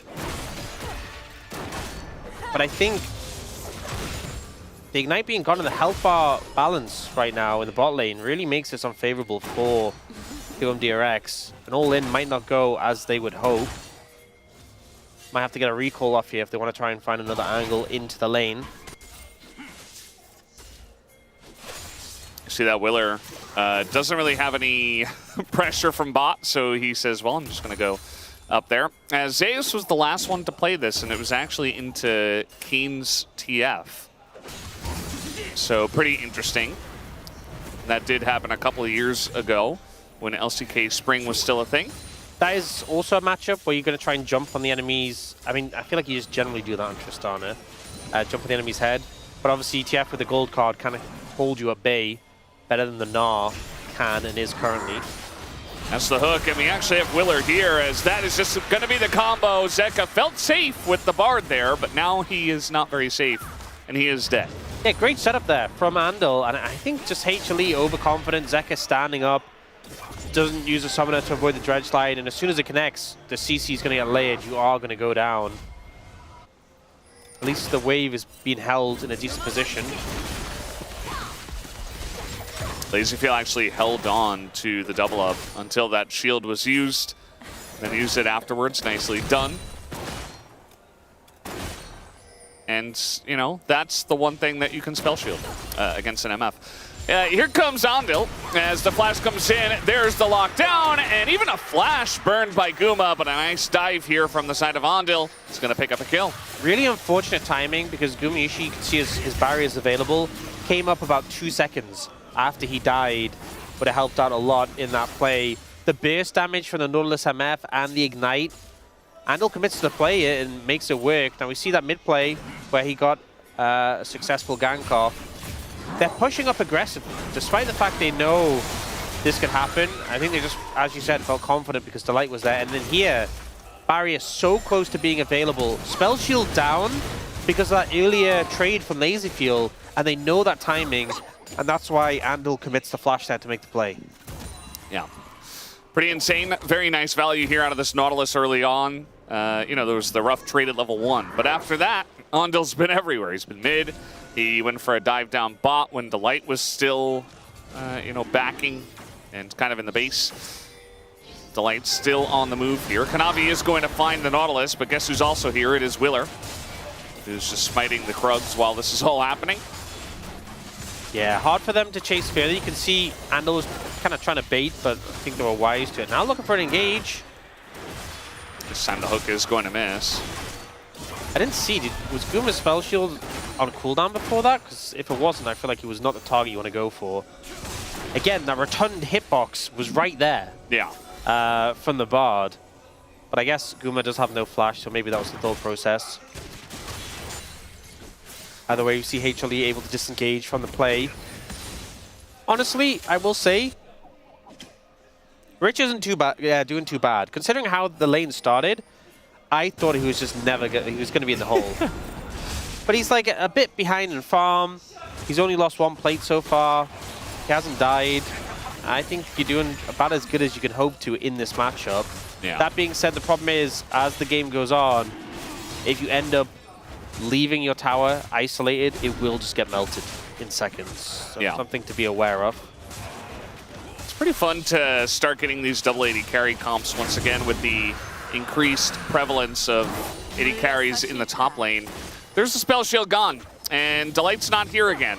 Now there are 4 people in the bot lane, and Guma's alone. I mean, what do you do against this? He's just going to die. Lazyfield picks up the kill, and I really love this aggression out of KMDX. Yeah, great set plays. They burn the spell shield first. Andal ensures that cooldown is unavailable, and it makes the dive so easy to pull off.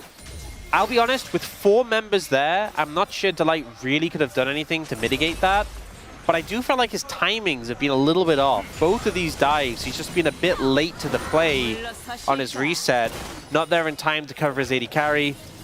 That being said, compared to the previous play, which was a 2-man dive, this 4-man dive, I feel like you would have just been there to supervise if you were here. Yeah. Or maybe to die as well. Solidarity. Very true. Kanavi's level 6, so you know what that means. He's in the enemy jungle. But he is in a little bit of trouble. There's the Crescent card, and he's just going to take the magical journey to safety. Nicely set up there by Delight. He did safely take it. Yeah. So able to disengage from the situation after trying to find an aggressive angle in there. I did feel like the game had been a little quiet for Kanavi so far. There's something going. I mean, this is the trading pattern of Tristana. But Rich is fine. I mean, he's a little bit behind on CS. I mean, Gnar has good base damages, especially if you're proccing the passive, and he has just stacked a lot of resistances between the Warden's Mail and the Doran's Helm. A good amount of armor to help cut down Zeus' damage.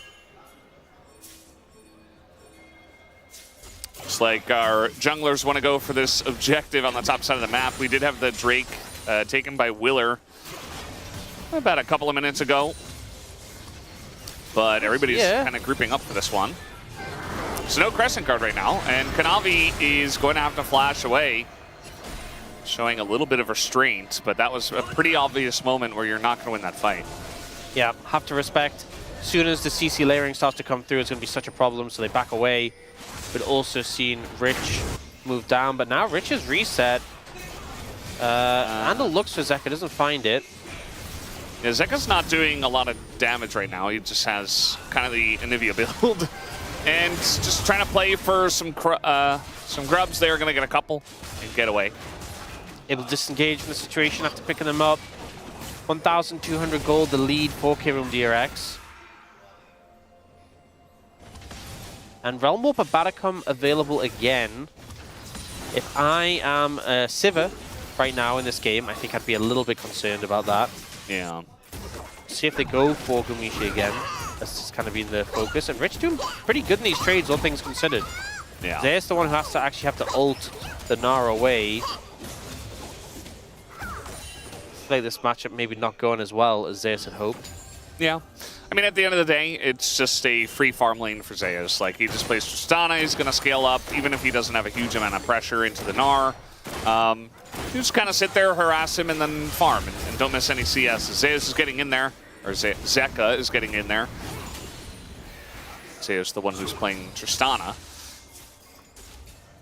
I feel like it's, you know, both these mid laners are going Death by Touch, but Cassiopeia just gets so much more damage from it with the poisons. Willer kind of checked that brush, but didn't quite get into the brush. I mean, there's just a control ward there. Was that Albert? Perhaps. Can it be Gilbert? I feel like it's just going to get spotted out, though.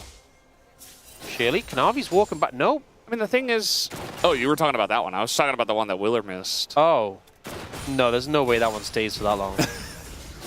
They check that brush all the time. Well, he just kind of checked. So I'm wondering if, like... No. He went in there, he's like, okay, there's no control ward. Andal is going to walk past it right now and clear it. It's going to happen in 3, 2...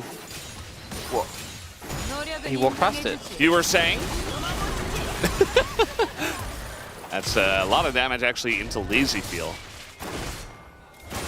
And Gilbert's doing just fine in the brush, but I'm not sure about the HLE bottom lane here. They're just going to go on the hunt and clear the wave And with Kanavi nearby, looks like they will show some restraint themselves. This time Delight's there, has the Tempered Fate as well, and with all summoners available, just not the easiest dive to pull off. They didn't have Yukal there ready and available. Navi though, he's gonna find some friends.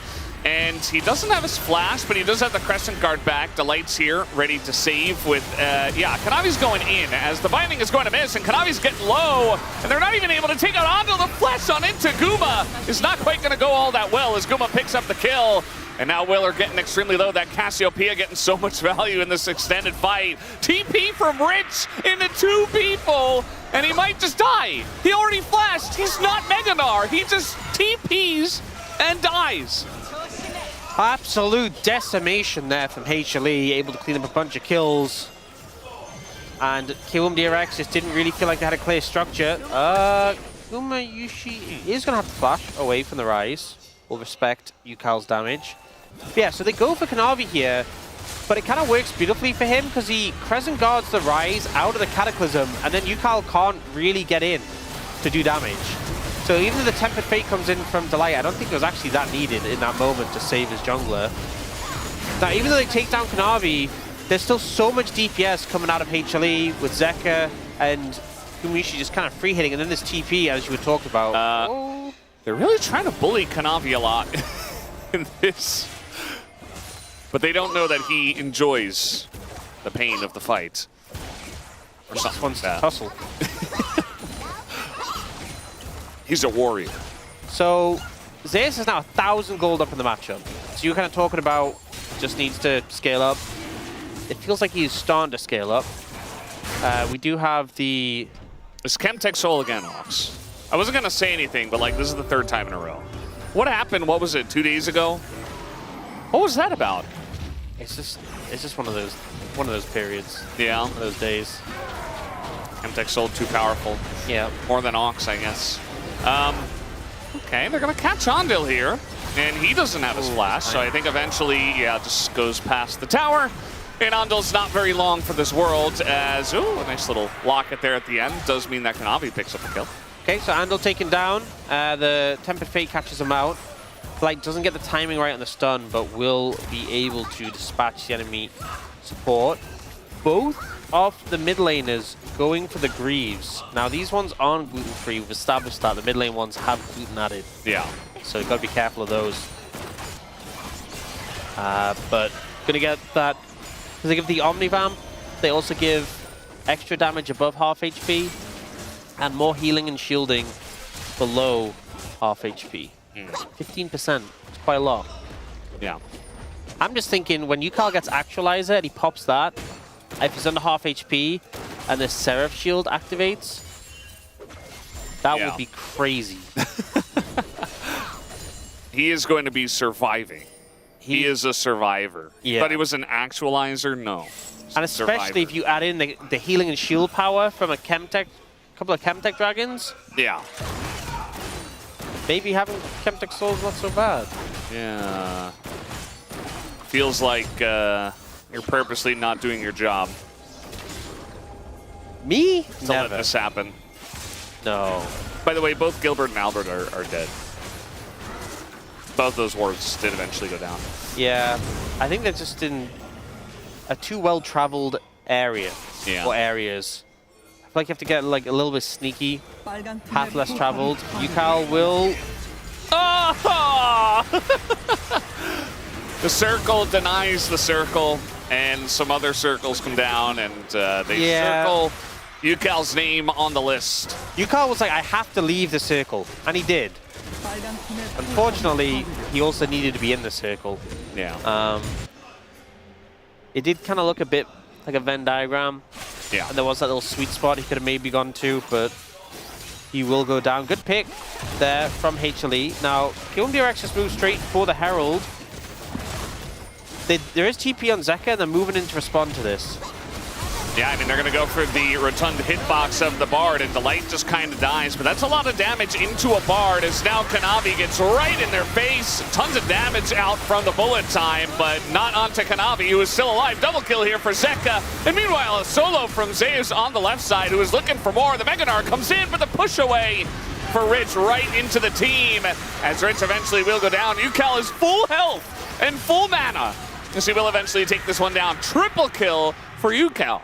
And a fight that looked like it was starting to go really in HLE's favor gets turned around by UCal, TPing in, cleaning up multiple members. So this is the play where, unfortunately, he didn't find the exact spot to be in. I had to walk around the Tempered Fate, was just outside. Unfortunate for UCal here. But it then ends up being him TPing in to make the hero play. The fight starts off with Bard getting bounced around and dying.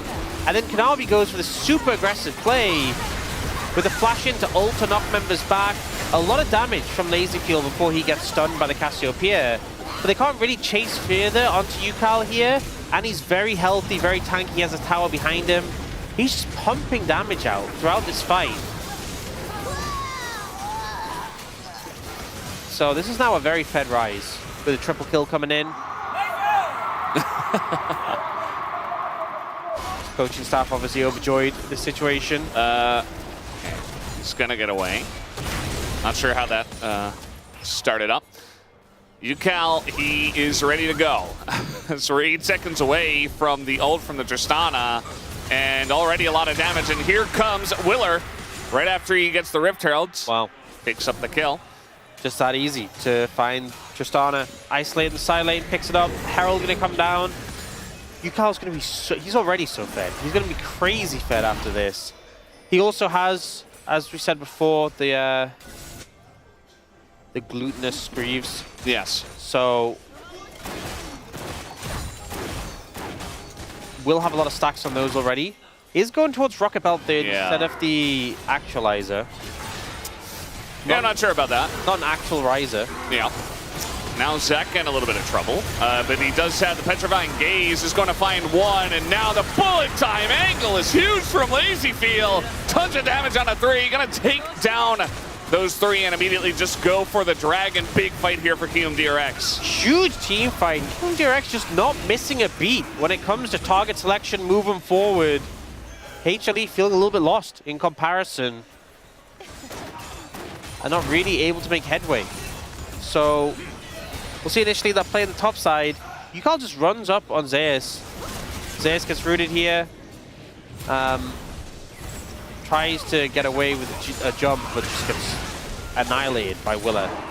And in this play, Andal gets some initial CC onto Kanavi to start the fight, but then they just turn straight on Zeka. Zeka gets chunked out, and despite being able to ult the Rise, gets deleted. The MF ult from a crazy angle, kind of in the backline of HLE, but exactly where Lazyfield needed to be. And then Kumishi has to flash out, and that Sivir with no flash is such a vulnerable target for the Jarvan. And that's pretty interesting. We saw a lot of Rise Realm Warp value into Diablo on Nongshim. That was, I guess, yesterday against Bro. And just essentially flanking them, and it was really cool to see UCal essentially say, no, Zeki, you can't run to the bot lane. I'm just going to put my Realm Warp here, and now you're kind of up against a wall and a Nautilus. And this Nautilus has been getting so much value. Just the engage potential and the threat, especially now that HLE are behind. And down 3 Drakes as well. I also think like the composition of KMDX feels more structured, right? You have the typical front line, you have the backline carries. Feels easier to play in that regard. Just like a standard sort of team fight composition you would see.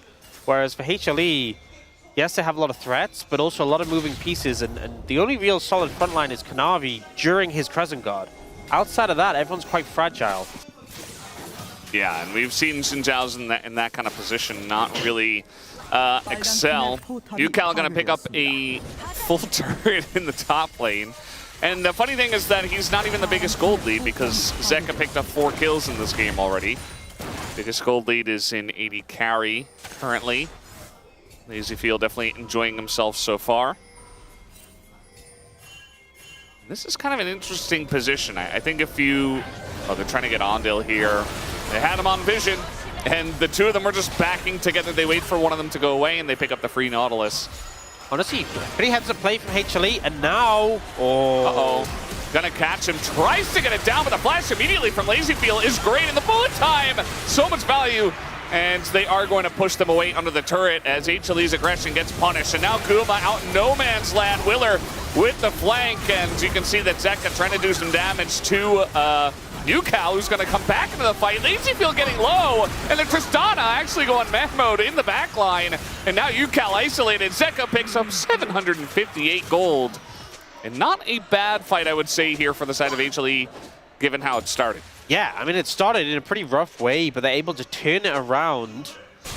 Zeka coming up huge there. I mean, honestly, it started pretty good for HLE, and then it went rough, and then it got good again, is the trajectory. They find Andal here, isolated on the recall. They then look for LazyField. This is the point where it starts to go bad. Because the flash is available, the light doesn't manage to catch him out. He's able to get this ult off. It's only a tick, actually, but he gets the damage down to kill Kanavi. And then in this follow-up play, this is when KMDX go a bit too far. The threat of Zeka is a real relevant aspect. UCal Megacone's back in to try and 1v1 Zeka and just isn't able to do so. Yeah. The Cassiopeia shredding at that point. And in the end, both teams have 2 members left. Now, Rich looking for Zeus. Yeah, I mean, he's got his jungler nearby, and they certainly wanted to go in on that, but I think because he had flash, they're going to hold back. But Rich even nearly able to proc into that Mega Gnar in the play. And this is very soon to the Chemtech Soul, actually, to the side of KMDX. So they definitely want to set up a play and some vision here. There's a ward behind them, but Zeus is Tristana and doesn't have TP anyway. Yeah, both mid laners super strong right now with their boots stacked up pretty high, given that there's been a lot of kills traded and 3 core items completed. I think we're going to see an actualizer diff here. May well. Because UCal went for Rocket Belt. It's a good item. It's a great item. Lots of people are building it, but it's not actualizer, which just provides so much burst damage. And now looking for LazyField. Nice sidestep there to engage. They go on to Zeka. He's not able to play the game. Still alive, actually, for a while, but eventually does go down. And now the Gnar is huge as he gets in the back line. Guma is left alone. And the double kill goes to LazyField, making a triple. And Zeus is not able to help out in the play. HLE try and throw out and engage, aren't able to connect onto the right targets. And then the counter from KMDX is just massive. The bullet time connecting on a Zeka, chunking him out. And this is going to be soul for KMDX. On top of a pretty big goal lead. We see the extra movement speed for the MF. Helps LazyField dodge away. Andal with the ult flash. With a follow-up from Willer. With a bullet time on top of it. Zeka, who's the strongest member of HLE right now, just doesn't get to play the game. And then it's just easy cleanup from there. Gumayushi tries to take down LazyField. Nearly does. But the healing from the Bloodthirster does save him. Yeah, I feel like the most surprising thing for me was how quickly Kanavi died in that fight. Like, their front line just got melted. And you talked about it before, how this front line is like, well, if the Xin Zhao's Crescent Guard up, surely he can kind of stand there for a little bit, and then he dies. And even in that fight, he Crescent Guards and just kind of dies anyway. And again, the flanking Tristana wasn't very threatening. They kind of just ignored him, killed Zeka, and moved on. So KMDX powering up. With his KMDX composition, you have so many engaged duels. All right, going on in here. This engage not as clean for the side of KMDX. They're going to find Zeus, but it's only Rich getting in on that one as Kanavi taking so much damage as he goes into the MF in his Crescent Guard and just dies. Guma is Sivir into the J4 and just gets cataclysmed. And that's something we were very worried about. KMDX are pushing, and they have so much power at this point in time. Rich going to be pushed away. Can't get the kill on Zeus. I mean, there's 4 dead. Zeus is low and has to reset. They definitely get the inhib. Will they try and push for more, though, is the question. Based on how Andal is tanking the wave, I think they're trying to go for the end. It's not the fastest push, but I think with the death timers here, 10 seconds on Kanavi, And Delight's going to come up, but you do see that Zeus is just pushed away. They're going to take down the two Nexus turrets and just go all in for this one. They get the kill on a Zeus. As Kanavi does come back, they're just trying to hit the Nexus, and they get it down. KMDX win game number 1 as Vietnam goes wild. Showing up huge in this game 1. You can see the fans overjoyed. This was such an uphill battle to go up against the top team in the LCK, and yet they were decisive and played their team composition so well, leading the charge. A lot of these plays to catch out when Zeka became a problem, they just targeted him down on that Cassiopeia. And I think, considering expectations for this series, this has already kind of exceeded them. Yeah, absolutely. I mean, we were talking about, you know, a week of 2-0s. Might still happen, but it's going to take KMDX showing up again in game number 2. And, I mean, the way they played in that game number 1 was fantastic. They're not going to get Nautilus again. I think Onda looked fantastic on that pick, and I also felt like HLE were not respecting his ability to engage at many different points. Yeah, we saw early on, KMDX able to get a bit of an advantage, but struggled at some points in the mid-game. You know, Zeka really came online. But when it came to the team fighting proper, KMDX just looked polished with this composition, and HLE struggling to execute, struggling to keep the carries safe. Bard doesn't always have the most peel. You know, you can temper Fate to buy some time, but it's hard to provide as much peel compared to picks like a Lulu. And yeah, I think back to the drawing board for HLE. Yeah, absolutely have a lot to go over from that game number 1. I would say there were many different moments that they can go back and look at and try to fix up. The draft, I'm sure, for game number 2 should be a bit more standard, might help them out as well. And perhaps we see full power HLE in game number 2, but big shout out to KMDX who have taken one solid step forward in this series to go up 1-0, as we are going to take a break and come back for game 2.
먼저.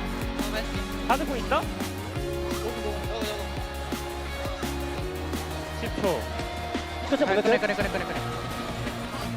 스타 막아줄 수 있긴 해. 내가 해다. 해봐 그러면. 그래. 스타 잘 막아줘. 근데 나 공은 없다 근데. 그래 미포야. 점프 잡고. 근데 타워. 타워 잡아. 무조건 타워 해라. 나이스. 나이스. 나 가보자.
Every scar is a line I've drawn.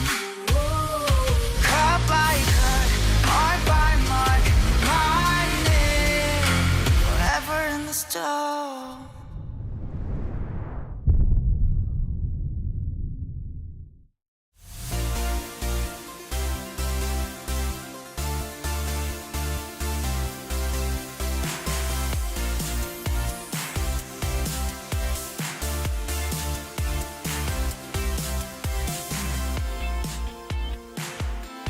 And the home crowd in Hanoi roar to life for their first home team victory, as it is KMDX with an upset game #1 win. And they did it in comprehensive fashion. It wasn't just one misplay, it was multiple fights, multiple plays going the way of Kiwoom. And they are on the cusp of maybe the upset of the year here, Wolf. It wasn't even a bad draft. By the way, for Hanwha Life Esports, like they ended up getting the Tristana counterpick into the Nara, which we've already seen at EWC. They ended up having a really strong rotational composition with the Sivir that scales really well. They had the counterpick for Zeka, the Cassiopeia. Just couldn't move all the parts together properly and just got completely rolled over in the early game. I mean, I want to jump into the clip right away. Like, basically, I think they had such an easier comp to pull it off. I mean, Ox already mentioned that this is probably one of the best team composition that they made. I think it was mainly around support and jungle. I think Wheeler and Andil, both of them are like just making so many proactive plays in the early game, and I think that made a huge lead for the early game. Nautilus Misfortune is very simple, right? You hold them in place and then you shoot them. And sometimes you hold them in place and then you ult them with the Misfortune. And it's just really easy to play out as Gumayushi here has to use his spell shield early. Does not have his flash from the earlier play. It's kind of greeting here. At this point, there's no way out. Like, you would have had to just walk away before they even showed up if you were going to live here. And so he doesn't get the full wave there, because he dies, and also he gives over the kill gold as well. I mean, you might ask, if it's good and strong and it's easy to pull it off, then why everyone is not playing that easier team competition is because I think you're going to be really good on the early game. If you cannot snowball in the early game, then you can't really do anything with it. So I think even though we say they had the easier comp to play it, I think it was the player who actually played really good in the early game. And I think, again, Wheeler made such a good, huge step up for the team. Yeah, and remember, this is against the most aggressive early game team in the league in Hanwha Life Esports, who always have a lead and then catapult from there. However, now they had to take some team fights at equal footing, and this Drake fight here was surprising by multiple different fronts because it's LazyFeel ulting from the back line, but right next to him, and he's able to get off a lot of damage. Yeah, I mean, unfortunately here for Hanwha Life Esports, the start of this fight is a disaster. Also, this setup from Zeka was very poor. Needed to be trying to ult the other way to try to help peel for his teammates, but it's a fight they should have opted into. And I got to give some credit to Hanwha Life Esports. They found some angles in the mid game that they lost. We're not going to show all of them, where they were able to get some picks and to find some aggressive plays, hiding in brushes, setting traps. But this fight felt like ego. They were like, we're going to force this one. We're going to actually win this. And there was just no way they were set up in any situation to win that fight. And then they just gave a bigger lead. Yeah, and then finally, with that lead, we've seen KMDX have trouble closing out the game. We've seen Hanwha Life Esports be able to come back. But in this final fight here, they just aren't.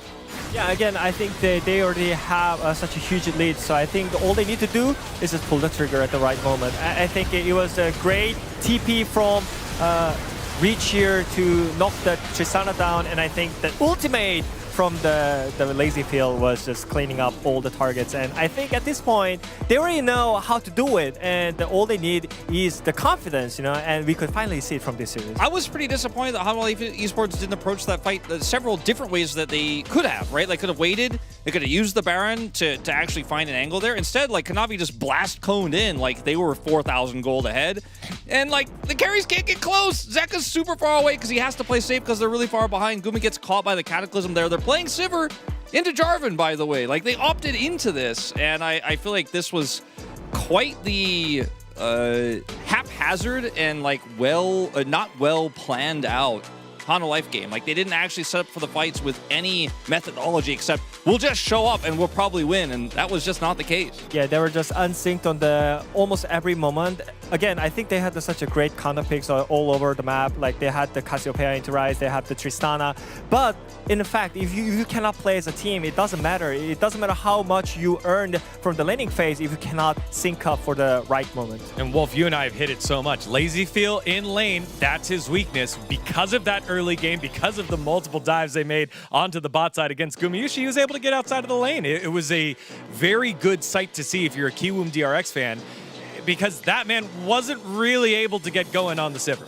I want to see more, you know, like Karma lanes, if they can get their hands on it, more Caitlyn lanes, you know, try to play the Bard themselves. I mean, obviously it's fearlessly banned now, but I want to see more winning lanes for Lazy Field where Wheeler plays with that bottom side, because when he got out, he had such a huge impact. All right, well, as we head back on over to our casters, I do have a little late fact of the week here. It is potentially still a 20-game week.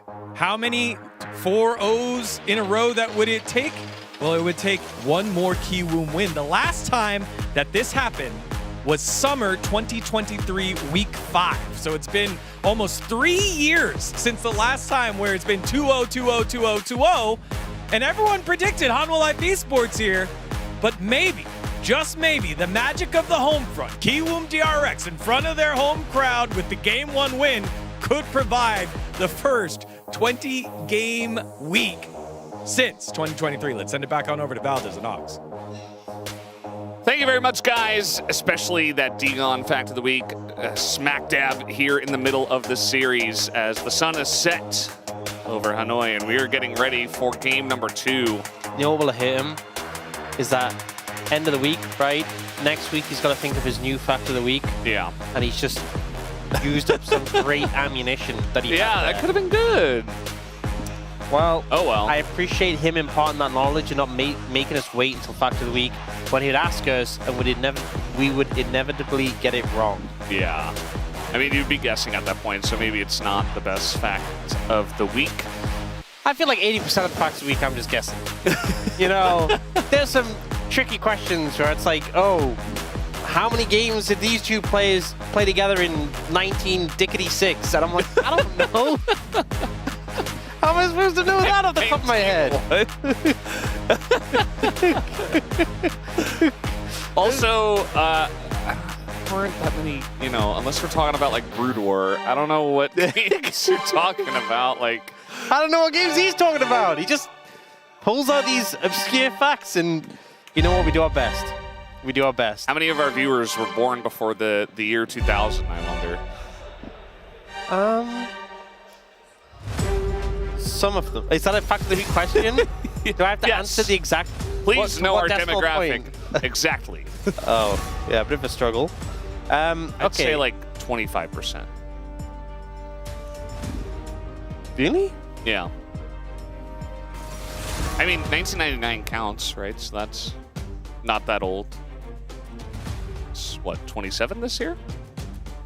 Let's stop talking about ages. This is too real. It's too painful. We're going to start off the draft in a similar manner, except this time it is HLE who are first pick.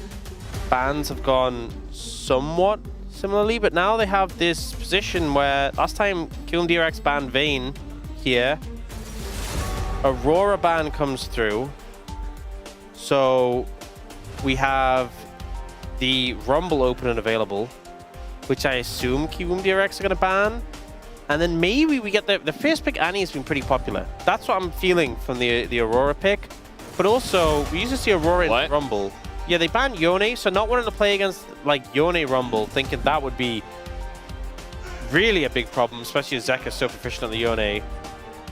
I assume it's just going to be the Rumble first pick. Yeah. You're giving one of the best, if not the best, top laner currently in the LCK, Rumble, which is the most broken top laner. Now, we did see Doran perform really well on Yorick into the Rumble in our first series. I just hope this is not the Ambessa response. We have seen that. It has not convinced me. It has not worked very well. And it got nerfed. So, perhaps not. I feel like Rich could just pick a tank into it. I know we've seen some of the Rumbles or a farm up, or a Nivea. You know, we've seen a Nivea into it. This is a triple flex. I mean, that we know of. Yeah. Jungle Anivia? No. No. I thought about it for a second. I'm like, so nah. Anivia coming out, based on the fact they picked that Rumble, I expect it to be leaning towards top lane, but we don't know for sure. Could just be mid. And then looking to pick up a bot lane for Lazy Fuel and Andal, but only able to get the Lucian now. Lucian Milio has been really the premier duo. So we'll see if they get their hands on that, or if HLE want to deny it and pair Milio up with something else. Well, they're going to get Vi because Willard decided to not pick that in lieu of getting a very strong bottom lane. But, you know, we saw CU struggle on the Rumble because he had to deal with the Yorick lane, but also because there was no setup for the Rumble. But if you're getting Vi, which is basically the best setup you can get, and Zeka's playing Ahri with the Vi. Yeah, you could have gone Vi Ahri, Vi Annie. I think both of these would have worked really well. This Rumble Vi Ahri topside is like nightmare fuel for a short-range AD carry, say a Lucian. Not gonna have a fun time. And they go for the Annie pickup, which means it's not Anivia in the mid lane. Still could be top, still could be support. But the problem is, by going Annie Anivia, I don't think Lucian and Anivia is a very convincing lane. And if I'm HLE, I just ban Milio and Nami, and then you're good to go. Yeah. I feel like we've had a bit of a stumble here in this draft. Yeah. I think KMDX have really put themselves in a rough spot. They're like, you know, game one was a bit too easy. Let's give ourselves a challenge by drafting this and giving Homolife Esports maybe, just maybe, the best 3 champions in terms of synergy you can get on the top side of the map. Caitlyn Jhin going to be the bans, taking away some of those longer ranged AD carries that we know Gumayushi is very proficient on. There's still picks like Yanara available, Corki options, even the Ashe, actually, Ashe Seraphine is... Yeah. Oh man. Oh no. Oh, oh god. Oh, KMDX. That's not Nami. Maybe the thought process is we can just kill Nami and get a free reset on the Ahri. Yeah. That could be the angle. I imagine if you want to see the enemy bot lane, you just pick a jungler here. Maybe keep the theory off the Anivia as a flex. We've seen Lisa and Annie be pretty strong. And honestly, Annie into Ahri feels like a good matchup. They're just going to slam Ashe Seraphine. Oh my... This composition. I don't think we've seen a team this good, or any team, get a comp this good yet. The thing is, in the LCK. I know Vi Ahri on the highest prio picks, but It's I just the think synergy. for how HLE like to play, that too. For how they like to play, the team fighting this composition has is a little bit absurd. They're just going to dive you. They're just going to explode you. So... Did you see Andil's face? He's like, what can I play Like, here that won't get one shot? yeah. I'm going to be honest, I don't think there's any options out of range champions. And I think if you go melee, you just get blasted out of the lane, and the Lucian never really scales up. So let it go for the Lucian Nami. This is going to be a tough time in the bot lane. They have the Anivia top. Our suspicions were correct. So their solo lane matchups are better. But to me, this game is very much one where you need to snowball hard if you're KMDX. Because I had some criticisms of HLE's draft in game one. Felt like they didn't really give themselves the tools. They have the whole toolbox in this game. And it is full to the brim with all sorts of spanners and other assorted such tools. Screwdriver. Screwdriver. A hammer. Yeah, useful. Tape measure. What else? Yeah, tape measure's a good one. Yeah. A bow and arrow for some reason, because they have Ashe. Yeah. Not sure why that'd be in a toolbox, but... You never know when you have to, you know, put a rope attached to something on the ceiling that you can't really, you know, Or you have like a river through your house, so you kind of need to get a rope over it and, you know, use a bow and arrow for that. Ah, yes. What a realistic scenario. Obviously, yeah. I do that all the time. Do you keep a bow and arrow in your toolbox? Yeah. Oh, okay. You don't? No, I haven't thought of this. I actually don't have a river through my house, so I don't okay, need. that makes sense. Yeah. Well, KMDX say we're going to have a fun game, and maybe it goes to game 3. That's okay, because our fans will enjoy a third game. Let's jump onto the rim for game number 2.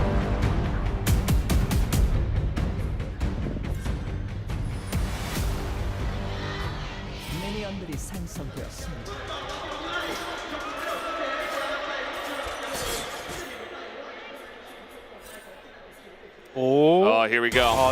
Oh, Ondil. Make 2 flashes. Okay, so on the one hand, 2 flashes for 1 seems positive, and HLE's bot lane are going to be later lane. However, Andal went Q level 1. I'm going to be honest, Nami Bubble, I don't think feels like too much of a real ability in this lane matchup.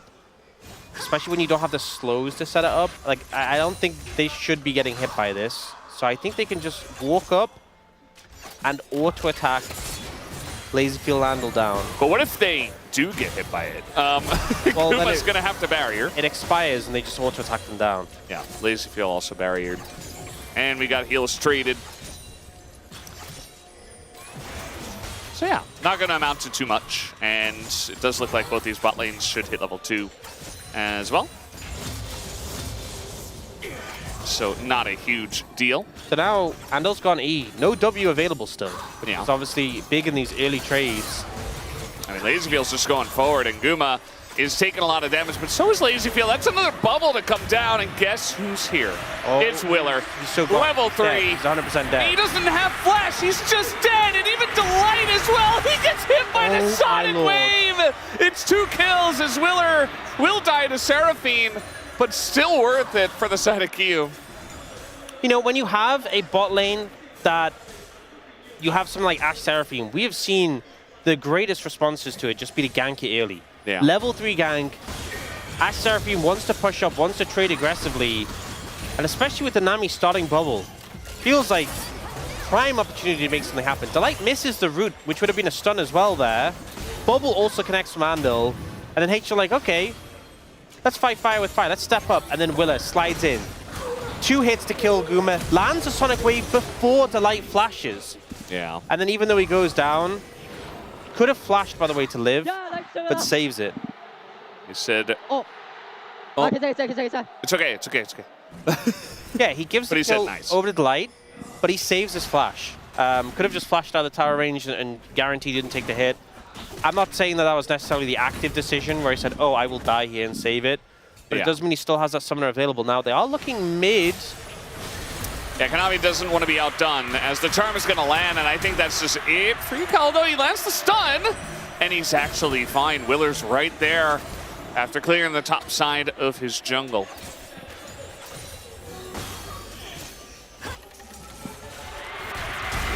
Flash on in, Yukal just dies. Not sure why he was in range of the flash Q. Yeah, but he was. Disrespectful, I think it's safe to say. It's kind of like Zeka in game 1 where he's like, oh, it's okay, I have Bard here. Let me just walk up to the Nautilus. Yeah.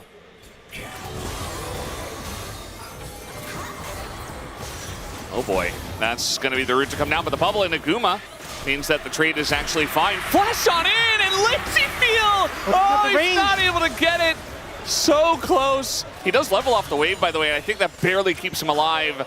And guess who's coming? It is Willer.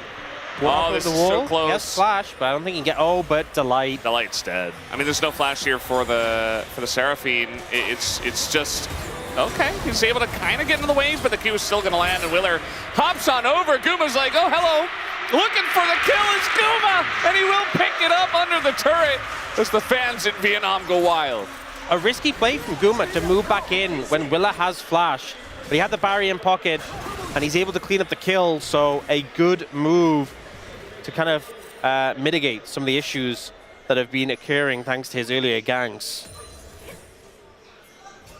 Andel's been super sharp on these bubbles. I feel like bubbles such an inconsistent ability, quite hard to hit in a lot of these lanes. And he's just been on point, and there Lazy feels so close to being in range. And Guma didn't have the barrier at that moment. Yeah, didn't have it then. Backs off. Willa goes, okay, we'll go for Delight instead. And then you have to retreat through the minions. And Guma walks up and he's like, yeah, I'm good. I have barrier as well. If Willa gets his Sonic Wave back, I think he can just kill him through barrier, but did not get the cooldown in time. Guess who's bot again? It is Willer. The bubble is going to miss. And we also have Kanavi level 6 in the bottom lane, ready to go. Willer going to hop back, but there's the ult from the Vi. Delayed a little bit low. Guma trying to follow up here, and Lazyfield with that mobility is going to have enough to get away, but Ondale not in a great spot. He has his flash, but he just elects not to use it. Goes down, as this time Kanavi's there to protect the bot lane. Rich? This is one of the things that's spending so much time ganking, is obviously if you can set your lanes into a good position, that's great, but Kanavi has just been, I mean, he hasn't just been, but he's been farming up a storm. Yeah, Rich is going to go egg here. Okay. That's fine. Yeah, he's okay. Do you see the Crystalline Overgrowth proc there? But yeah, Kanavi's been farming up a storm. He comes into that counter gank with level 6, and there's not a ton that trio from KMDX can do up against the Vi. We'll see a replay off that here. So big things are that the bubble doesn't connect this time. Flying Gumusi able to dodge away, and then when Willa goes in, Kanavi's immediately there to disrupt. Ults Lazyfield knocks Willa kind of into the alcove. The root from Delight doesn't connect, but the bubble once again misses, and Andal is the sacrifice.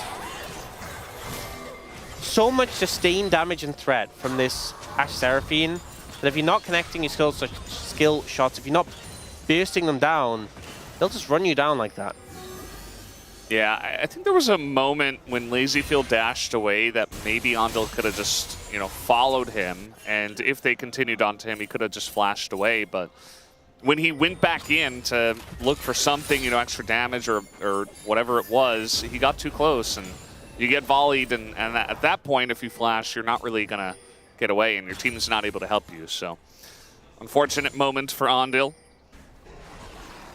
You see Guma is ahead about 500 gold, the biggest lead here on the Rift at the moment. Definitely helps that he killed the Lee Sin. So I said how both solo laners, I was a little concerned about the matchups for HLE. Obviously, we did see that gank on a Yukal, but Zeka's doing pretty well. But Zeus is ahead in this matchup in the top lane. So kind of doing crazy work on this Rumble into a ranged matchup where the Anivia kind of just controls a lot of the pace of the lane. Especially now level 6 has been achieved. But Zeus still having a lot of pressure. In fact, Rich just reset.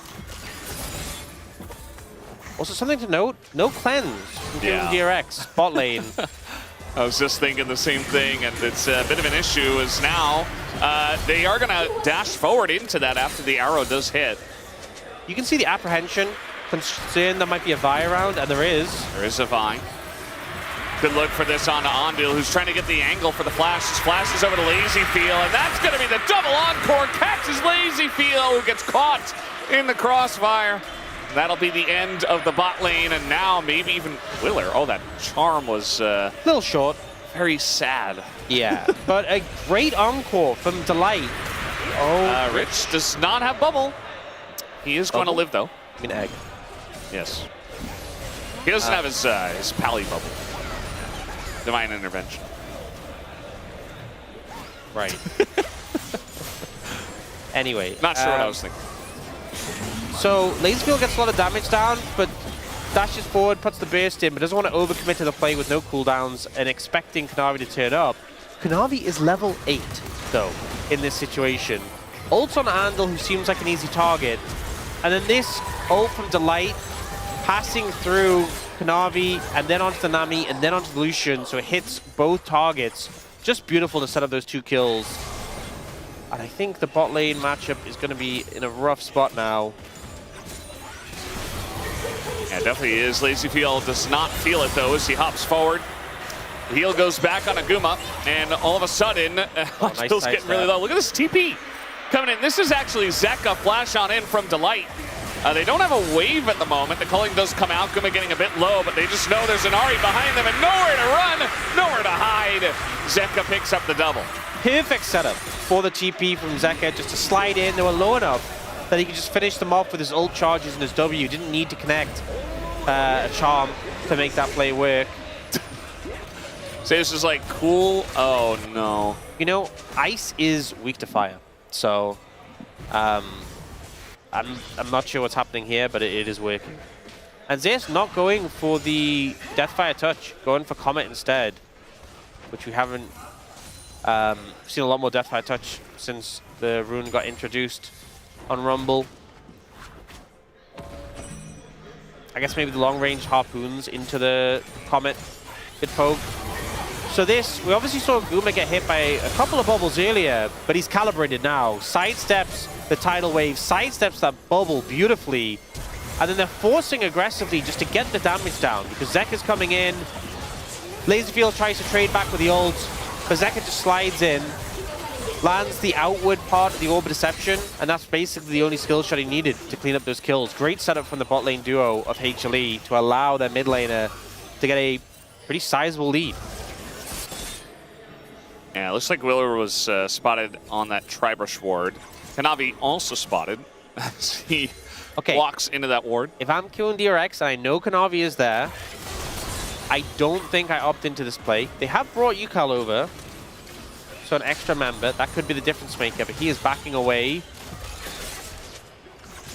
Lazyfield, I feel like, was just existing there in a very precarious position, which is within Q flash ult range of Kanavi is a precarious position, because you know he would.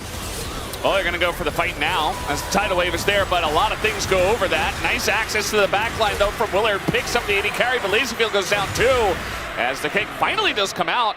And the follow-up Sonic Wave does not connect. So even though KMDX are able to take out Gumayushi there, take out the Ashe, they still just lose the fight so heavily with both bot laners going down, Kanavi and Delight connecting onto those targets. And even though Yukal moved down, just wasn't there in time to follow up on the play. It's 10 kills to 4 now, a 3k gold lead. And it's a Hextech Soul. With HLE having 2 dragons. Yeah. Not what you'd like to see. Yeah. Yeah, I mean, not only did Kiyoom give over this draft, but also the play has just been better from HLE, and you can see it here in this fight as well. Nami doesn't do very well into this. Yeah, Gumi used to just get targeted and focused down, but it just doesn't matter in the grand scheme of things. So cleanup comes through, and yeah, this draft is so strong when it comes to team fights, so straightforward for HLE. I don't think they strictly needed to have an early lead, but they do. And now looking for Rich. Nice flash. It's going to get him to safety for now. I say that, he doesn't look very safe, and now he's dead, so that's kind of the opposite of safe. Yeah, Delight tanks up the tower for them to go aggressive again. We saw Kanavi punching through the turret to get the damage down. They are zoning Zeus down on the other side, but a Rumble we've seen many times before, pretty decent at holding off. I mean, Anivia, she's usually picked in lane swap meta specifically because she obviously has the egg, but it wasn't available there to help clear up the wave. Ashe arrow is coming. Misses Yukal. Okay. Hits Zeus, but he didn't get stunned. Hit the turret too. Wow. Yeah, the interesting. Turret was still firing. Why did Gumayushi try to hit his top laner? What did he mean by this? Yeah. Trying to send a message. Yeah. You just don't know exactly what the message is. The message was strapped to the arrow and it said hi. Yeah, Yukal is dead. Yeah. And, you know, they have to use the Vi Flash, but I'm certain that they do not care about that. TP is coming out here from Zeus. He's like, goodbye. Yep. I don't care. Full move in position to cover bot, but also just great read that they were collapsing in on him. Gets the TP up before anyone with CC is anywhere near him.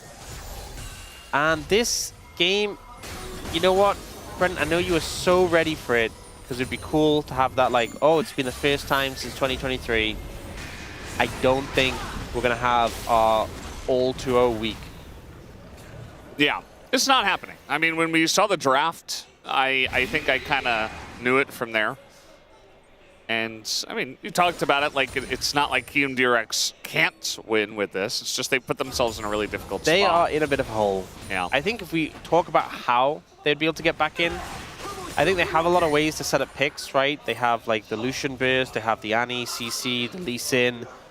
And you do have isolated targets. Well, not necessarily isolated, but targets who will die quickly if they are isolated, like the Ashe and the Seraphine. Vulnerable targets, I guess I should say.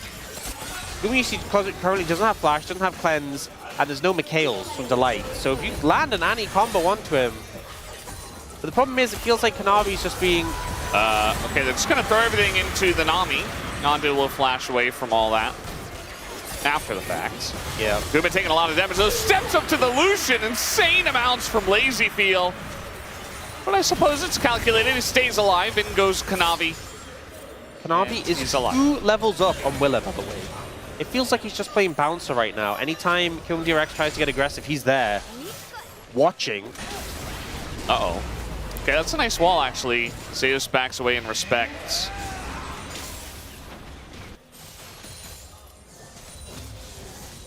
Yeah, Zeus is up like 30 CS. Yeah, the Rumble was given over. First and foremost, I feel like that was the first part of the draft where it was like, okay, that's, you know, we saw a good answer for it in the first series. In fact, Nivea has not been a good answer for it. Everyone on the top side of HLE is up about 30 CS, give or take a little bit. And then bot lane has a ton of kills. Both of them 3, 2, and 7. Well, Dragon up in 50 seconds. Do I think KMDX are in a position where they can win a fight here? Probably not. Do I think they can afford to give over the Hextech Soul? Definitely not. It's a nice stun on a Kanavi. Yeah, we'll disrupt him, force him away. He's concerned someone else might be there and doesn't want to give over his pretty sizable bounty. Dragon up in 30. Mid lane tower being chunked out. I'm interested to see what KMDX opt to do in this situation. Do they try and force the fight and deny Hextech Soul point?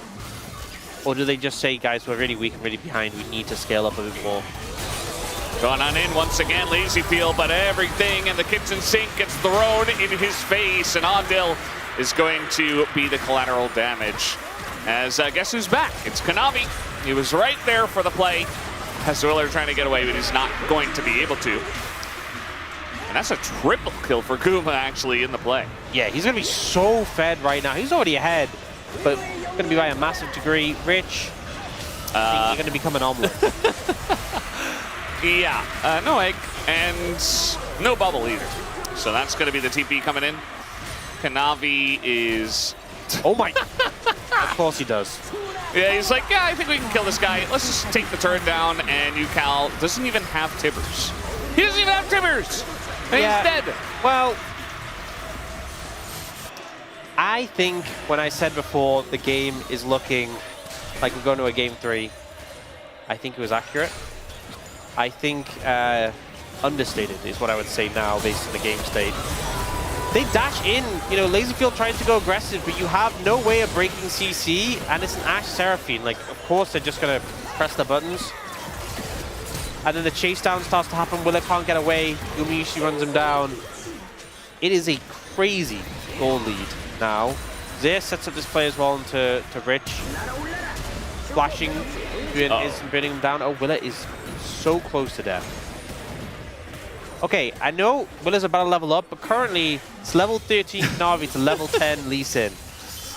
Yeah, it's been rough for Willer. He had a great first gank. Zayas is like, he's level 14 to level 12. Yeah. I mean, HLE could just back away and take the Hextech Dragon if they wanted to. It looks like they kind of just want to push the wave instead. Maybe the mindset is this game isn't lasting another 10 minutes. Okay, we got a Lee Sin on the way, and Zeus is like, well, I'll just get the kill. That was 3 autos. Wait, Willer, I don't think... And Willer's going in. He thinks he can get this kill. I mean, with the kick coming through, the Sonic Wave is there. Okay. The Lee Sin and the 1v1 is good. I was a little worried if he lost that fight. Meanwhile, we do have some Annie stuff being thrown into a level 14 Vi with 2 items of Hurt Treads. Yukal thankfully has flash, and they're trying desperately to kill Kanavi, and they finally do. Lazyfield gonna get a nice shutdown here, but it looks like Guma's going to collect even more. 2 kills with that last auto onto Lazyfield. Yeah, Kanavi goes super aggressive there, but sets up the kills for Gumishi just to fire some arrows into them and clean them up. 8, 2, and 7 now on the Ashe. I think they just gave them a bit too many good picks. A lot too many good picks. I think so. Yeah. Yeah, Zeus just melts Rich. You know, flying ice is only 2 times weak to fire. Yeah. But that's enough apparently. And then Willa just comes in and kicks him and follows up the Sonic Wave. Does a good job. Make sure he doesn't go down. He's just taunting them. Like, that was so silly. But it works out. You know, he had flash here and he didn't use it. He just saved it. I guess he would have had to flash at Tibbers, which would be extremely difficult. So, but you could tell he wanted to. Yeah. Flash in. And Gumiusi just able to clean up those kills. Okay, they are going to pick up the dragon. It's closing in a 10k gold lead. Oh, they're killing Zeus again. That's the game plan. I mean, there's 4 of them, so I think maybe this time they can. I'm still waiting for it. I'm really not sure. He's surviving for so long. And Willer ends up taking the kill. That's the game plan. It's just kill Zeus. Because we're behind. We can't really win a 5v5. And you know what? He has the least hard CC inside of HLE. I think KMDX a little bit sick of getting, oh my, laser fuel. Yeah, the arrow's gonna come through. Bubbles there on a Kanavi, and it does not matter. That was a very aggressive Hex Gate. It's okay because he's Lucian, and Lucian can dash over the wall. Yeah. You know who else can dash over a wall? Wukong. True. Wasn't the one I was thinking of, though. Akali. Also true, not the one I'm thinking of. Oh. I really am not sure who you're thinking of. Zeka is Ari, so he's just going to run away. Willer is here, and they will respect, actually. He's getting pretty close to the Baron, trying to get in the flash. And he just gets termed and killed. Nice try from Willer. But at the end of the day, just a little bit too much to ask from him. The chase potential from this squad is big. You can see that KMDX trying to funnel down into their own river. That's a nice wall. And it is actually going to help them get away from Zeus. Yeah, you see Gumiusi just moved onto the mid-wave. He will push down this tower. KMDX are actually trying to... You need to take a very safe route. Go that way. A lot of damage here in a Kanavi. Not quite able to take him down just yet. Nice play from Rich there, but yeah, you don't have access to your mid lane up against HLE with Baron. Yeah, Delight comes in to shield him to keep him healthy. Well, as healthy as he can be. Got to be a bit careful going in the base here because Anivia's wall currently covers the entire opening of the base. Like, don't get me wrong, HLE are incredibly strong, and it is very easy for them to win a fight and the game for this position, but that is the one place where I think KMDX are at least playing to their strengths, is if they just throw the Anivia wall down, block off the entire base, and separate HLE. That being said, a lot of... So I asked you earlier about champions who could dash over the wall. I was actually talking about Vi, but Ari also can. You know, that makes sense. So they can just kind of go one way or the other. Kanavi has a GA, which means he can play with even more reckless abandon. Hide on bush. Sometimes it does feel like he plays like he spawns in with it. I mean, it's the fake out where Willard leaves, and then they're like, oh, Rich was here. Okay. That's the equalizer. As the extension does come through on Ondil, and he is not very long for this one. Majai's picked up by Zeka, by the way, just going to get Mikhail. So now the follow-up just come through. As you're not getting away from this composition, triple kill goes the way of Guma. And the fans are going crazy for HLE. It's a 14,000 gold lead. I think HLE were a little bit upset. They lost game 1. And our 2-0 streak this week will end. But the final series is going to go to 3 games. So much damage. Yeah, 12 kills. And yeah, 16,000 gold lead. HLE look to push into the Nexus. Willer was just having a bit of fun here at the end. And they're certainly having fun with this one. Guma, no! He's going to go down right as the Nexus does as well. HLE super dominance game number 2. KMDX certainly did give them a lot of good options, and HLE is a very strong team. I think we came on a draft, and I think we definitely were favoring HLE quite a bit. And then everything played out in the early game, and I think it was pretty shut and dry. The fact that we saw them continue to just steamroll this game, clearly twisting the knife when it came to them having a strong composition. That suits them as well with how they've been playing recently. Just that ability to dive in, start fights at a whim. Kanavi played like a psychopath, as we kind of expect. And KMDX, if they want to get a series win at their home ground, need to find a winning solution for this game 3. Yeah, you know, it's one of those games where I think you can just go back and say, well, anyway, let's move on to game 3. So at least that's good for the side of KMDX. They did beat HLE in game 1, so you know you can do it.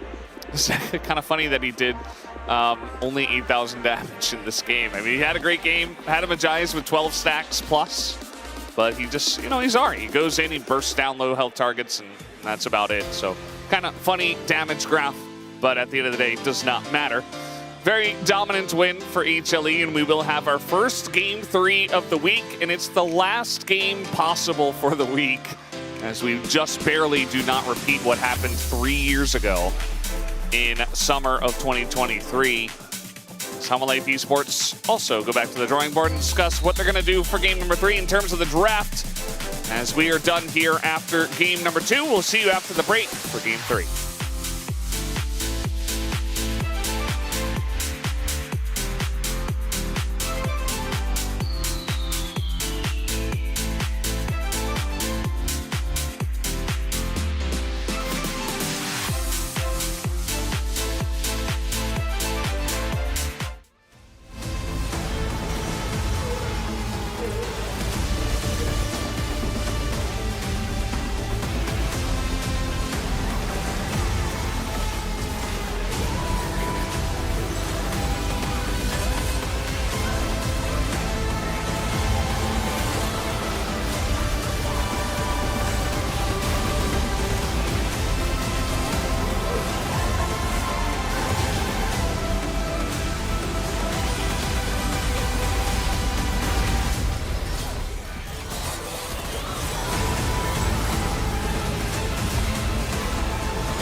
괜찮아. 4대5도 할만해. 나 많이 세.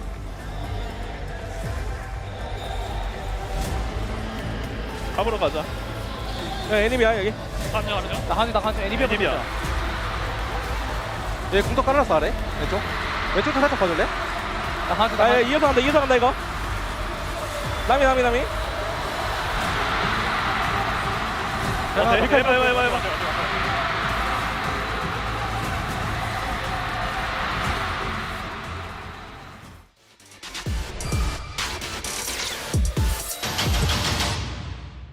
KT와 한진 드리온의 경기 전해드리겠습니다. 각각 영역에서 인상 깊은 장면을 보여주고 있는 두 팀의 대결 이어서 만나보시죠.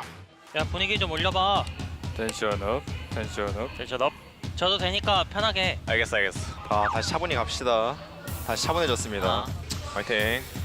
오케이. 얘네 3렙 경쟁 해야 돼. 이거 먹고 가볼게. 기다려봐. 트래핑. 오케이. 와봐. 이거 짜 오나 본데. 나 집 맞춰도 되나 라마? 야, 짜 왔다. 나 풀 있어. 나이스. 노플. 여기까지. 나이스. 아이고 까비. 죽긴 했고. 짜오 노플. 얘 용 쳤다. 뭐 말만해? 바텀 좀 깔긴 한데. 바텀은 괜찮아. 야 룰루 쪽 보자. 쌈을 보자. 짜오도 노플. 짜오 보자. 짜오. 야, 우리 봐줘야 돼. 진. 싸우자. 빼면서. 룰루 노플. 에시. 빼봐. 살게. 룰루. 오로라 노플. 오로라 갈게. 룰루 가자. 매웠구나. 용 맞다. 잡았어? 다 먹었네. 미안합니다. 짠. 드라피 이끼라 괜찮아. 확인. 지금 보따위 보는 거 우리? 보따위 보는 거 어때? 세게 할게. 야, 궁 한번 쓸게 나.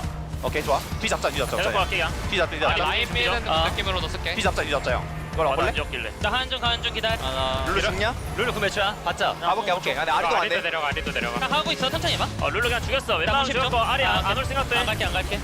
봤어? 간 거 아니야? 빼. 봐줄게 형. 잡았다. 공돌만해. 가볼게. 할만해. 오케이. 나이스 볼게. 애쉬 노플이야. 애쉬 노플. 다 천천히. 짜오 길게 하는 애들아 원중. 짜오 오고 있어 얘들아. 빼라. 위에 짜오 와 이제. 나 실수했다. 근데 이거 괜찮은 거 아니야? 나쁘진 않아. 전령 무조건 싸워야 돼. 싸우자. 오공진 노플이야. 그 피하긴 돼? 피하긴 기다려봐. 5천.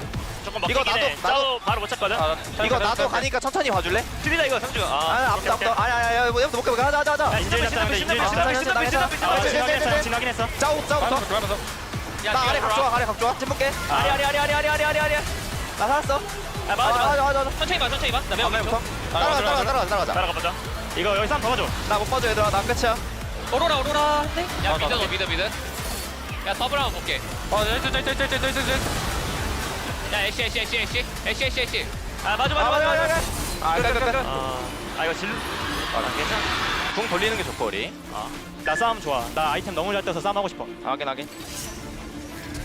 얘 노플이야. 나 미드 날려면 포켓 한번 볼게. 나이스. 봐줄게. 나 안 맞아도 돼 이거. 용 꺼낼까? 어때? 길게 볼까? 정합했어. 이젠 쳐도 돼. 이제 쳐볼게 얘들아. 크게 나가자 크게. 이거 걸 생각으로 나와볼게 이번에 그럼. 애매보면 바로 돌아오도 돼. 나갈게. 스킵 빠졌어? 우리 위치 봐. 룰 앞라인부터. 공 빼고. 오라. 형 아래 봐줘. 야 진노플. 신발. 아리. 야 미안 끝났다. 끝나야 돼. 딜이 없다. 끝나냐? 애들 아니면 욕 말해도 돼. 일단 쳐보다가. 아니 안 끝나. 바로 나가. 안 끝나. 바로 방금 오공 노플. 이제 요리금 풀 돌았어. 아래 다 뭉치는 게 나쁘지 않을 것 같아. 여기 시야가 좀 사이거든. 여기 시야 먹으려 할 때 보자. 나 봐줄 수 있고. 오케이. 나 솔로 막히는데. 끝 빠질 거야 나. 노플이야 이거. 나 미카엘 있어. 앞에부터. 나 궁각 볼게. 볼 거야 이거. 나 들어갈 거야 이거. 미카엘 볼게. 괜찮아요. 더 봐도 돼. 괜찮아. 빨리 와. 공 잡았어. 죽었다. 한턴 빼자. 야, 나 지를게 이거 괜찮으면. 가자. 룰루도 아주. 야, 나 지를게. 오케이 맞을게. 나 지를게. 애쉬 봐줘. 아리 노플. 라인 멀긴 하거든 아직. 가보긴 할게. 빨리 막아봐야 돼. 룰루 빼고 풀 다 없어. 야, 짜오 한번. 룰루 빼고 다 풀이야. 짜오 가인이랑 한번 박을 수 있어 얘네. 시원하게 그냥. 셋다 가인이야. 보자. 나 궁극기 이거. 민성이 형 소천사 굴려줘. 와. 가인이라도 빼면 좋아 이번에. 싸움부터. 아리 너무 그냥 타워 아리 쳐. 무빙 쳐줘 이거. 괜찮아. 나 아리 노플이야. 스포 볼게. 타워. 나이자. 형님들 나이자. 와 좋네. 된거 봐라. 까비에. 공부의 혁명 이거 진짜 날 잡은 경기력이었습니다. 무엇 하나 손볼 게 없었던 상황이었어요. 한티뿌리온이 갔다.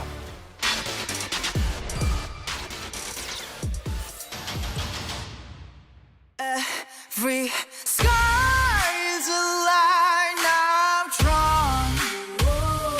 Cut by cut, mark by mark, my name forever in the stone.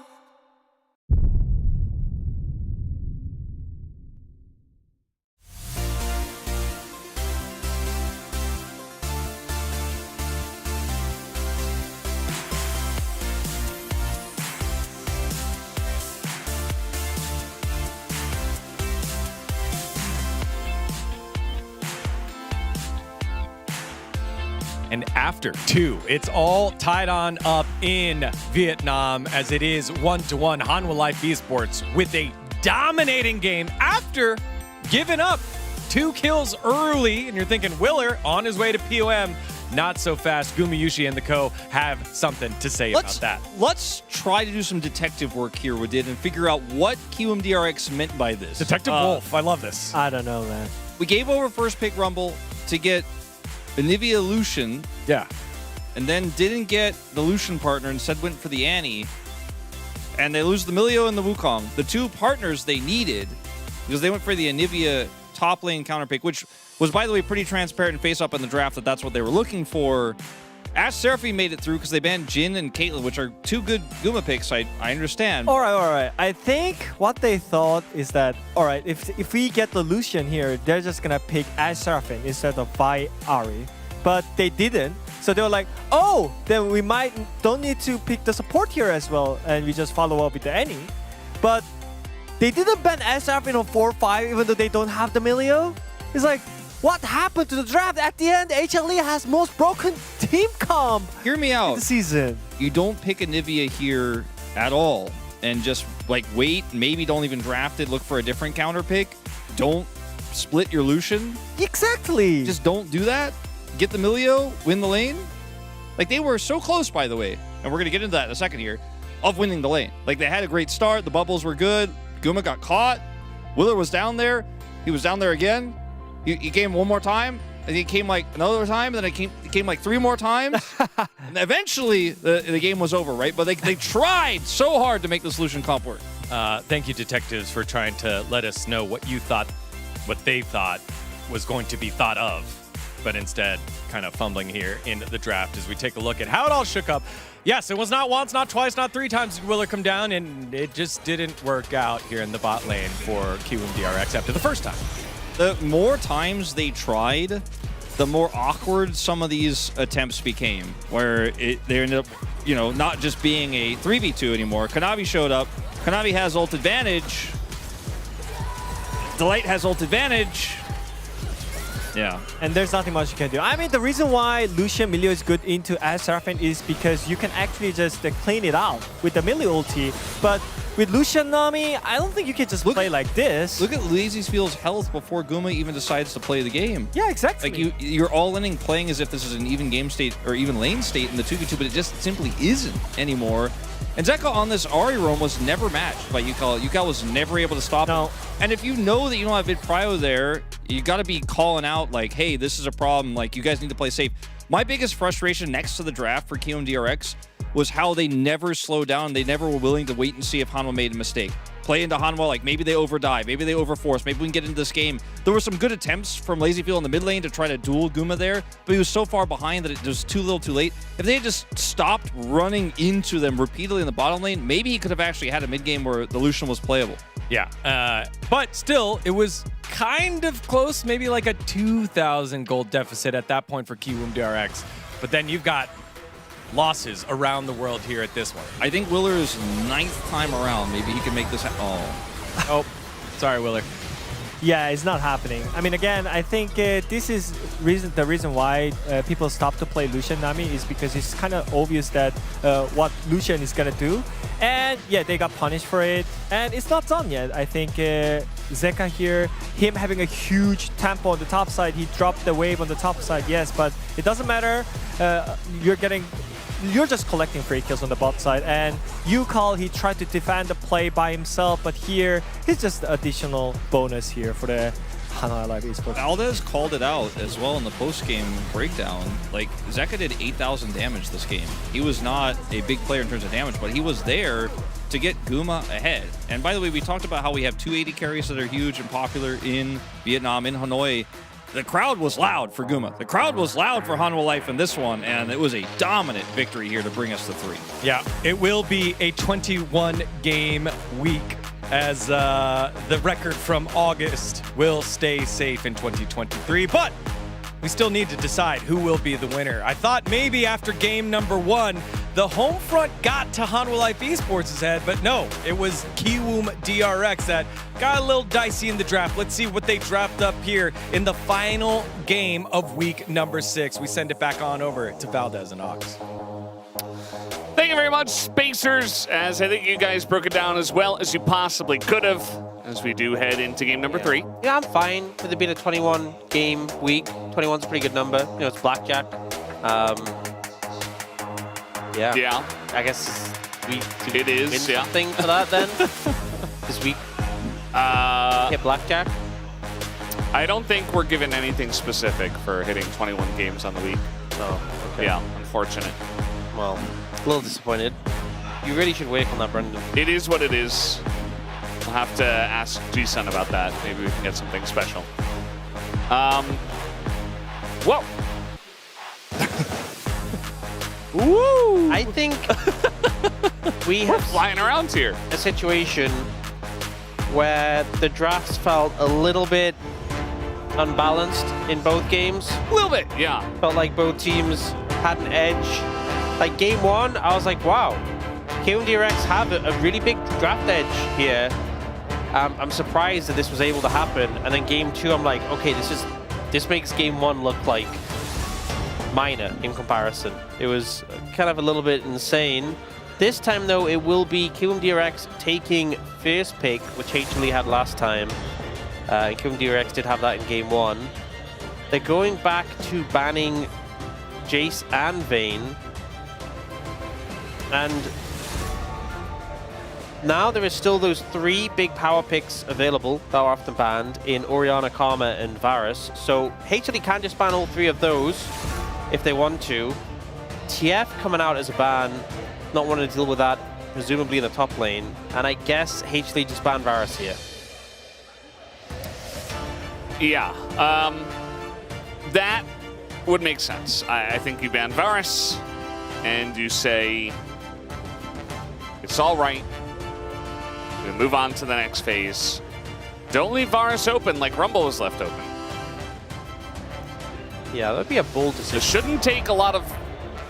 That is not, notably, not Varus.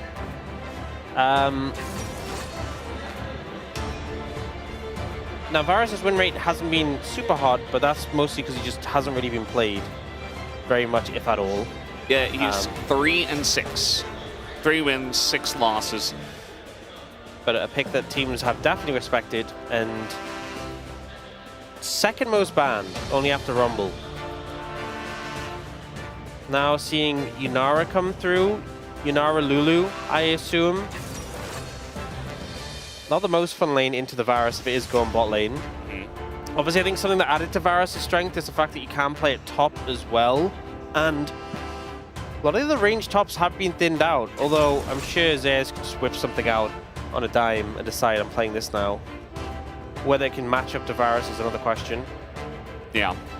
I would assume the reason why this is left is because Rich, you know, he hasn't been the strongest laner we've ever seen. Oh, they're going to go Nocturne. LCK. Oh, Nocturne Aurora. That's pretty good either way. Nocturne Aurora, really strong combo. A lot of threat already. You obviously have the Yunara and the protection for the Lulu, but this is a tough comp to play against as an AD carry, especially one who you know is going to get focused down. KMDX have some good responses here. Now, what is going to get picked up? Pantheon. Obviously a pick that has that early pressure. Then going for the Jax. Okay. I mean, it's technically a flex. Presumably going to Zeus. And something that we often see into the range top laners can do quite well. So if it is the Varus top, has an answer there. No real guarantees, though. You know who it's really good with? Lulu. Yeah. So Jax Lulu is potentially, depending on if Zeus just come down to some team fights, a bit of a combo we'll see. Caitlyn and Talia, actually, going to be banned. We've been seeing a little bit more Talia nowadays.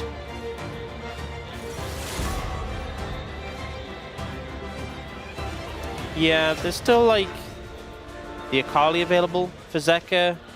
The Azir's going to get banned out here. I feel like Aurora is such a horrible champion to lane against. So much harass and poke. So it's like, what can Zeka take that's going to just be able to hold his own? And mitigate some of that early pressure. Thinking about it, Guma has to type it in and select for the team. And right at the end of the timer, they go for Sylas. I mean, there's some good ults to seal for Sylas in this one, but I think you're going to have a bit of a tough time in the laning phase. Obviously, a pick that Zek is a bit of a specialist on. So it makes sense in that regard. I actually find it crazy they didn't ban Nico, and I also find it crazy they didn't pick Nico. So I feel like Nico, Nocturne, Aurora would just be so hard to play. Yeah. They end up going for the Poppy instead. There's a lot of dashes, to be fair, in HLE, so Andal wanted to shut those down. And then they commit to Sante in the top lane. Not a ton of sustained damage on KMDX. It's a lot of burst, a lot of ability to take out critical targets. I think the problem for me here is that if you focus all your efforts onto Gumayusi on the Yunara, even if you kill him, which isn't guaranteed, will you have gas in the tank to clean up this Jax Silas Pantheon triple bruiser front line who are just going to charge you down? That's my major concern here. Is I feel like KMDX haven't drafted the throughput you sometimes see. You know, when teams have like an Ari for resets or just like a sustained damage carry. I feel like they're kind of lacking in that regard. If they get ahead, it doesn't actually matter that much. If you get enough of a lead, these things don't really apply. It's like when, you know, you have full AD compositions, but they get really far ahead, so it just doesn't really apply. Yeah. I feel like that's kind of the place they are with this. They have a lot of playmaking setup. If they get a lead, they can kind of just bowl through without worrying about that. But I think if the game is even or worse if they fall behind, I think they'll struggle to cut through some of these frontline picks. I do think they should have a lead if you look at the lane matchups. You know, Varus in the bot lane is a bit of a menace. In the mid lane, you have the Aurora into a melee champion. Top lane is just Cassante, so... Yeah.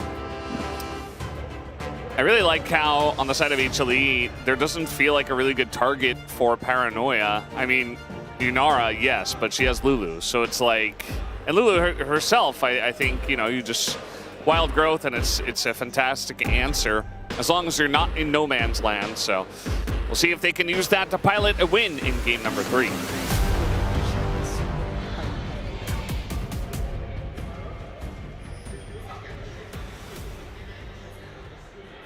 Here we go. Game number 3. We actually had a HLE chance here in Lal Park, as there are a lot of their fans coming down for an HLE watch party. Oh, Mikal went Ignite as well. Okay, Zeka, good luck. This is going to be a tough lane. And he's already taken some damage. Starting early. You also see the cleanse coming out from Gumayusi, which I think makes sense into what you're playing into here. A lot of CC, a lot of setup in that regard, but does make those trades a little bit weaker. I mean, I think if it was a Varus Nico, I'd be really concerned about the 2v2. Poppy obviously has less threat unless you catch someone next to a wall. The trick is, don't stand next to a wall. It's that easy. Just always position specifically for dealing with Poppy. For the whole game? Yeah, for the whole game, not a single mistake, and not considering any other factor. Well, they're going to hit level 2 here first. Not surprising. Our melee supports that aren't Nautilus generally do struggle, especially into lanes with Lulu or Bard. Yeah, I think that's the thing with Poppy. She just doesn't have the most lane threat in terms of finding all-ins. Have to be a bit more creative, so we'll see if Andel's able to pull that off later. But for now, it's just soaking up experience.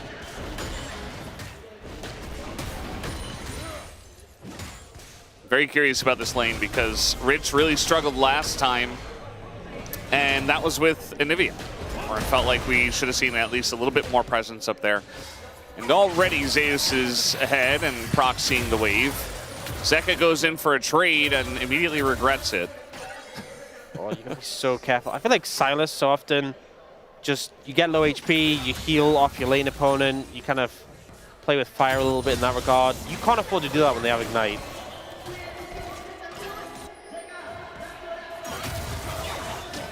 You can see he's playing very respectfully, but he's going to have to back here on kind of an awkward wave. I mean, that's the thing, he has TP advantage, so does have that going from at least.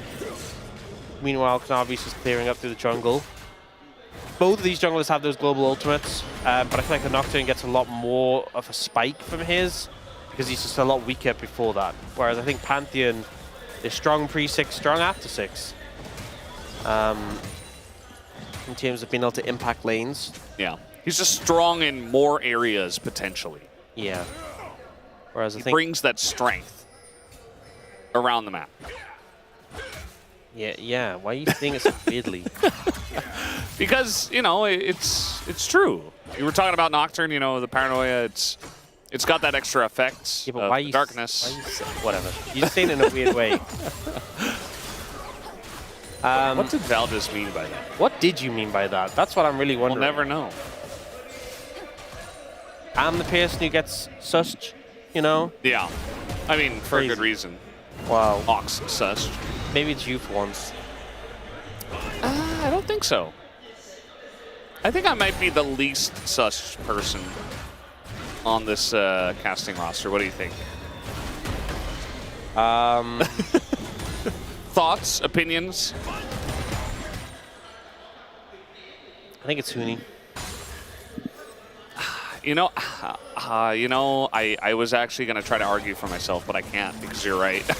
Yeah. There was actually a good answer, and it was Huni. And not an evil answer. Yeah. Which would be to not answer. It's That's very true. I'm glad you're on the same page with me. The polymorph. Yeah, at least feel. I mean, Andel's very tanky, so he's kind of using his health bar to try to set up pressure. Yeah. Lazyfield getting polymorphed when he had his piercing arrow charged up. Very unfortunate. Made the trade a good amount weaker. Yukal yet to find an angle to use that Ignite. And this has been a pretty passive game so far. You know, we have Tier for Lazyfield, Pull for Gumushi. Well, that's a lot of damage. Yeah. Andel's going in. Guma in a bit of trouble. Nice polymorph once again. Oh, will they go for it? No, they don't want to. Why didn't he even like throw in a Q? You know? Maybe try to poke him down a little bit. I think he's cautious about not knowing where Kanavi is. Kanavi potentially being 6. Yeah. They found Kanavi.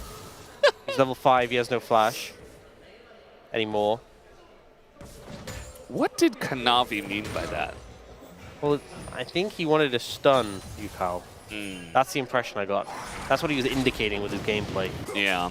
And Willis just going to pick up Dragon in the meantime. He's still level 5, though. Kanavi's hit level 6. There's no way he just ults into the Dragon Pit.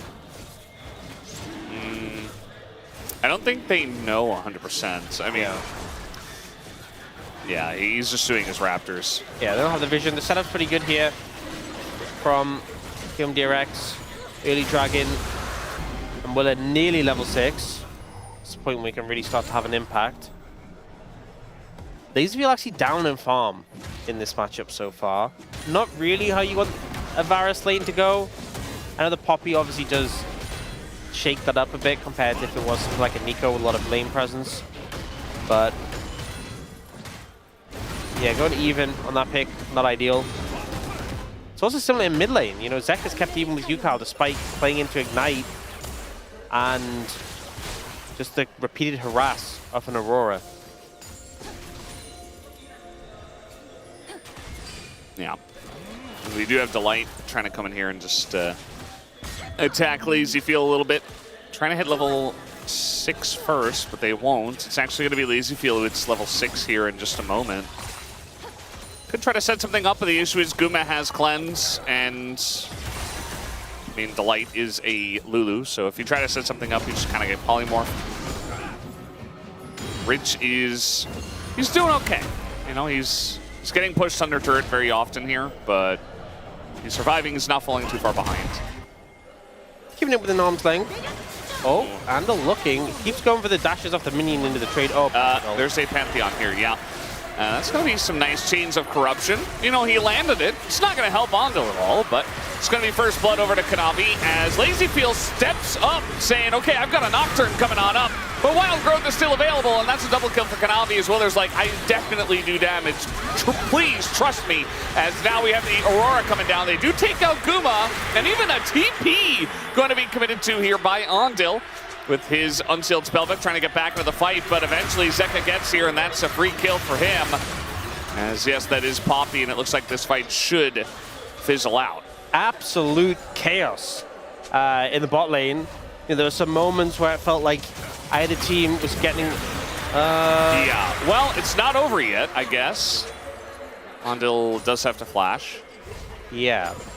I felt like there were moments throughout that passage of play where it felt like one side's getting the advantage, then the other. Ends up being fairly even overall. Bit of an edge to HLE.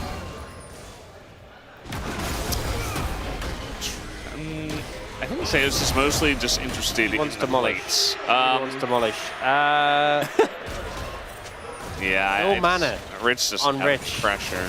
If he had mana, yeah, that was honestly a kill. Well, calculated by Zeus.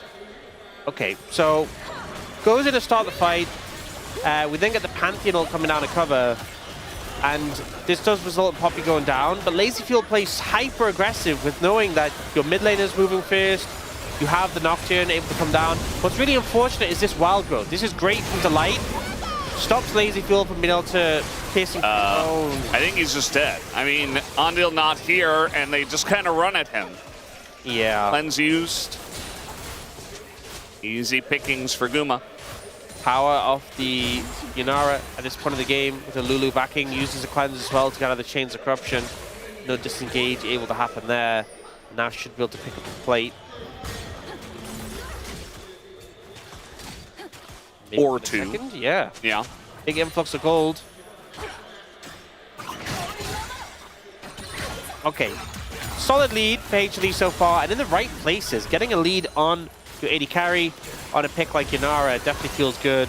Just moves forward, ult comes out, it's cleansed. Andal isn't there to back up. And it was a very quick passage of play. LazyField without flash, feeling a little bit vulnerable. Yeah, I mean, something that doesn't really get talked about a lot from Lulu is the glitter lance, but that slow is deadly, especially if you are a non-mobile carry who is very squishy and alone. So one glitter lance, and Guma immediately knows that, okay, this is at least a good trade, at best a kill, and it does pick it up very nicely. See that Zeka's definitely behind here in the mid lane. UCal will be able to pick up 2 plates so far. But he is Silas, and we'll see what kind of value he does get there. Rich doing better as this lane comes along. Yeah, I mean, this is Cassante in a nutshell. You just fall a little bit behind and then become immortal. UCal, as you said, has that kill lead and a bit of a farm lead. But the only person with a gold lead on KMDX right now. Second dragon is spawning up, and you can see KM have moved to get control of the area, getting some wards in. And it's up to HLE to push in to contest this. Skullcrab's going to be up soon. And Willer feels like he's fishing for Zeka. Not the easiest target to get on top of. Yeah, I mean, Kanavi comes on over, and Willer just throws some damage into him. And now they're actually going to go in onto Kanavi. Kind of difficult to do onto a Pantheon. Just throws up the shield and then flashes the wall. That's the Paranoia down. Pulses that summoner at least, but now doesn't have the ultimate of the Nocturne for a potential fight for the Dragon. Does seem like HLE will back away. All right, the chains are going to hit this time. No cleanse available. Guma going to get chunked, but at the end of the day, it's LazyField who goes down. And Wild Growth still available. A couple flashes are up for the HLE bottom lane. They're just making them look silly. LazyField didn't have a 2,000 kills for Guma. Oh. Congratulations. Pretty massive. Meanwhile, we do have Zeus going down in the top lane. I feel like this milestone snuck up on us. Yeah. I guess there was a lot of focus on the home front, and, you know, they were talking about how popular Guma is in Vietnam, alongside a LazyField, obviously. But, yeah, big milestone for him. Huge achievement. And really popping off so far this game. Stepped up to LazyField there, who didn't have a complete item, didn't have, I mean, even if he did, didn't really have the burst to cut through Kumiishi with that extra protection from the Lulu. They are looking for more for fight here, though. I mean, they're going to burst down Kanavi, but I don't know if he really cares about that. UCal in a very precarious spot. He just dies, no flash at all. Willer also taken out. It feels like Hume just keep on playing to the snowballing of HLE's comp, and HLE say thank you very much. They opt into that despite not having the Paranoia still available, and the Dragon kind of just being gone. They try and stick around to make the fight happen, but it just felt like they weren't really coordinated. They didn't have the major ultimates they need, which represent a significant portion of power. You know, Varus, Aurora, Nocturne, like they've lost out on the Dragon already, and they're still trying to make the pit play be a thing. No Varus ult, no Aurora ult, no Nocturne ult. All it takes from HLE is see target, kill target. Okay, now they're going for something in the bottom lane. The turret is down. Guma is as well, as now we have junglers on top of each other there on the top side of this fight. It looks like Willer should be able to take him down. Lazyfield getting pretty low himself, but it's only Delight left available here. One piercing arrow should get the job done, but Delight is going to flash away as Yukal says, no, no, no, you are going down, and a nice turnaround here from Q. Just when we're singing the praises of HLE, KMDX strike back, and it's honestly just a bit of an overstep. Over-aggression, Gumayusi not with enough HP to make the play happen, and then just more members. The Kanavi comes down to try and salvage the play. Gumayusi not having the mana, I think, is a big factor, and just walking up to the turret here. The burst damage available now that Ghost Blade is completed ends up deleting the animated carry. And then here, Laserfield playing around the pocket of the lack of vision. The brush there, so he can't really be focused, and the cleanup on the end from Yukal is really solid with the ult. So you can see how things go much better when they have their ultimates available. I think that should be something they focus on. You know, maybe they said, oh, Zeus in a bit of trouble here, and down he goes, solo killed by Rich. And Rich, he looks very comfy here on the Cassante, level 13 already. And man, we'll have to see how that one kind of started up. Zeus is already quite low. Having the Cassante be ahead, be a major threat. Oh. All right, looking for Kanavi here. He doesn't have his flash. Paranoia available. Shield already down. Knockup comes in. They're going very deep for this one, though. Straight into 4 members of HLE. Zeka with the stolen ultimate here, and Andil eventually will be going down. Zeka with the chase potential is big. Going to pick up the kill on the Lazyfield. And now it's just, does Andil die here, or does Zeus get him? Which that is going to happen. Zeus picks up the kill and is now worth some more gold. I think we've seen this so many times. Oh, what are we doing here? As Guma gonna go down, and just the action just does not stop here on the map. They were trying to get turret plates, and Yukal just kind of surprises them with the damage. He's 6-1 with, yeah, his items. The double alternator. Are you alternating if you have 2 of them? Yes, maybe they alternating between them. Yeah, go from one to the other. This is a very fed Aurora, which really helps with the thing I was talking about in draft, how KMDX are very burst focused. If you're fed enough that you just one-shot everyone, that's fine, that you're burst focused. I feel like, oh, I don't get a time to talk. It's just action here, and even observing is caught off guard. Lazyfield survives actually for quite a long time, but eventually Guma presses his buttons. And that's going to be the nice follow-up there. TP comes in from Rich, but he is not going to help that all too much. But now the turn onto Kanavi. To pick up the kill does Willer. Bot lane of KMDX goes down. Jungler for HLE in return should be able to push this mid tier 1 pretty comfortably. And even though the game's been close, a lot of back and forth, it is HLE who are edging ahead in this one. Yeah, so hard to play the Varus against a Pantheon who can just ult down on you.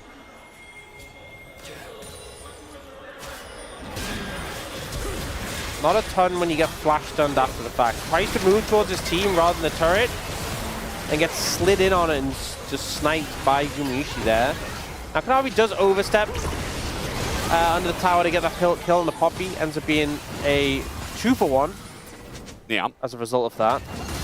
Kanavi and overstepping, like 2 peas in a pod.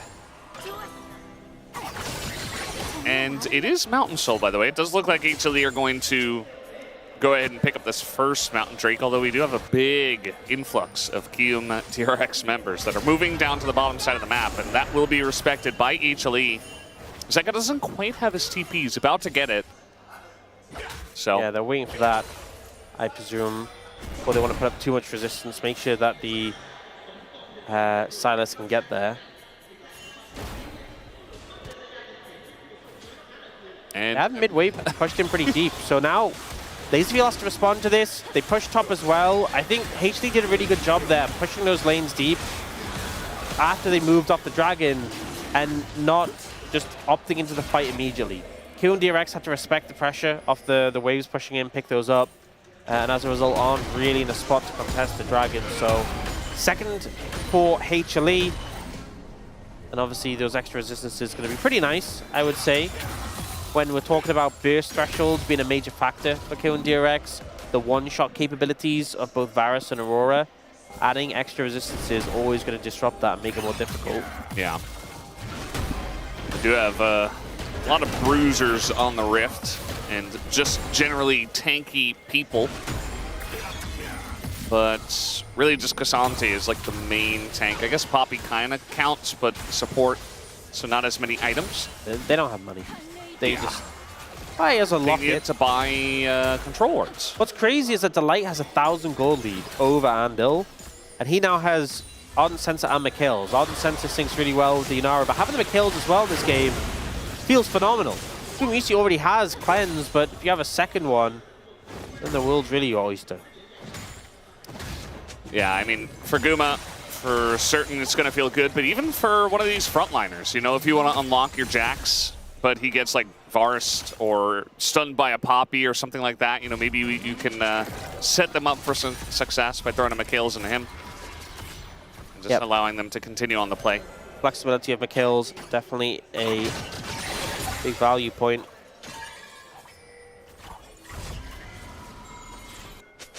You ever miss a cannon before? Me, never. Yeah, I didn't think so. No, not once. UCal did, though. Yeah? Yeah. Very unfortunate. You know, I think support players tend to miss less cannons because they were never expected to get them anyway. Yeah. And Guma, I mean, he's really strong at this point. He's 2,400 or 600 gold ahead of Lazy Feel. There's a big level gap between our top laners. But, I mean, there's not really a good answer for Guma at this point. I mentioned in the draft, it's like, who are you going to Paranoia? You can follow up, you know, on an Aurora damage or on a Chains of Corruption, stuff like that, but it's still very difficult as they're going in onto the Jax, who is going to flash away. Zeus in a little bit of trouble. He's able to hop over the wall, though. And here comes Andil as well. They're really just trying to bully Zeus, and the damage from the Aurora just got to one-shot him on low health. Meanwhile, it does look like Zeka wants to continue this trade. Rich, high on levels, but not necessarily able to trade very well into Zeka, at least in the extended trade. Let's see what they do with this Herald. I think they're going to try and maneuver it bot lane. All right, maybe. Rich gets him under turret. Yeah, the charge comes in, but Rich, another solo kill. This guy is popping off in this game. And now he's got the angle on Aguma. The Wild Growth is there. And the damage is there as well for Guma, but look at this. KMDX are coming back. Guma by his lonesome has to flash away. UCal comes in and just totally misses. But it's okay, because they do take down this very fed Unara, and eventually Delight should follow the support. As KMDX are right back in this one. Zeus turning up a little bit too late. Actually, I say that. Lazy Feel. Not like this. Oh, no. There is Willa nearby. I think he'll be okay. Yeah.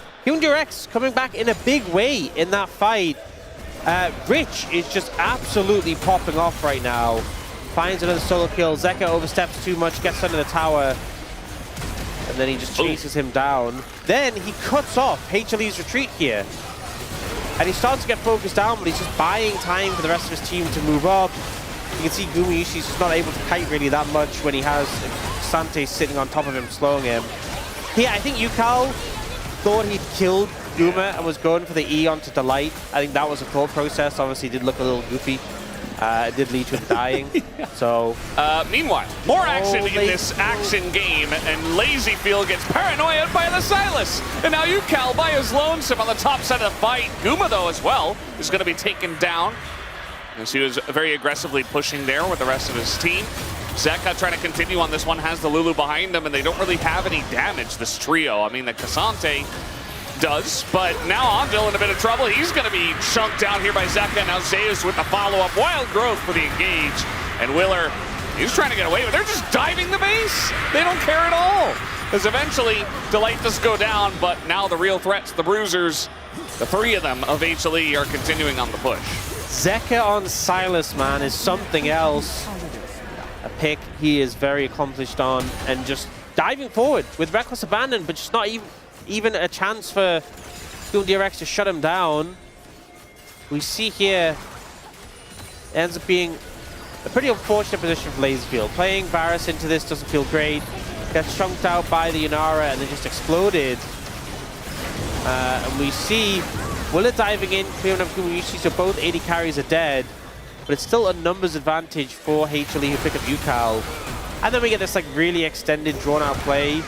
But just notice that like without their 2 carries, they can never kill Zeka. He just heals too much, and they just don't have the sustained damage. Yeah, he's basically able to do whatever he wants. And speaking of which, we're just diving the turrets. Lots of damage here from Willer and Yukal, but now they're pretty deep. They do take out the turret.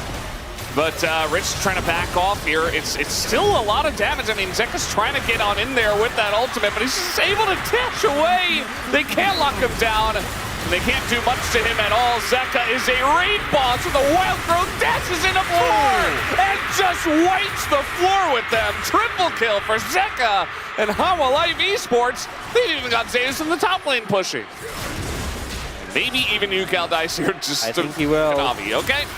Well, that might just be the end of it. I mean, it's a clean ace, and they will look for the end.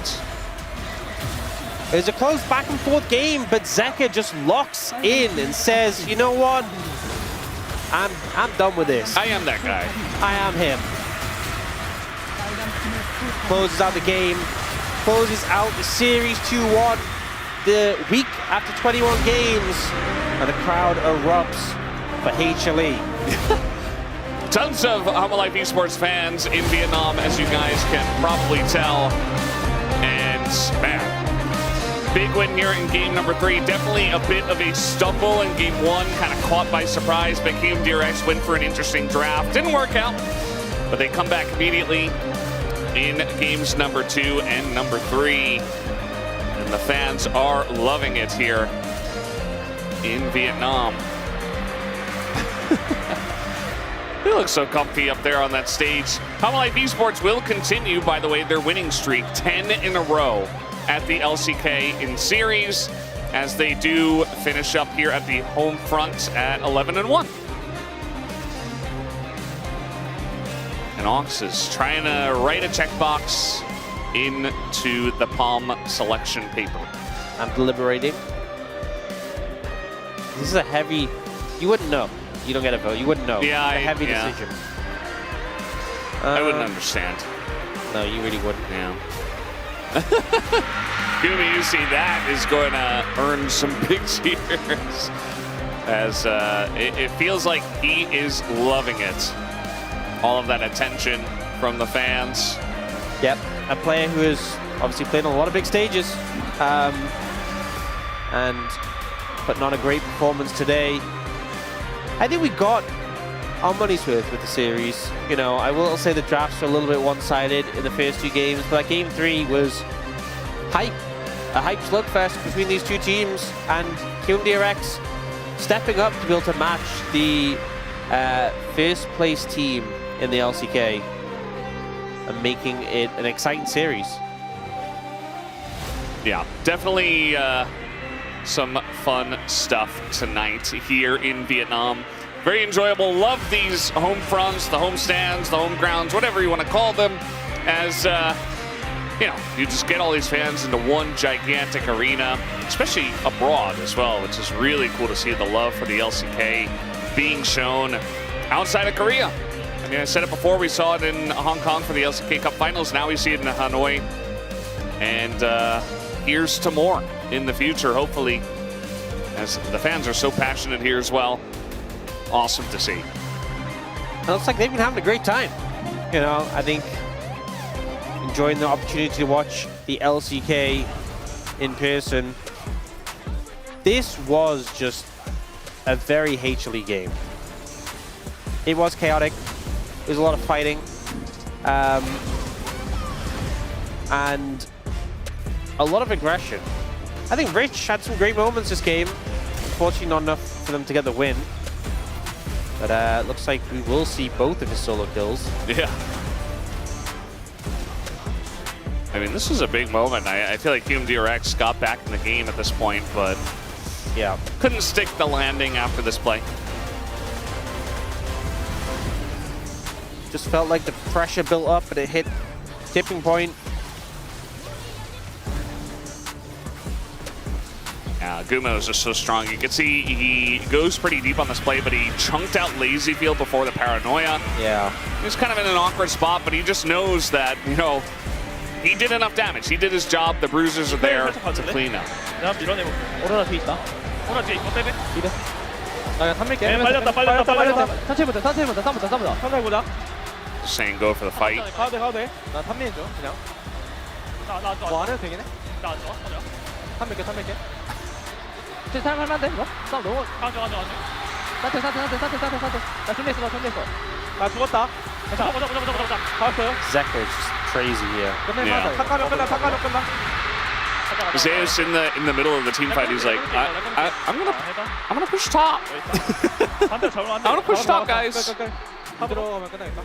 As they're all screaming about what to do in the team fight.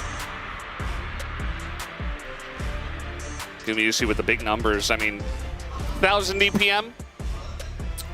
Some good stuff there. The Yunara Lulu picked as the 1-2 from second pick for HLE. It's only a 25-minute game. It felt longer. It was so action-packed. And it is going to be Zeka with the POM. Ari game, I think there was no real mistakes in that one, but I don't think it was the most impactful. But this Silas game, he completely took over. Second now in POM standings, only behind Chovy. Yeah, I mean, I feel like when I think of real champions that are a treat to watch Zeka play, it's Akali and Silas. Absolutely. Well, guys, we're done here on the cast. Let's throw it over to Deer for the translation in Vietnam.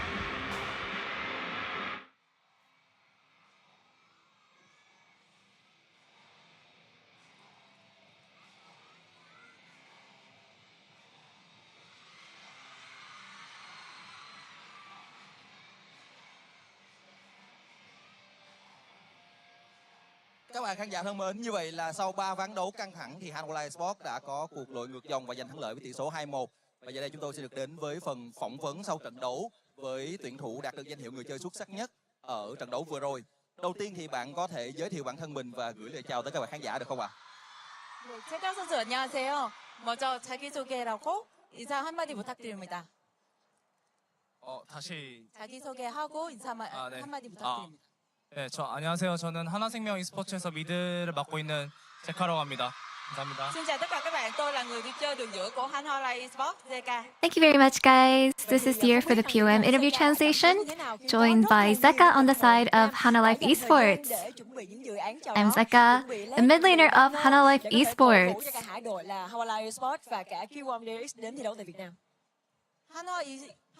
한화라 e스포츠 팀이 베트남에 오신 환영하기 위해서 베트남 팬분들을 To welcome Hana Life Esports 열심히 준비하셨습니다. in Vietnam, so many Vietnamese fans prepared photos and banners and LED signs everywhere at the KRX home front. 환영하기 위해서 열심히 환영 프로젝트를 준비하셨습니다.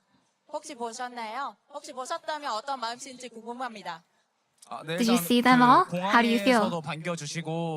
You know, everyone was welcoming us from the airport, and on our way to our hotel and accommodation, you know, we saw all the signs and the banners and the posters, and I felt like we were just so looking forward to the home front since then. Dành cho tôi ngay từ cái lúc mà chúng tôi bước xuống sân bay, và tôi thật sự cảm động trước cái tấm lòng của các bạn và xin cảm ơn các bạn rất nhiều.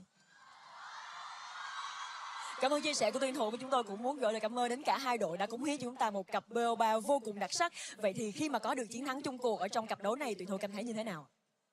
오늘 승리하고 POM 같이 받게 되셨는데 Well, you secured an amazing victory today and a POM, so how do you feel?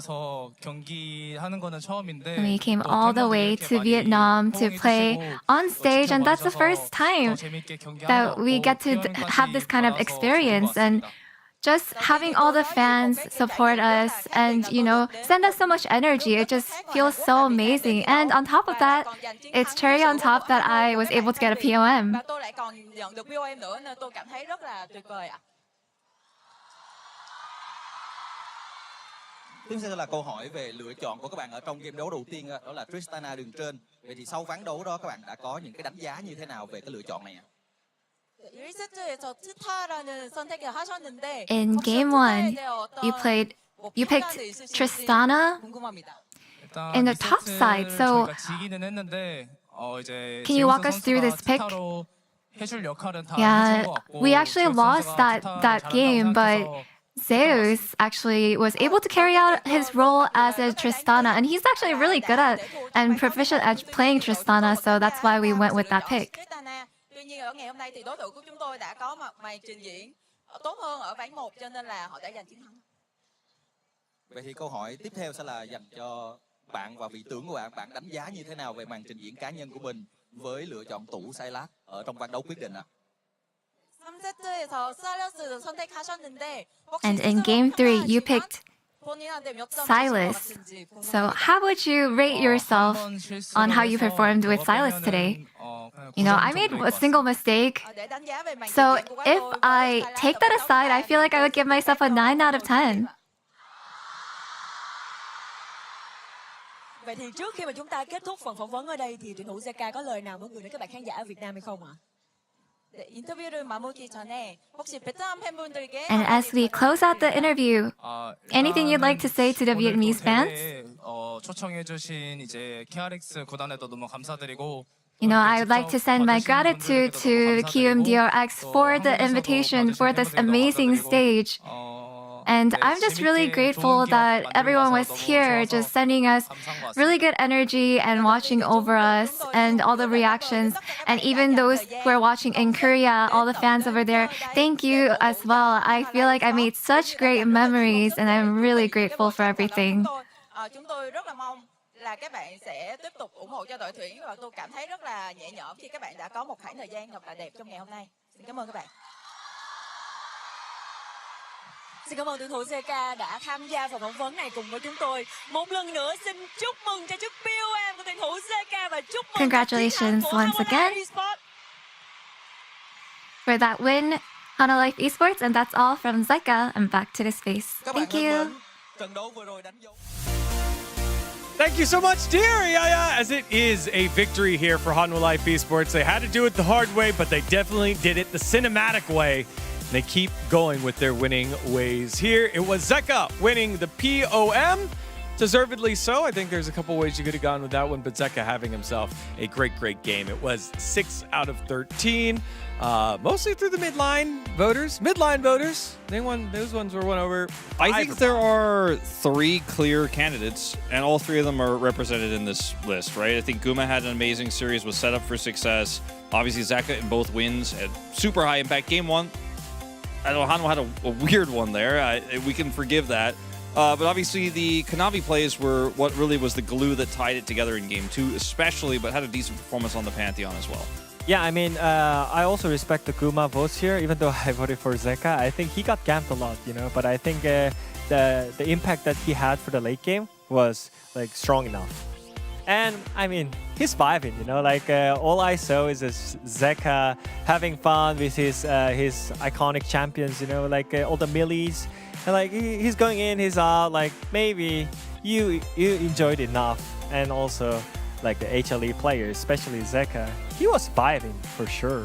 I mean, how could you not? It was the DRX home front, but it definitely felt like Hanwha Life Esports home field vibes. So we have Wolf. What's yours? Mine, Charms and Chains from the Super Soldier. He played the Ahri and the Silas incredibly well. 2 of his best picks, showcasing some of his strongest picks here in this series, and I think was the most consistent performer here across both games, even though his Ahri only did like 8,000 damage in the win in Game 2.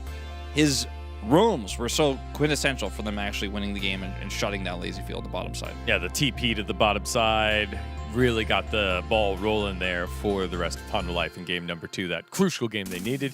And Ox going with Gumayushi, the arrow that pierced the blue dragon. Ox is just, he went from forgetting to palm it to being like possibly the best palmenter in LCK. That's great, man. He's doing great work. Yeah, he's just got to catch up, right? There is no consistency here for Ox. It's either first place or forgot, as we go to Cloud Templar, who never forgets. It's not fancy, but it's the engine that lets the tank move forward here. Again, the orange tank nickname of Hanwha Life Esports. Gumayushi, get that is Gumayushi to a T, man. He's never going to mess it up for you. He's going to get it done. Kanavi, I want to be a butterfly. That is Kanavi. So I get it. I think, yeah, so in Korean. Yes, please explain, because I don't get it. I don't know why you get it, Wolf. So in Korean, Navi is butterfly, basically. And also, Kanavi in Korean is Kanabi. Yeah, so it's kind of wordplay, you know? And yeah, I guess he wants to be a butterfly, but ka butterfly. I got it. Adayo. I guess that means I know, not I understand. Okay, I'll keep working on my Korean. Helios, you keep making funny good ones. Pony with, thank you for the invite, KMDX. Let me show you my Silas in return. You know what? I like that a lot because when we think of iconic champions and players associated with it, Silas here for Zeka is just one in the same. So I really love that one there. Pony again, always good for a comment. You know what's good? Makes you feel good after some good moments? The best ceremonies. The best ceremonies make you feel so awesome. And we had so many great moments this week. Let's dive into them. We start with BD. Bonk? With the bonk. He just bonked himself? I mean, he's got a solid skull, apparently. Oh, yeah. This is the moment. Look at the cackle. Face, by the way, the face. Yeah. That's what sells it. All right. Oh, yes. Gideon. All these ceremonies. With the homage to Umpty? He's the new Umpty. Umpty. Oh, Romer. Oh, yeah. He's hitting us with the Cortez dance. That's right. I know it. I don't know it, but it was well executed, It's whatever great. it was. Yeah. If you told me it was his thing, I would have believed it. Thank you. For sure. I was going to actually say All Day Project. Thank you, G-Sun, for saving me. I didn't know it. Let us know who your favorite was. We had some great candidates today. Also, or this week, but only from 2 teams. Kind of surprising that it was 4 good ones. My favorite, I think, has to be Gideon, who's been playing so well for Brion and giving the shout out to Umpty, who's there in Vietnam right now. Mine is aiming, man, definitely. Like, we just need some toxicity in LCK. We need some trash talk. We need something. Just like Comical versus MCoy. We don't need. We do not need. What that do you level. mean? Like, we don't need need something that. like that. I don't need. That was fun. I don't need Mr. I don't want KT yelling at anything Mr. D plus kid. I don't want anything like that. Yes, I was thank you. going to say Gideon. Get out of frame. No. Because I'm a big bro enjoyer right now, and I've always been a fan of Umpty, but I'm going to go Romer. I think he's really come into his own. His confident play on the Rift is also being backed up by his ceremonies. He's just looking, in general, like he's come into his role here on this team.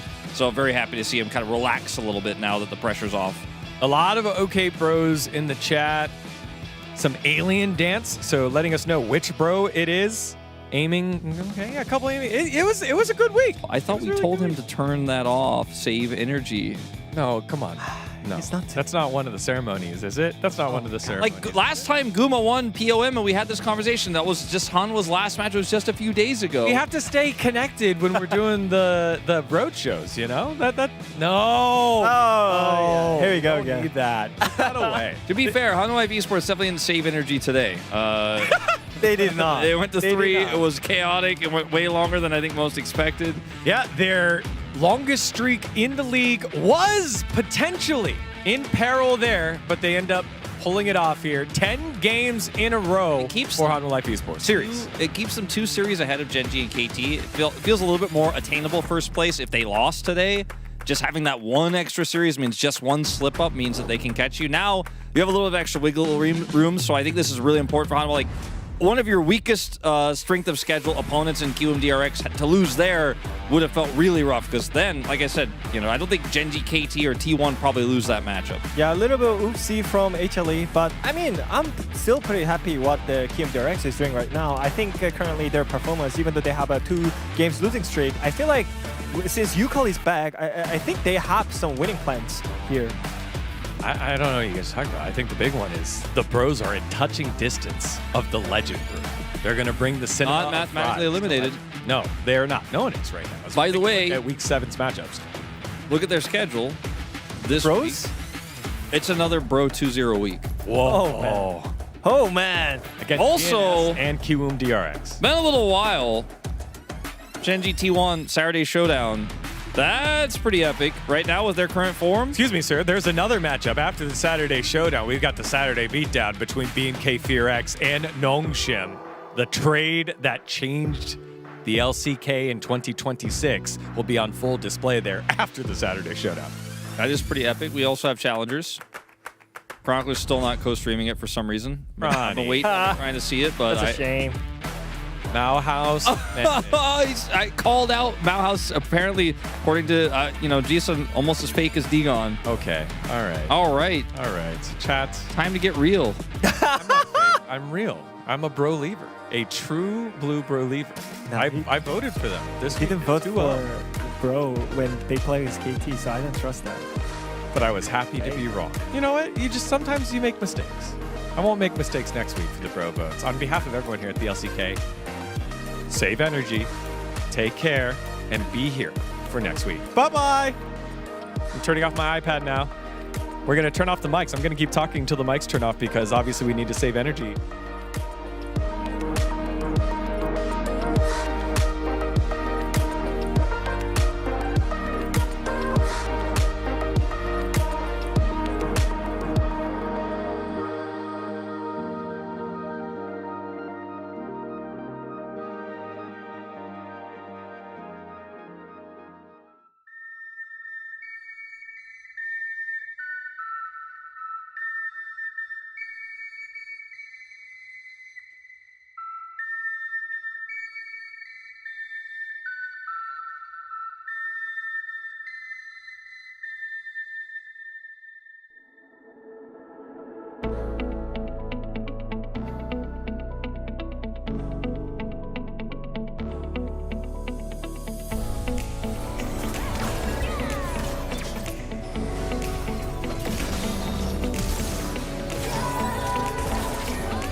Every sky's a line I've drawn. Every wall is a sign I've worn. I don't just win, I carve my name into the stone against a